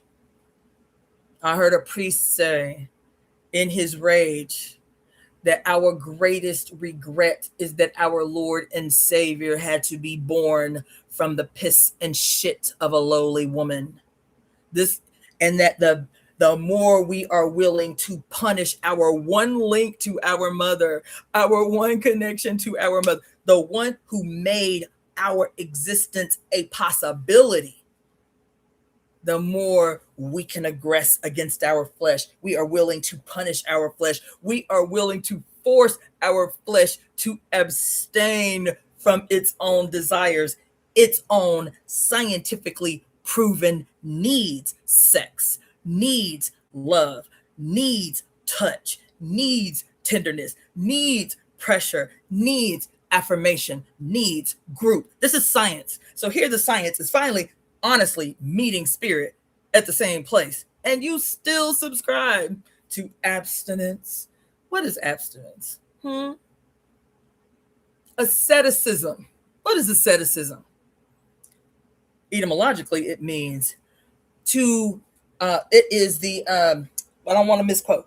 Asceticism are the acts of extreme devotion, and that devotion to a higher being or deity, person or deity, those extreme acts that, somebody look up, search the etymology for asceticism so I don't slaughter it. But basically, those things that you are willing to do to suffer to prove your allegiance or devotion to a higher human or a higher being or some other idea, right? And asceticism, what the underlying, because we talked about this at length, I ain't gonna go into the hard details, but asceticism tells your opposition. Asceticism tells your adversary. Who is your adversary? The lords of war, the devotees and the ministers of a murder cult for the birth given to a war god. Do you understand? And so what asceticism teaches your opposition, what asceticism teaches your adversary about you is your willingness to accept punishment as a necessity for divinity, as a necessity to achieve, as a necessity, your willingness to suffer. I'm telling you, think about this internalized idea of the justness and the majesty and the divinity of suffering. And this is how you explain why war exists on earth and why so many are willing to be the victims of war. I want you to hear me. I want you to hear me. Why so many are willing to be kamikazes, to be Unabombers, to be what you call them, jihadists, to be IDF, to be any number of our mother's sons, self-sacrificing through ideas of ascetic martyrdom that will gain them something in an afterlife that will never exist. Do you hear me? This is science that I'm talking about. In an afterlife that will not come.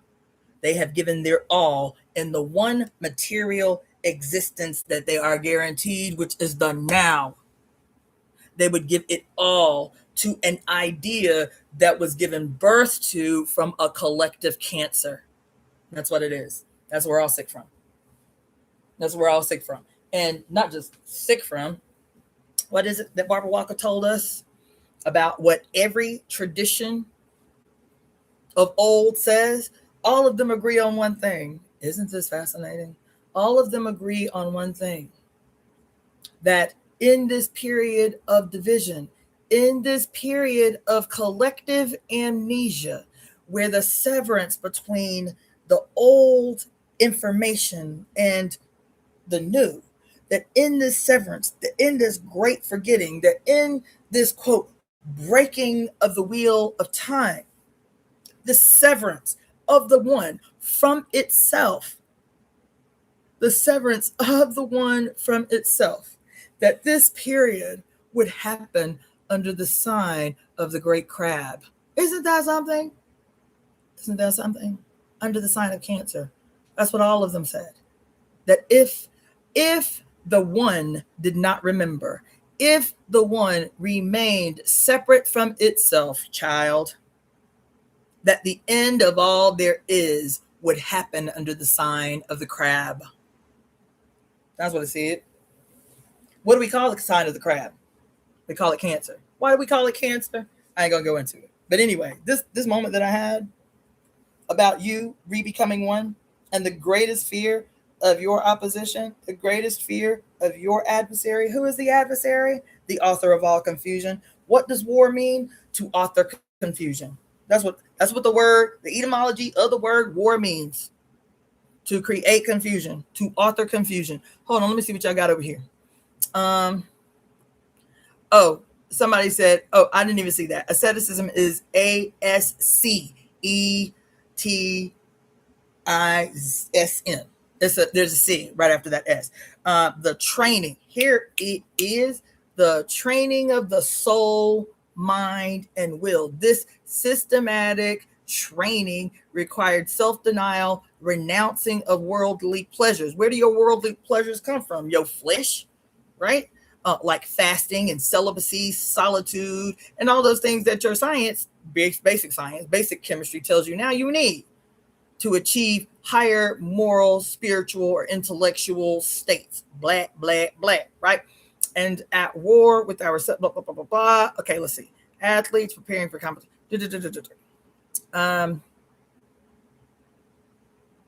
Christians adapted the term to describe the strict self-discipline and renunciation of worldly pleasures for spiritual growth. Sounds like separation of yin and yang to me, but I digress. What do I know? Butterfly flew right in front of my face. Awesome. Separation creates weakened animation. Okay, so listen. Asceticism, and you've seen it. You know, it these days it's like fasting. Gandhi looked like, very, very sickly at the end of his life, right? From perpetual, quote, political fasting. He could have fasted his whole life. It would not have made him no less the diabolical, monstrous, tyrannical asshole that he was. And yes, he was. Yes, he was. Yes, he was. Yes, he was. As a matter of fact, we live in a topsy-turvy world. We live in a world where bad has become good and good has become bad. Take 2 seconds to type in good guy or good guys that were actually not so good, or people that you thought were great that were actually evil. Do that. Put that in YouTube and watch your mind be blown. Because Mother Teresa was an asshole. Gandhi was worse than an asshole. I can't even laugh about him. Gandhi was a tyrant. Gandhi was a tyrant. He was a tyrant. Even among those that practiced the same faith as him said so. But because they had vaginas, y'all refused to listen to them. That's the problem. So it's just now coming out. The true, deep, disgusting asshole that he was is only coming out now because it's finally a period in human history where y'all sometimes halfway for half a second may listen to a person that has a vagina. He was a monster, is what he was. He was a monster who used power to get his way with the most vulnerable. That's who he was. That's who he was. Okay. So you re-becoming one. Let me not go off before I share this with you. The reason I had this whole moment talking about you re-becoming one, the singularity that is it's you. What they're talking about is you. I will get deeper eventually, but what they're talking about is you, the singularity, and how we must fear it. Oh my gosh, it's going to happen sooner than we thought, the singularity. And they always talk about AI. No. As a matter of fact, do you want to know who AI is? AI isn't a computer. AI isn't computer systems or computer programming. The artificial intelligence is you. The artificial intelligence, the implication that artificial intelligence is that which is produced by the hands of human beings. That's what artificial means. Artificial means produced by human hands. Intelligence means it seems to be intelligent like a human, but it is artificial in that it is made by human hands. Intelligence made by human hands. That's the etymology of artificial intelligence. Isn't your skull right now blinded by the light under 7,000 years of sun, solar, deity worship, blinding you by the daylight sky?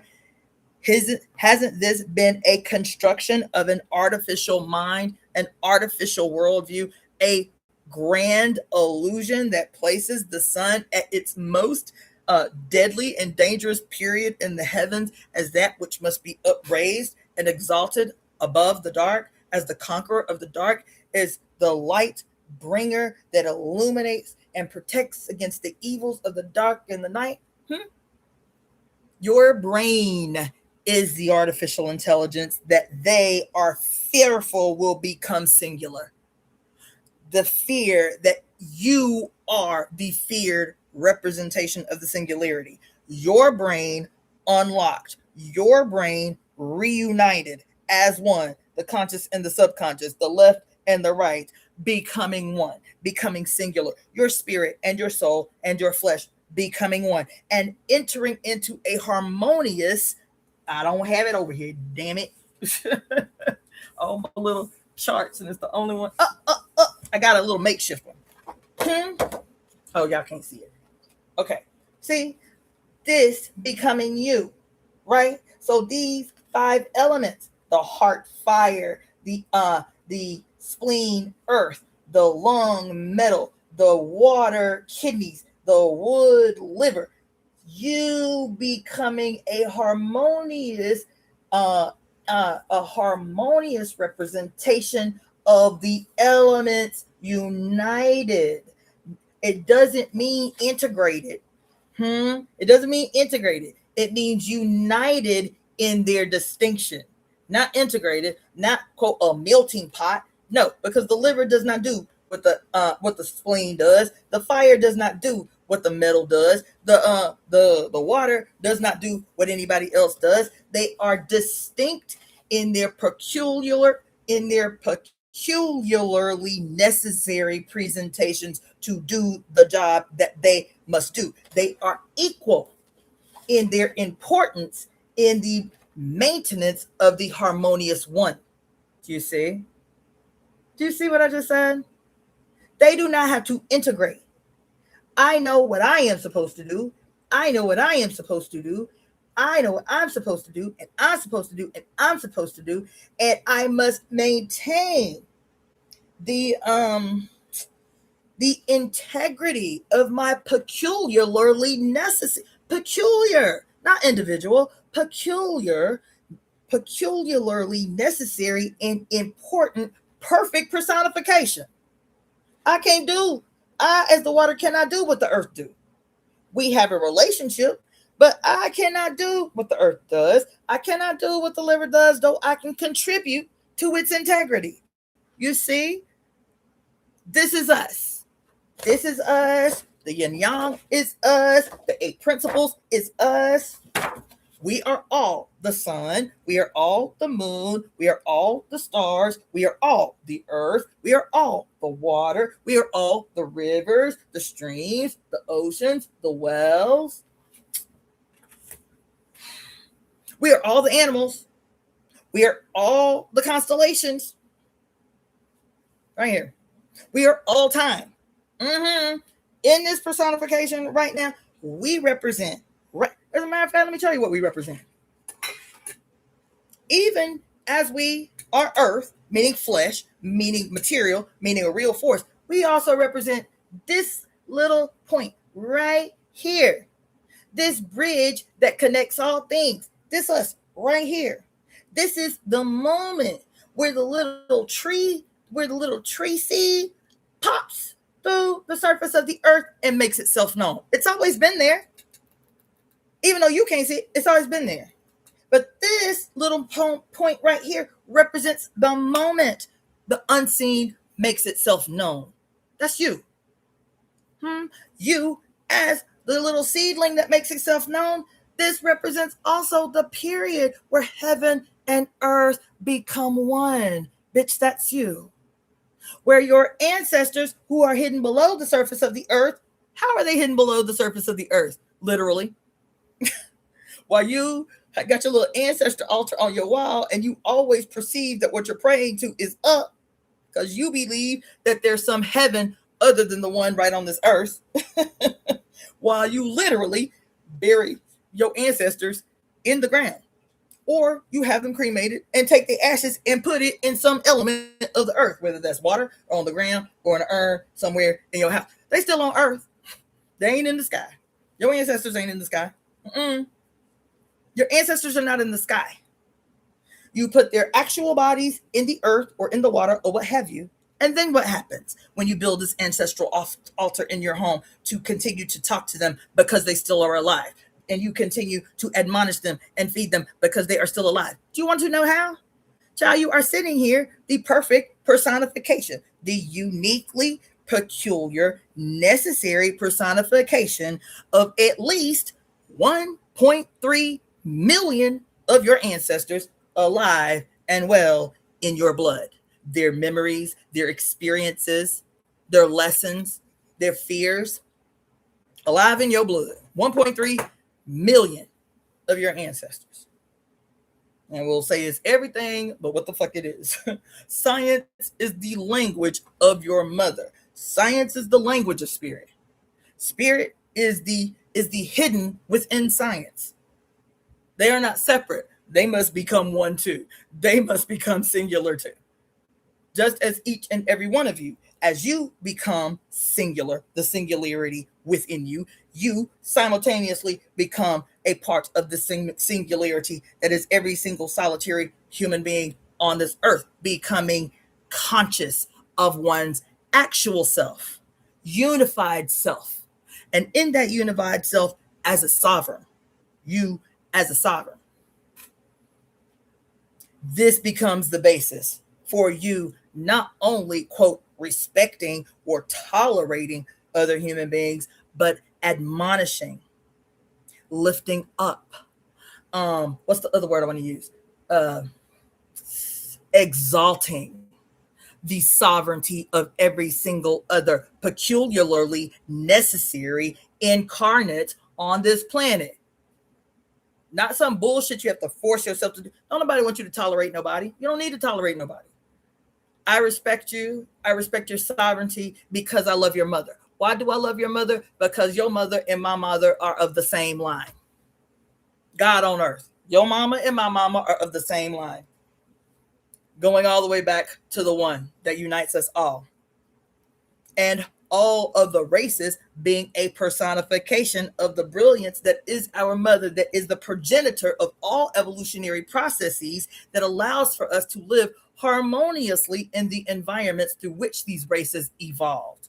If you don't know science, your spirituality is whack. If you don't know the history of the epochs of human civilization and how they emerged, how we change and transform based on our very intimate relationship with the earth, and she changing us so that we have the ability to adapt to the environment that we evolve in.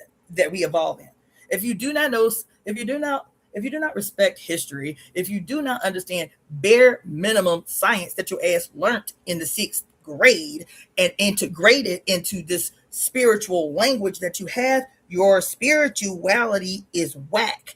It's purposeless. It's bullshit. It's the repetition of a bunch of flowery bullshit that has no substance whatsoever and will not change you as a human.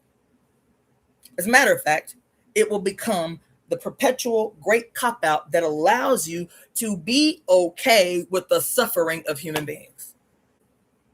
To not only be okay with it, to accept that it's something special about you and your spiritual enlightenment and understanding that you keep under lock and key in secret societies, and it's only for the initiated and shit.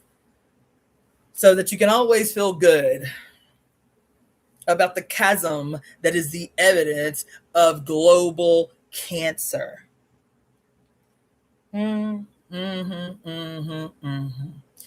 only way a human being can become a trillionaire on a planet that is abundant enough for every single solitary incarnate to live a beautiful life, a long and bountiful life.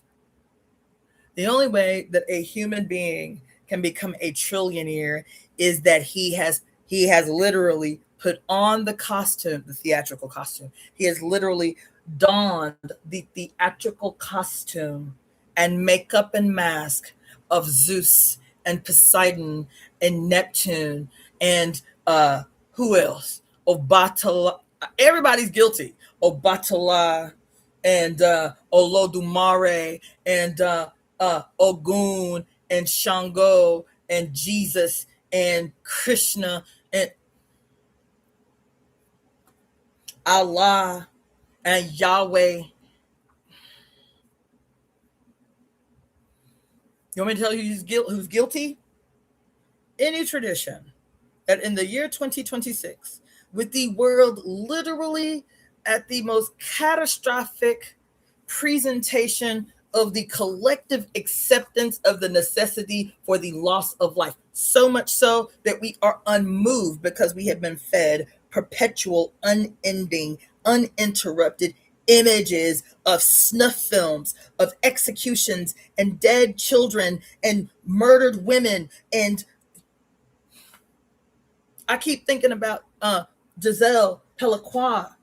How what happened to this woman has not moved the globe to wreck this whole thing. That this woman who lived in the house with a man that she loved for 40 fucking years. This is the father of her children, the grandfather of her grandchildren, her most beloved. They built a home together and all this shit. And for 10 years of her elder, this is a crone. This is a crone living in the home with the person that she trusted most on earth, on the whole planet, who gaslit her into thinking that because she was old, 80 something, she was losing her mind, while he poisoned her every night for a decade to allow more than 88 men to come into their home, into their bedroom, and assault his wife. That by the time, and it was a quote accident, it was the mother's exposing. It was a quote accident that she ever found out. Because he, along with her physician, had convinced her there was nothing wrong with her body, though she kept saying, something is wrong with my body. Something is wrong with my vagina. And her physician, who was one of the participants in her exploitation, convinced her that she might be having psychosomatic symptoms and may want to see a psychologist, a therapist. She might want to check herself into a house, into a psych ward.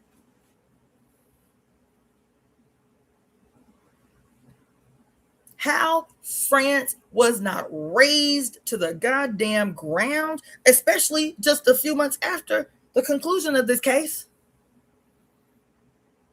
under the auspice of investigating any potential events like it. The police find a website, a dark website, in their investigation in France of more than 81,000 men doing exactly the same thing to the females closest to them in their homes, their daughters and their wives. 81,000 men sharing images and how-tos of the appropriate amount of drugs to put in their nightly smoothie and shit to do this, while they share images of these aggressions against the bodies of the women that they love, supposedly. So when I talk about heads on fire being an actual identifiable diagnosis being handed down at the time in China, in Chinese medicine, this was not fucking hyperbole. This wasn't mythology where they were creating mythologies out of actual observed events and tendencies. This is science. So when I tell you,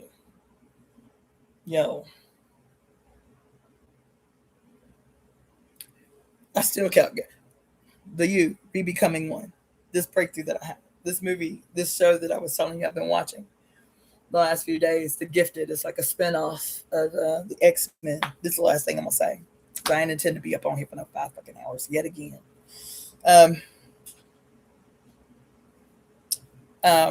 There's a character in this show. Let me tell you, I told y'all last week I had watched Shazam again for like the 15th time, the second one, The Fury of the Gods. And there was a scene that had never stood out to me before. I've seen this movie so many times, but this particular day, there was a scene that was so subtle, but for this day, it was like, there's a scene where the foster mom and dad find out that their little kids, when they say Shazam, they all become grown-up superheroes out there saving San Francisco. Okay. And so when they find this out, they're like having to learn in real time, like what to do. So they put all the kids, they're in their kid form right now. They put all the kids in the van and they're driving across the town because the three goddesses are threatening to wreck everything or whatever or whatever. When they stop the van, something happens, whatever. Things happen. And when they stop the van, the parents are looking back at the kids, but the camera is looking at them. So it's like you are where the kids are sitting. That's the view. And you're looking at the parents turned back talking to the kids. Because they were like, we're learning in real time. This is over top. Is this why our house keeps getting struck by lightning? It's because every time y'all say Shazam, yeah, the lightning strikes, y'all turn into superheroes, whatever. But in all this activity, they had run into something and the windshield was cracked. But the way the windshield was cracked was like right in the center, a perfect, like if a hard rock hit the very dead center and went through and formed a perfect circular spider web. That's what the windshield looked like. This particular time, of the many, many times I've seen this movie, that windshield kept just like almost screaming at me. It was like, look at me. And I kept going back and I was like, oh my God, what does this mean? What is the symbolism behind a broken windshield? It must be something, because it was like in my face this one time. I was like, it was just background noise. Any other time, it was like in my face, this big, beautiful, circular glass spider web where something had hit the windshield, right? And I took so many pictures of it, of the screen, because I was like, I know this means something. I can't think about it too deep right now, but I know this means something. And it kept coming back to me. I was like, I know that windshield means something. I just don't know what, right? And then in this show, so that's Shazam. That was when I started thinking about it. It was like 2 weeks ago when I rewatched Shazam, okay? Then I started watching the show Gifted, like it's a series. I started watching Gifted. It came out some time ago, but for some reason, I was like, I'm going to watch it. And there is a character in the show. I'm already in season 2 of this show. This character you see in almost every episode, but he has limited speaking lines. And there's only 2 other Black characters in the show. 2 other. And the 2 other Black characters is a husband and wife. Very, very, the husband is very popular. I don't remember what his name is, but once you see him, you're like, oh yeah, he was in a lot of stuff. Bald-headed, good-looking, light-skinned dude. His wife is like my complexion. She's not in there much. They married. The reason that he becomes a special agent is because in this October 15th event where the mutants are fighting against the humans, and because they just protesting, but then the police came, and how they always be instigating some shit so that a peaceful protest turns into something catastrophic. The something catastrophic was a mutant that has extraordinary powers, makes an explosion happen from their body, and a bunch of people was killed. One of the people that was killed was the daughter, the little baby of the man and the woman, the Black character. So this is how the husband becomes a part of what is called the Sentinel Services that specifically, acts like the police for mutants, right? So this is where you arrive to. This other Black character that is one of the mutants, his skin is coal black. Beautiful. Coal black. Shamar Moore, thank you so much. That's him. That's him. So, but the character that I'm talking about in this moment that I just had, that keep in mind, I'm still talking about Shazam and this moment that I had a couple of weeks ago with like this freaking broken windshield in this car that was standing out like a siren. This Black character has literally skin that looks like an 8-ball. It's glistening black. It's shiny black. It's beautiful black. But on his face, one side of his face, is a scar that looks like broken glass. It's like the scar is so prominent, the glass part literally looks white. And his whole side of his face looks like the pain of a perfectly cylindrical, broken glass. That's what occurred to me in this moment when I was talking to you about you being the feared singularity. the fractured you becoming one, right? Re-becoming one. Let me tell you, and I'm always talking about the hidden, the she that is always hidden, the she that's always hidden, but ever present. The she that is always hidden, but ever present. Every single where and every single story. An inverted, perverted, mere opposite of yourself being fed back to you. That's the illusion, right? Here he is, beautiful, black, with this brilliant, beautiful scar on his face. And I'm in season 2. He speaks in almost every episode, even if he only has a few words or a line or whatever. He speaks in, but in 2 seasons of this show where there's all this action because the police are forever coming to get the mutants, to this day, I think I'm in episode 3 of season 2. I still don't know what his power is. In this show, you know every single solitary, because they're all in hiding. So they're in hiding together. All these mutants have this compound where they are hiding from the police. Okay? That's all they do. Hiding from the police, trying to figure out when they can go get food and supplies, and trying to hide from the police. That's all the show is about.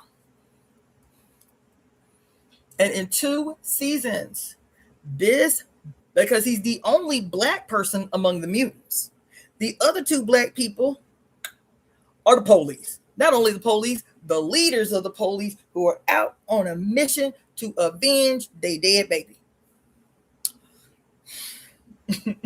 Right? And this black mutant is the only one to date out of a whole season and 3 more episodes in the new season where I do not have a clue what his power is. His power remains hidden. His power remains hidden. It's interesting. And the reason I thought about that, right, is because this whole concept of the mirror, of the broken glass, right, of the I'm working on this idea of I heard this astrologer talk about the Enlightenment, right? He was talking about the Enlightenment, the period of the Enlightenment, what ideas emerged from the Enlightenment, and said, this white astrologer said, I am convinced that what we are currently experiencing, he said, I have coined the term the endarkening or the endarkenment, something to that effect. His premise was that the Enlightenment was actually more, what did he say? The period that we associate with the Enlightenment was actually, oh my God, I don't want to misquote him. But basically, that shit I'm always saying. The Enlightenment was some sleight of hand shit that has had us arrive to this moment that he has coined the endarkenment. That's what he called it, the endarkenment. He said that the period that we are living in right now today, since I think he said since the late 1800s, since the Gilded Age, he said the period that we have been living in since the Gilded Age is the new dark ages. That's what he said. I said, oh my God. Oh my God. Now, his premise was different than mine. My premise, I don't have a problem with this whole idea of the endarkenment, but what I am presupposing, what I am proposing is that the endarkenment that he is talking about is not that. It is, again, the further splitting and inverting, turning inside out, flipping, inverting, perverting, so that the dark becomes the dark. Ugh, I'm still thinking about this, right? You see this little white dot in here and this little black dot here. If this was the harmonious.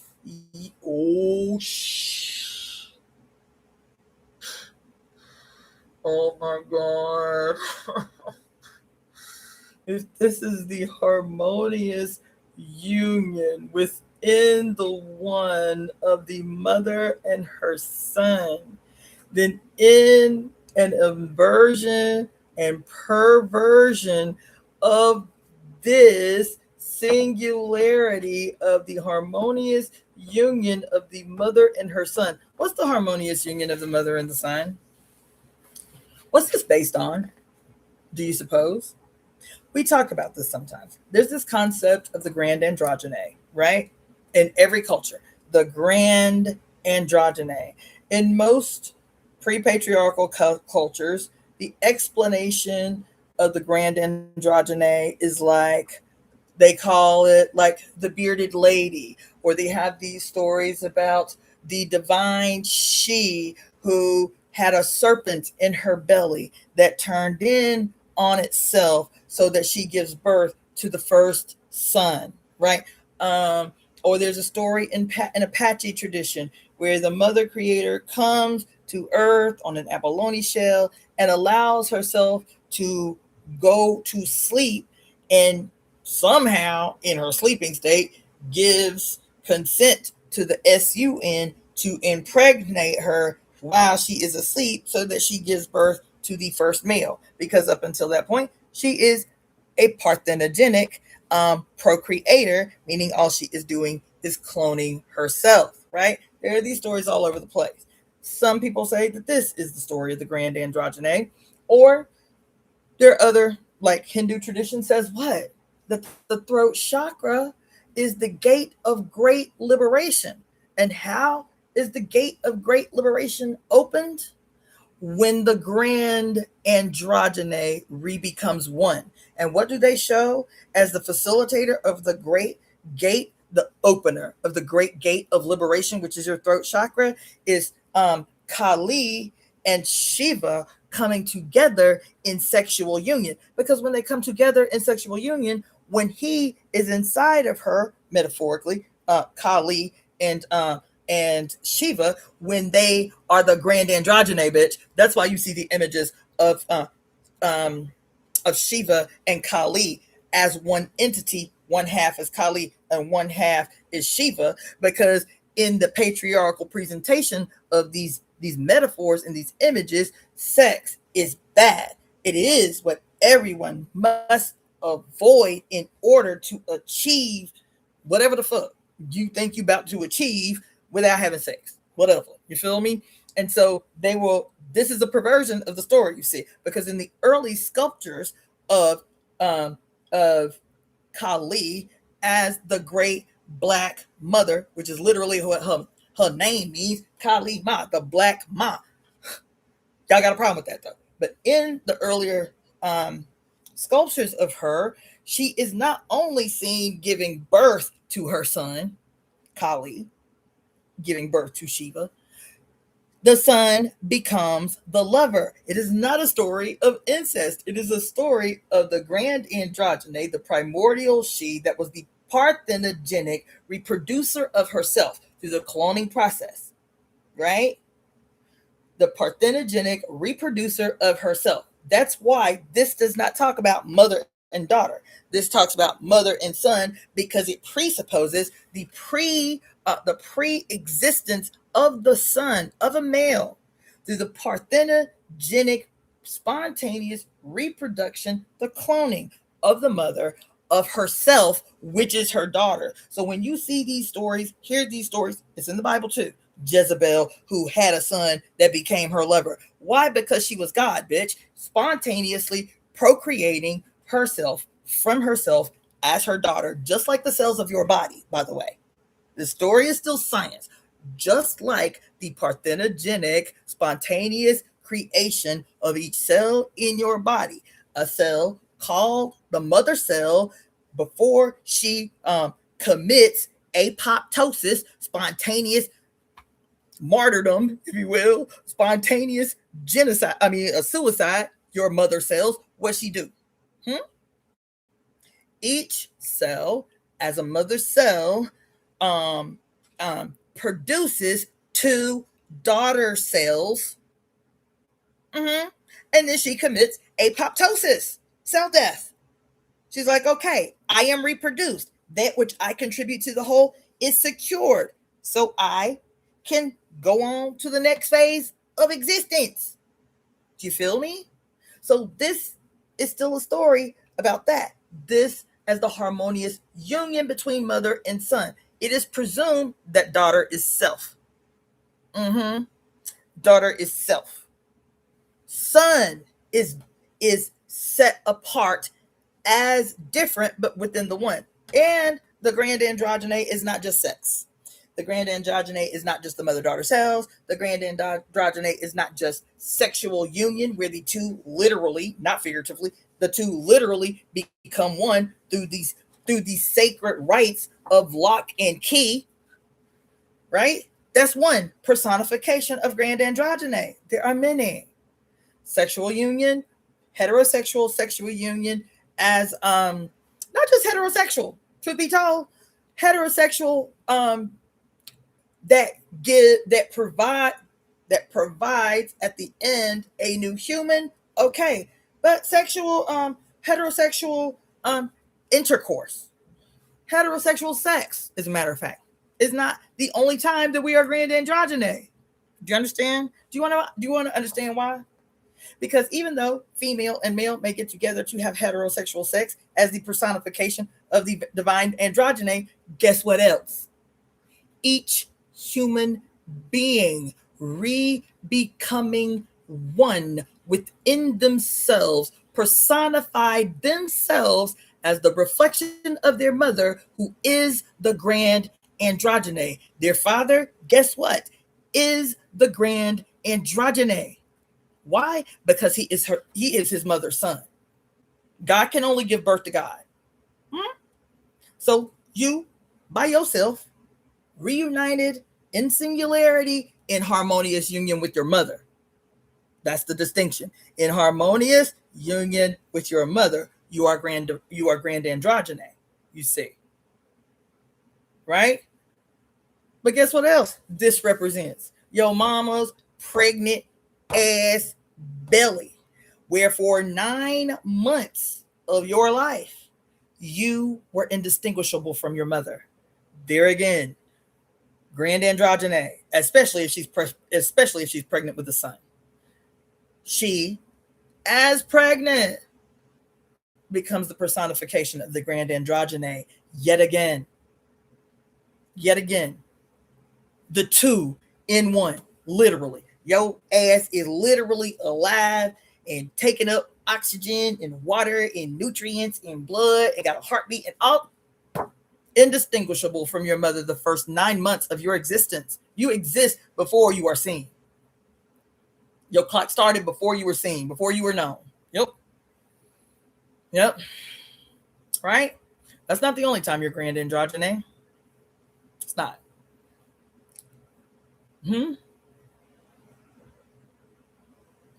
There was another one. But anyway, what I was saying is those sculptures remind you that, because there's moments where Kali, right, she looks big and her titties is out and her vagina is out and her booty is out. She got no clothes on. Her legs are spread wide open. And in this position, on these big giant stone structures, where her legs are spread wide open while she's in the squatting position, Kali looks to be giving birth to Shiva. And in other structures, same squatting position with her vagina, the universe, heaven, wide open and exposed to the onlooker. In one stone structure, it looks, because in both structures, Kali is 3 times smaller than she. And in one structure, it says that this is her lover, Shiva. And in another image or structure, it says this is her son, Shiva. What's the difference? Because everyone with a vagina is an archetype of that particular personification of the divine androgyne, whether she is squatting to give birth or whether she is sitting in a squatting or laying in a squatting position, attempting to receive back into her son. Whose son? Her son that came from another mama. You see, the son as the child, the son as the lover. Every son was a son before he was a father, was a son before he was a man. But the mother has always been. Yep. Not only has she always been, what does science tell you about mitochondrial DNA? What does science tell you about mitochondrial DNA? That too could be the chain that we talked about earlier, not just the umbilical cord. Yep, the mitochondrial DNA. The mitochondrial DNA that only comes from your mother, and it comes from an unbroken line. No matter what your race is, no matter where your skin happened to evolve in the relationship with you and your Mother Earth, the mitochondrial DNA is a part of an unbroken line since the beginning of us. And that you only receive the mitochondrial DNA of your mother. Yeah. So that, and one more thing about this. This is the personification of a harmonious union within the one that is the divine she, unsevered and unbroken. But if this archetype, if this understanding is seized by the son gone rogue, taken possession of by the son gone rogue, and manipulated and perverted so that this archetype that you are looking at is no longer the possession within the body of the divine grand androgyne that is she, but actually has been perverted and inverted and mutated so that the quote divine androgyne that is the severed he, the male mother, then both personifications are he. That's this.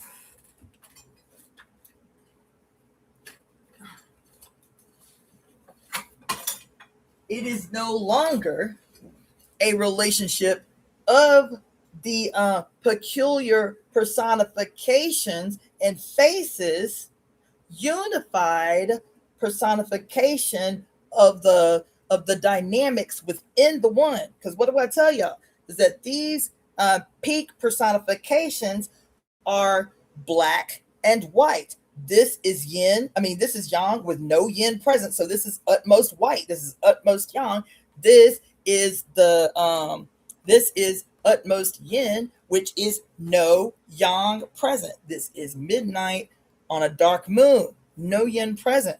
Feel me? These are the extremes, and everything and everyone else exists within these extreme personifications, these dual personifications. Every race, every gender, every age, every time period, every culture exists between these polar presentations, but not dualistically, not quote in opposition, not versus, not antagonistically. When within the collective understanding of the harmonious union between mother and son, the harmonious union of mother and son, or mother and child, if you want to say that, mother and son. But when the son already gone rogue in his severance from the divine she in this process that we are calling the great breaking, where he becomes the total personification of this. And if all he can produce in his madness is death and destruction and murder, because that's what Lao Tzu said. That's not what I said.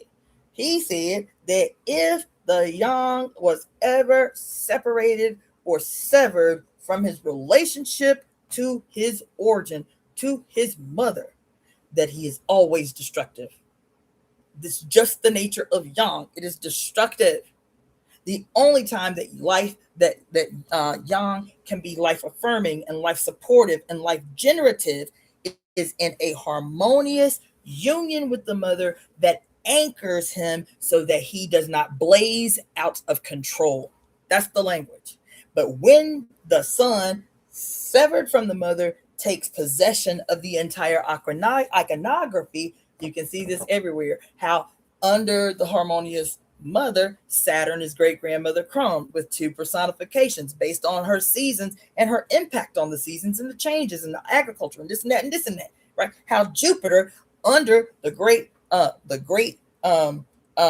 grand androgyny that is the entire universe, she becomes the dual personifications of her own self and the harmonious union within herself as the grand androgyny of Jupiter. So the iconography, the stories are always bountiful and life affirming and life giving and supportive and joyous and wanting to play and show titties and have sex and experience ecstasy. That's the language.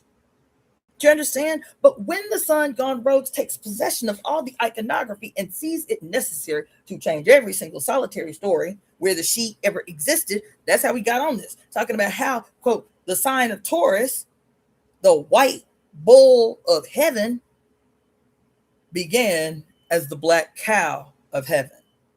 Bat, Hathor, Isis, Het, Heru, who is, quote, the response. This is why we call the Milky Way galaxy is because the iconography given to us by the Kemetic people, the pre-dynastic Kemetic females who saw the great heaven as a primordial cow who could provide everything that you needed, could secure clothes for you. The cow could give you food, the milk of heaven.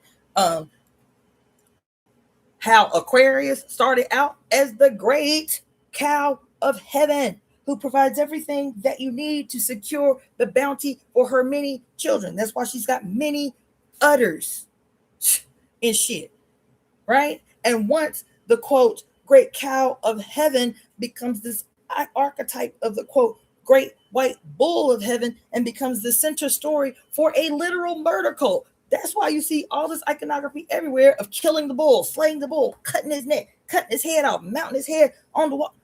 The matadors and the goddamn cult of Mithra and Red Bull, where you have you ever seen a can of Red Bull? I just told you that even with Taurus, when you see the image written of Taurus superimposed on the sky, they tell you that the only reason that you can see his upper half of his body and his bull's eye, Aldebaran, is because of the story where he kidnaps Echo, and while he's swimming in the ocean, he was placed in the heavens as Taurus the bull. And so the only reason you can see him from the chest up is supposedly because his lower half is hidden in the water. It's hidden in the water. It's hidden in the water. Is he the only archetype in all of the zodiacal signs where half his presentation is hidden in plain sight? Could it be the goatfish as one? Could it be the relationship between Libra and Virgo? Because Libra is the only sign in the zodiac that is not represented by a living creature. Could it be the centaur, half man and half horse? Could it be who else? Cancer, split from itself, no yin present, which appear to be an opposing 6 and a 9, but that's not what it is. Right? It's this, where now the yin is gone and the severance is complete. That's the alchemical symbol for Cancer, represented by the evil, wicked, diabolical monster known as Oppenheimer, who marks a period in history where the severance from the mother was complete. Where he declared it, where he declared when giving birth to the bomb, he said, in this moment, I am become death, destroyer of worlds, which is what we were always looking to do anyway. how to truly become the antagonistic God to our mother. This little baby I just gave birth to, the nuclear bomb that I literally named the Trinity, becomes the real material world personification of that which is able to secure the desert. Y'all think I'm tripping. Y'all think I'm seeing too much in this shit. And then the mirror, again, the glass. Here, this guy, black as night, his power hidden. That's why I pulled out this chart, God damn it. Under the male as mother, once he's taken over possession of all of this, this is where this comes from. This understanding is where this comes from. Happy on one side, dark and evil or sinister or sad on the other side, right? This mask is the personification of this theory, the opposing, what you call the theater mask, right? I'm telling you outright, the jester story where you are a clown, which is supposed to be friendly and making jokes, but you actually have sinister intentions. Like, what was his name? Like John Wayne Gacy, who would literally dress up as a clown and go do tricks at birthday parties while kidnapping underage male children to do the most unthinkable and then bury him in holes under his house, the clown, right? If you go through this serial killer thing, this is what you'll see all the time. What was his name? In the movie Silence of the Lambs, Hannibal Lecter, and what was his name? Was it Wild Bill? Name of the serial killer in Wild Bill? Hannibal Lecter and Wild Bill were the light side and dark side of the same evil creature. This is in your face. This is the Old Testament this is the Old Testament and the New Testament. This is the Torah and the Quran, or however you want to. Yep, that's about right. The Torah and the Quran, because all them Arabs be wearing all that white and shit when they circling around the Kaaba, and all them Jews be wearing all black when they go to the Wailing Wall. Yep, that's about right. The sun presenting as the inversion of the grand androgyne, the male mother as the grand androgyne in reverse. And in reverse, the grand androgyne as male is the personification of the conduit of a death cult. Y'all ain't here. But I'm telling you, this shit is in your face. And once you know what it is you're looking at and how it's been hidden in your face all the time, everywhere, to attempt to, for the dead and don't know it's dead, to rescue itself, it's everywhere. I'm telling you, now you go back with all this shit I done gave you and rewatch any single one of the X-Men movies. Watch this Gifted that I'm telling you about, and how the blackening that I'm talking about, that's the other reason I took the shit out, is because under the quote grand androgyne that is the male mother, who is the facilitator, the conduit of the death necessary to feed a god of war, the god of a murder cult, a global murder cult with multiple faces, just like your pre-patriarchal mother's presentation, the 7 phases of the mother, the 7 presentations of the mother, the seven stars of the Pleiades who are being chased down by Orion. I won't get that deep on y'all, right? The 7 mountains, the 7 hills, the 7-headed Hydra. It's all your mother. And every story is about the hero that murders the mother, the Hydra, the Chimera, the lion, the dragon, the serpent, the scorpion. Every one of the mother's heavenly divine creatures slayed routinely in theatrical and political acting out of murder cults.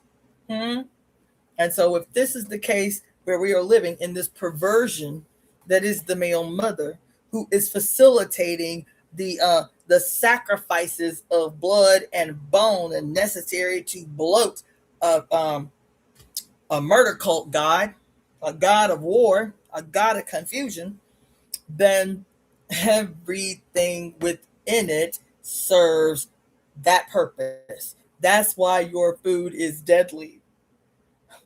It's not just because.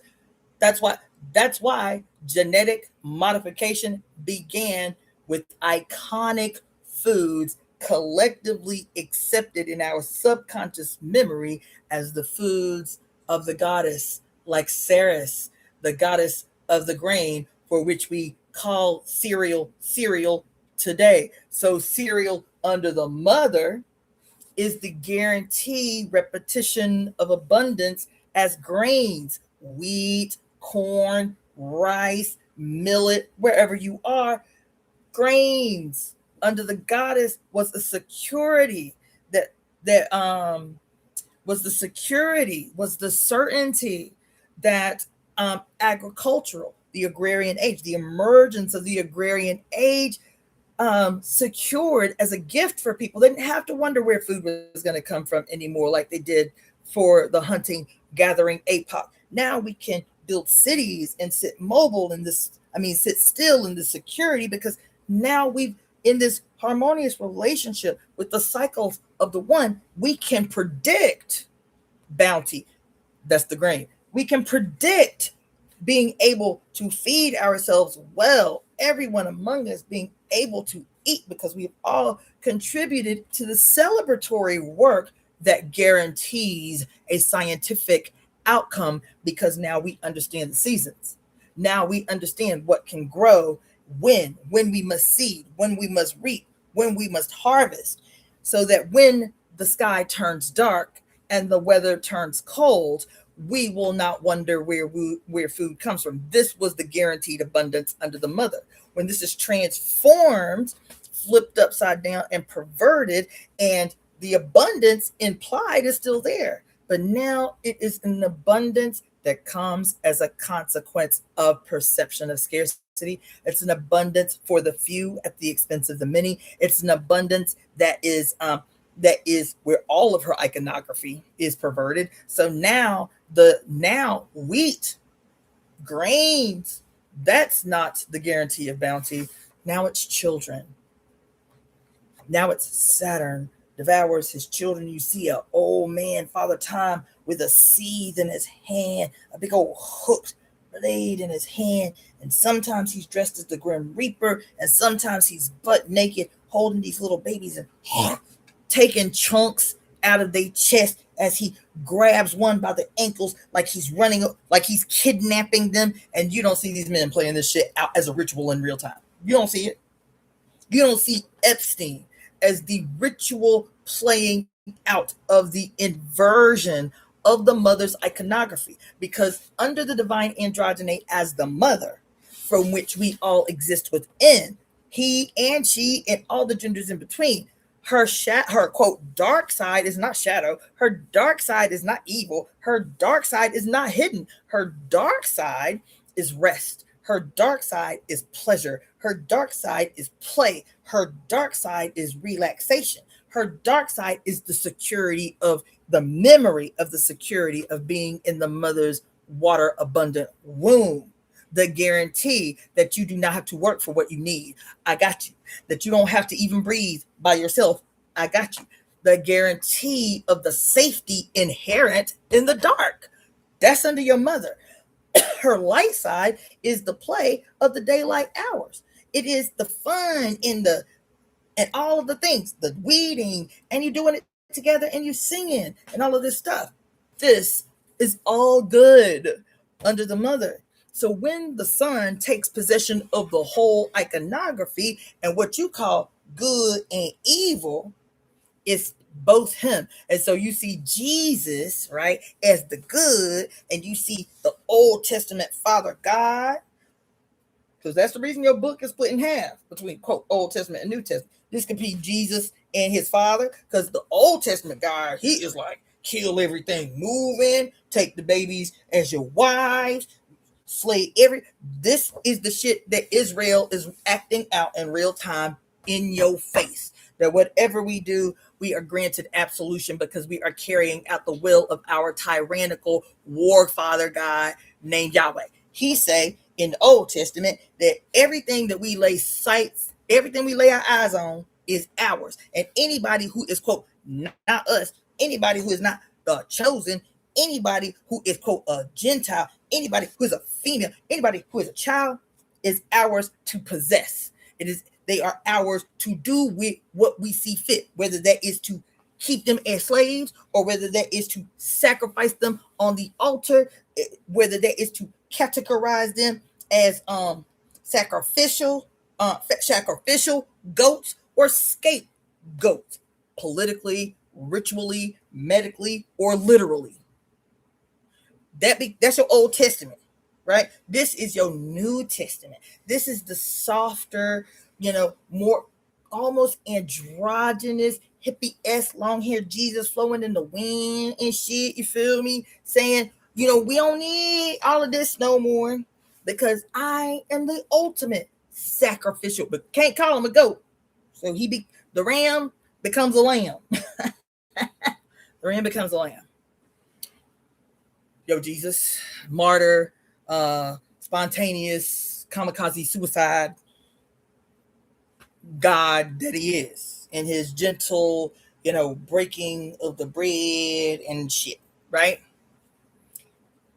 Not only does this become good cop, bad cop, good cop, bad cop, this also becomes white guy, God the Father, good, Son, presentation, solar, deity, fire in your head, whether it's a halo or whether that halo is transformed into the pointy rays of the sun, aka the crown of thorns, or the evil, diabolical beast that's always seeking to destroy. This is brother. See, this is brother right here. This and this is twins. This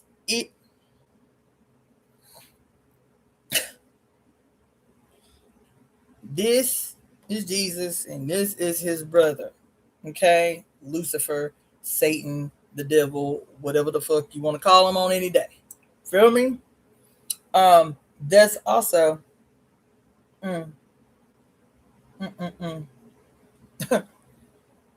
this also because what we understand, because we quick, especially colored folks, especially black colored folks, we quick to blame everything in the world on white people in general and white men in particular.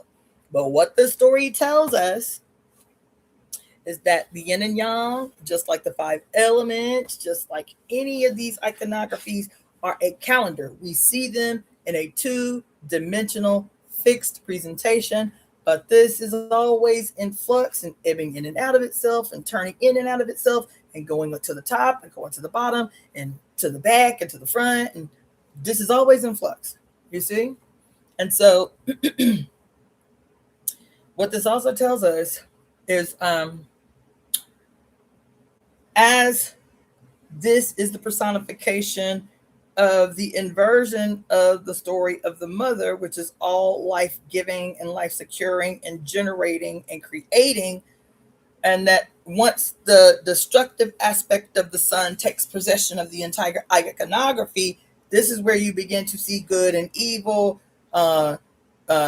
light is right and dark is the devil or whatever, white supremacy. You start seeing mythologies around the world about the coming white. Isn't that what they said that the Native Americans said and the South American indigenous population said upon first contact with white people? That they all had similar stories of prophecy of the coming of a white God, a white-skinned God, and that's why they were, quote, so receptive to welcome white men. And I've heard these stories. Do you think that the transition from the black male-dominated dynastic period of Egypt was exempt from that, considering that the last 3 dynasties of the dynastic period of Egypt ended under white rule? Not just white rule. Not just white rule, because it did start with white male rule, the white male invasion of the Greeks and the Romans that began Ptolemaic and Ptolemy, Ptolemaic, the Ptolemaic dynastic period, the Greco-Roman dynastic period. But what was the last presentation of the dynastic period before its final conclusion and destruction? I don't want to know. It was the last dynastic period that was ruled by a white woman before the inevitable fall of a great, long, primordial dynastic age or era that represented 33 dynasties. Damn. Damn. Damn. Damn. Damn. Damn. I don't know, man. I don't know. I don't know. I don't know. It's like the more I think I know, child, the more I'm like, I don't fucking know. I don't know. I don't know.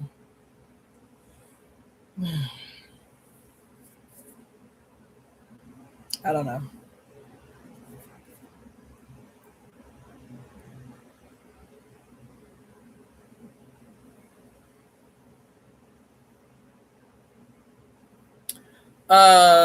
Hey Jemima 7727. I appreciate, as a matter of fact, let me screenshot this.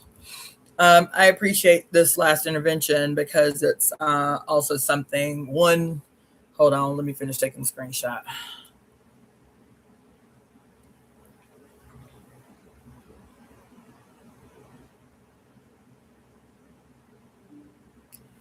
It's one of the many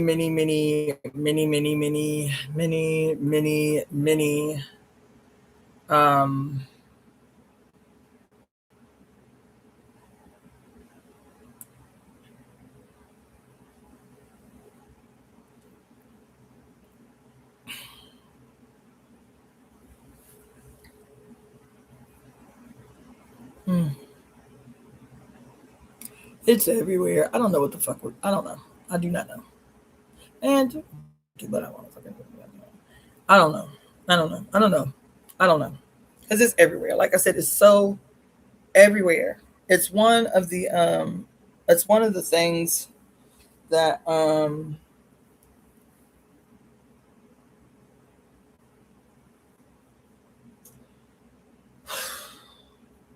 don't know. But you just mentioned Jesus was also said to have fire in his eyes, and his head wore many crowns. Sounds like sun rays. Yeah, but not just that, because yeah, Jesus had fire in his eyes, but who else? Superman, don't he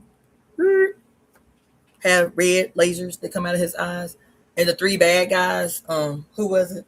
Zog and the other two homies, all in black, that were imprisoned in a goddamn mirror. I am through. I'm through. Okay. I'm gotta be through with this shit. Also, the show that came out by the white boy that everybody got mad at because they found out he too was a tyrant. The American God show. What's that boy name? Neil. What's his name? Neil. Ugh. What's the author's name for American Gods? Neil. Ooh, what's his name? Do I have it out here? He also did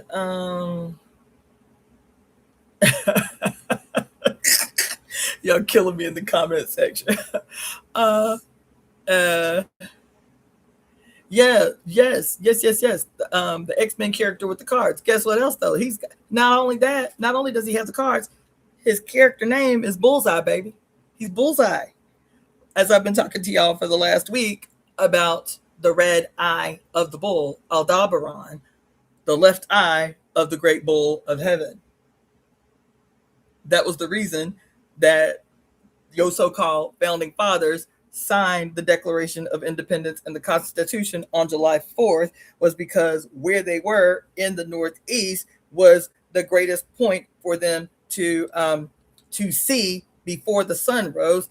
The Taurus, the great bull of heaven, the big red star, the biggest star in the Taurus constellation, the big red star, which is where Target comes from, where the bulls are that you were always killing, the ritual killing of the bull of heaven, the ritual killing of the bull of heaven, that's 7,000 years old. Do you know that the ritual killing of the bull of heaven, the practice of the killing of the bull of heaven is 7,000 years old?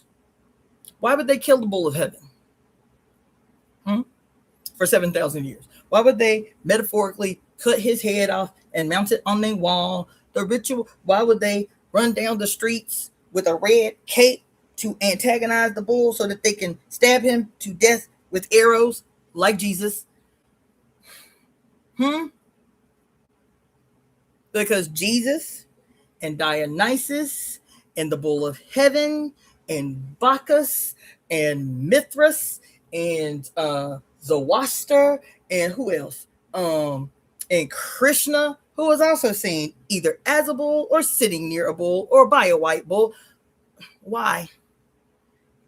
Because what they're actually killing when they kill the sun is they're killing the great cow of heaven. They're killing the mother. They're killing the mother. They are killing the mother. They are killing the great hidden, the great invisible, the ever present, and the great invisible. She is perpetually invisible and ever present all the time. All the time. She's always present, even at high noon in the desert, when all you can perceive when blinded by the light is a brilliant yellow sun and a bright blue sky with no clouds and the white sands of the desert complete. Even at the height of the sun gone rogue, she is ever present, perpetually invisible, ever present. This is not a metaphor, y'all. It's literal. I have only heard 1,000,000 black-skinned women say, as big as I am, why do these motherfuckers stay acting like they can't see me? They will walk right in front of me. They will bump right into me. They will stand right in my space and invade it and act like they literally don't see me. And then when you say, excuse you, they're like, oh my God, I didn't even see you. I was like, oh my God. They are literally living in the age where they are blinded by the light. And when you are blinded by the light, when the sun has gone rogue at noon in the desert as a representation of utmost yang. What is said about utmost yang? It is utmost white. There is no shadow. There is no shade. There is no dark. Even as the great primordial heaven is pitch black, you cannot perceive of dark. When you are on the sunny side of the mountain, or when you're in the desert where there is no shade or shadow cast, where there is no yin present, the ever present is made invisible. This shit is so freaking outrageous. It's so outrageous because it could easily be shrugged off as just like metaphor, but I'm like, no, it's actual. It can't be my imagination that black is invisible in the daytime. So in the madness of the minds of those personified as the physical embodiment of the age of the sun gone rogue, and I mean the internalizing of that. That's what I mean. I mean the internalizing of that. When white people internalize the supremacy of the age of the desert, the sun gone rogue, when they internalize that as the personification of the severance from the mother, of the severance from the one, the madness in the mind that makes them blind to the night or blind to the dark, because this apex presentation of the sun at noon, when there is no shadow cast, when there is no dark present, when there is no yin present. It's not when there's no yin present. Let me say not present, perceptible. When blinded by the light, yin is not perceptible. It's not perceptible because the yin is ever present. Noon in the desert with a bright blue sky with no clouds is just an illusion that the yin is gone, that the yin is not there. It's just an illusion. Right? I'm telling you, man, this is the shit that it means when they talk about as above, so below, as within, so without. It's not semantics. That's why I be irritated with so-called spiritual people, because they talk about everything as if it's disembodied. It's not. There are multiple languages for a singular idea. There are multiple ways to communicate a singular idea. And if you stay hogtied to one language, one way to communicate a dynamic phenomenon, which is our existence in a material world, there's no way for spirituality to be disembodied, even if you try to make it so. There's no way for spirituality to be disembodied. Because whether your spirituality is a sun gone rogue spirituality, or whether your spirituality is a dynamic material force that is fully embodied in a spiritual language with your material mother, your spirituality is going to dictate your behavior in the world, your physical behavior in the world, and your physical behavior based on your ideas in your brain is going to change the environment that you are in all the time, either for the better or the worse. You don't even have to try. Whatever you hold hostage in your head is going to become a material force. Why? Because even if you are malignant, even if you are blind, even if you do not consciously understand or remember, your malignancy will become a material force. Just like your benevolence will become a material force. This is what it means to be born of God. This is what it means to be born from God. This is what it means when I say that God, your mama, can only give birth to God. You are not distinguishable from her for the beginning of your whole life. You are not distinguishable from her. You and her are one. And if God gives birth to God, God is constantly creating. You are constantly creating. Whether you are creating in a state of fucking amnesia, or whether you are creating as a conscious, willful, accepting acceptor of your destiny. What's your destiny? There's one or two things. It's a split decision that you have to make. That's what destiny is. It's a decision. Now, it has a million personifications, but it's a singular decision. To fulfill or betray your destiny. That's it. To fulfill or betray your destiny. That is all. That's it. You are Superman. Every time you watch Superman, I was just thinking the other day, I need to go back and watch the old Superman, because I know there's something for me there. You are Superman. But you are also them three homies, General Zog and the other two homies. You are not only Superman and General Zog and the other two homies, the black and the white as the extreme personification, right? You are also Lex Luthor, bitch. The red-headed potential for the mind to go mad. His hair is on fire. Every time you see a red-headed character, know that's what it means. Yep. Every time you see a red-headed character, that's what it's talking about. That's what it's alluding to, is the mind on fire, the head on fire. Watch the character. Cersei Lannister in the Game of Thrones, or the personification of how the fire has gone blazing. The personification of the fire that's gone white hot. Blonde hair, bright blue eyes, pure white skin, and all white clothes. What's old girl name? What's the mother of dragons name? Dany, Daenerys, Targaryen. She too is the head on fire. Y'all don't want to hear that though. Y'all don't want to hear that. From day one, her destiny was evident. Not only her destiny, everybody told the story of her and her white-headed brother. They representing the twins.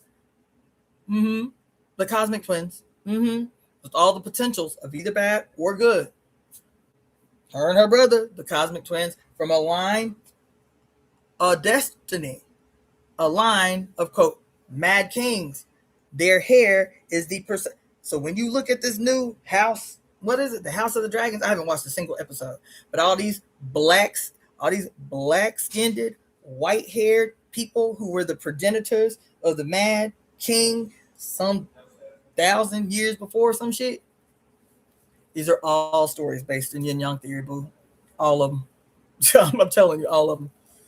All based in organ characterizations, organs as the generals, organs as the Hun, organs as the Poe.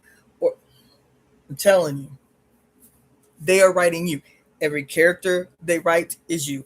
Every every extreme presentation is you. What's her name? Daenerys as a representation of the actual desert. The blazing hot. She is the mother of fire-breathing dragons that can cause desertification everywhere. She is the true desert, right? She is the personification of the desert. That is the hot desert. And then what is it? The Night King is the representation of the tundra as the desert. Hmm? They're both considered scientifically the desert. There is a dry sand, hot desert, or an ice desert known as the tundra. The two personifications of the extremes in the one, all over the twin energy all over that movie, all over the series. Daenerys and her brother as the twins, even if they weren't the same age, they are the personifications of the twins. The red-headed Cersei Lannister, who happens to be named after the one of the most profound goddesses in European history, Cersei Lannister, who is that bitch you love to hate, because of course every iconography of the mother that you need to remember must become the most sinister villain that is easy for you to hate. That's why Cersei, the red-headed villain, and the Red Witch, the red-headed villain dressed in red. Mm? But Cersei is a twin with the Red Witch, and because she's the young and the witch is the old disguised as the young, and then Cersei as her actual twin, who is also her twin brother and her lover. Hmm? It's everywhere. It's everywhere. The Game of Thrones was about you. The Game of Thrones was about our relationships as human beings on this earth, as each group of us around the earth is the physical personification of one of the five elements, of course. Oh, wait, what did I do with that little chart? Yeah. Dang. Dang, man. Well, hell. Oh, no. Oh, bitch. I don't know where I put it down, but my little five elements chart that I had out. That I no longer.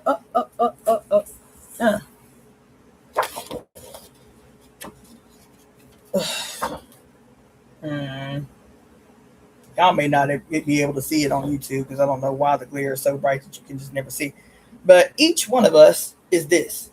Each one of us is the yin and yang, and each one of us is the eight principles within the circle, which is always the one. Okay, it's the one. The circle is always the one. Anything within it is a representation of what is in us and what we represent in the greater macro. Okay, so every last one of these stories. Think about the quote "Wheel of Time." Think about all of these stories. All of these stories are about you. Not only about you as the peculiarly awesome, brilliant, perfect personification of the mother's will made a material force to do her bidding on this earth, and only you, and only your specific and peculiar necessary necessity on this planet, right? But the you within the tapestry of the whole, each one of you being the peculiarly necessary, wonderfully and perfectly made personification of the mother's will made of material force, made a real force. Each one of you.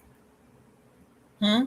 But also you within that which some people choose to call the grand tapestry, or the great web of the primordial weavers that some call the moray, or the fates, or the norns, or whatever name you want to give them, from where the Iami Aj, the architects of existence, whatever and wherever you want to call them, right? Um, but I'm trying to win with you is perfection. And what I'm trying to win with you is perfection is not purity. Perfection is not whiteness. Perfection is not Perfection is exactly who you are right now in this moment. That's it. Perfection is who you are in this moment. The scientifically predictable, certain ceremony that is repeatable in a laboratory, ceremony that is the oldest of its kind on earth, which is the birth giving process facilitated by your mama. That's it. There is no ceremony on earth older than that.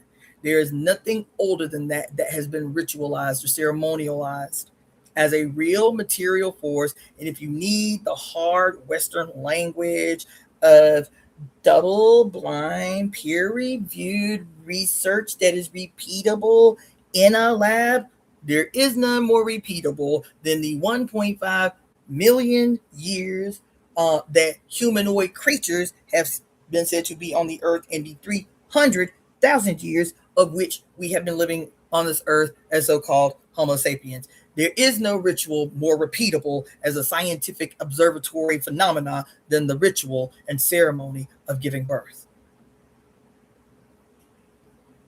I'm going to sleep.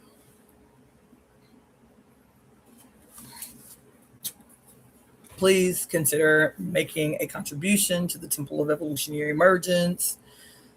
And you can do that by using the email address, which is EvoEmeTemp You can use that email address to send a Zelle or to send a PayPal. If you want to send a Venmo, it is my name, Cassandra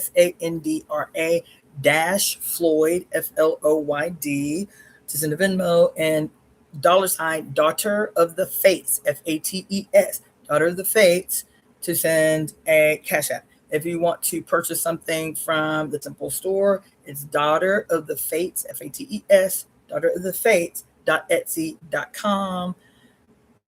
And it's already, I'm tripping. What time is it? It is not 11:39. Child, how y'all let me do this again? Damn. Anyway, I said I was going to get some things done. I need to finish this Patreon and this Bandcamp. I don't know how real that is. I cannot believe y'all let me be up on here for some 6 hours again. But anyway, that's what I'm trying to get live tonight is the Bandcamp and the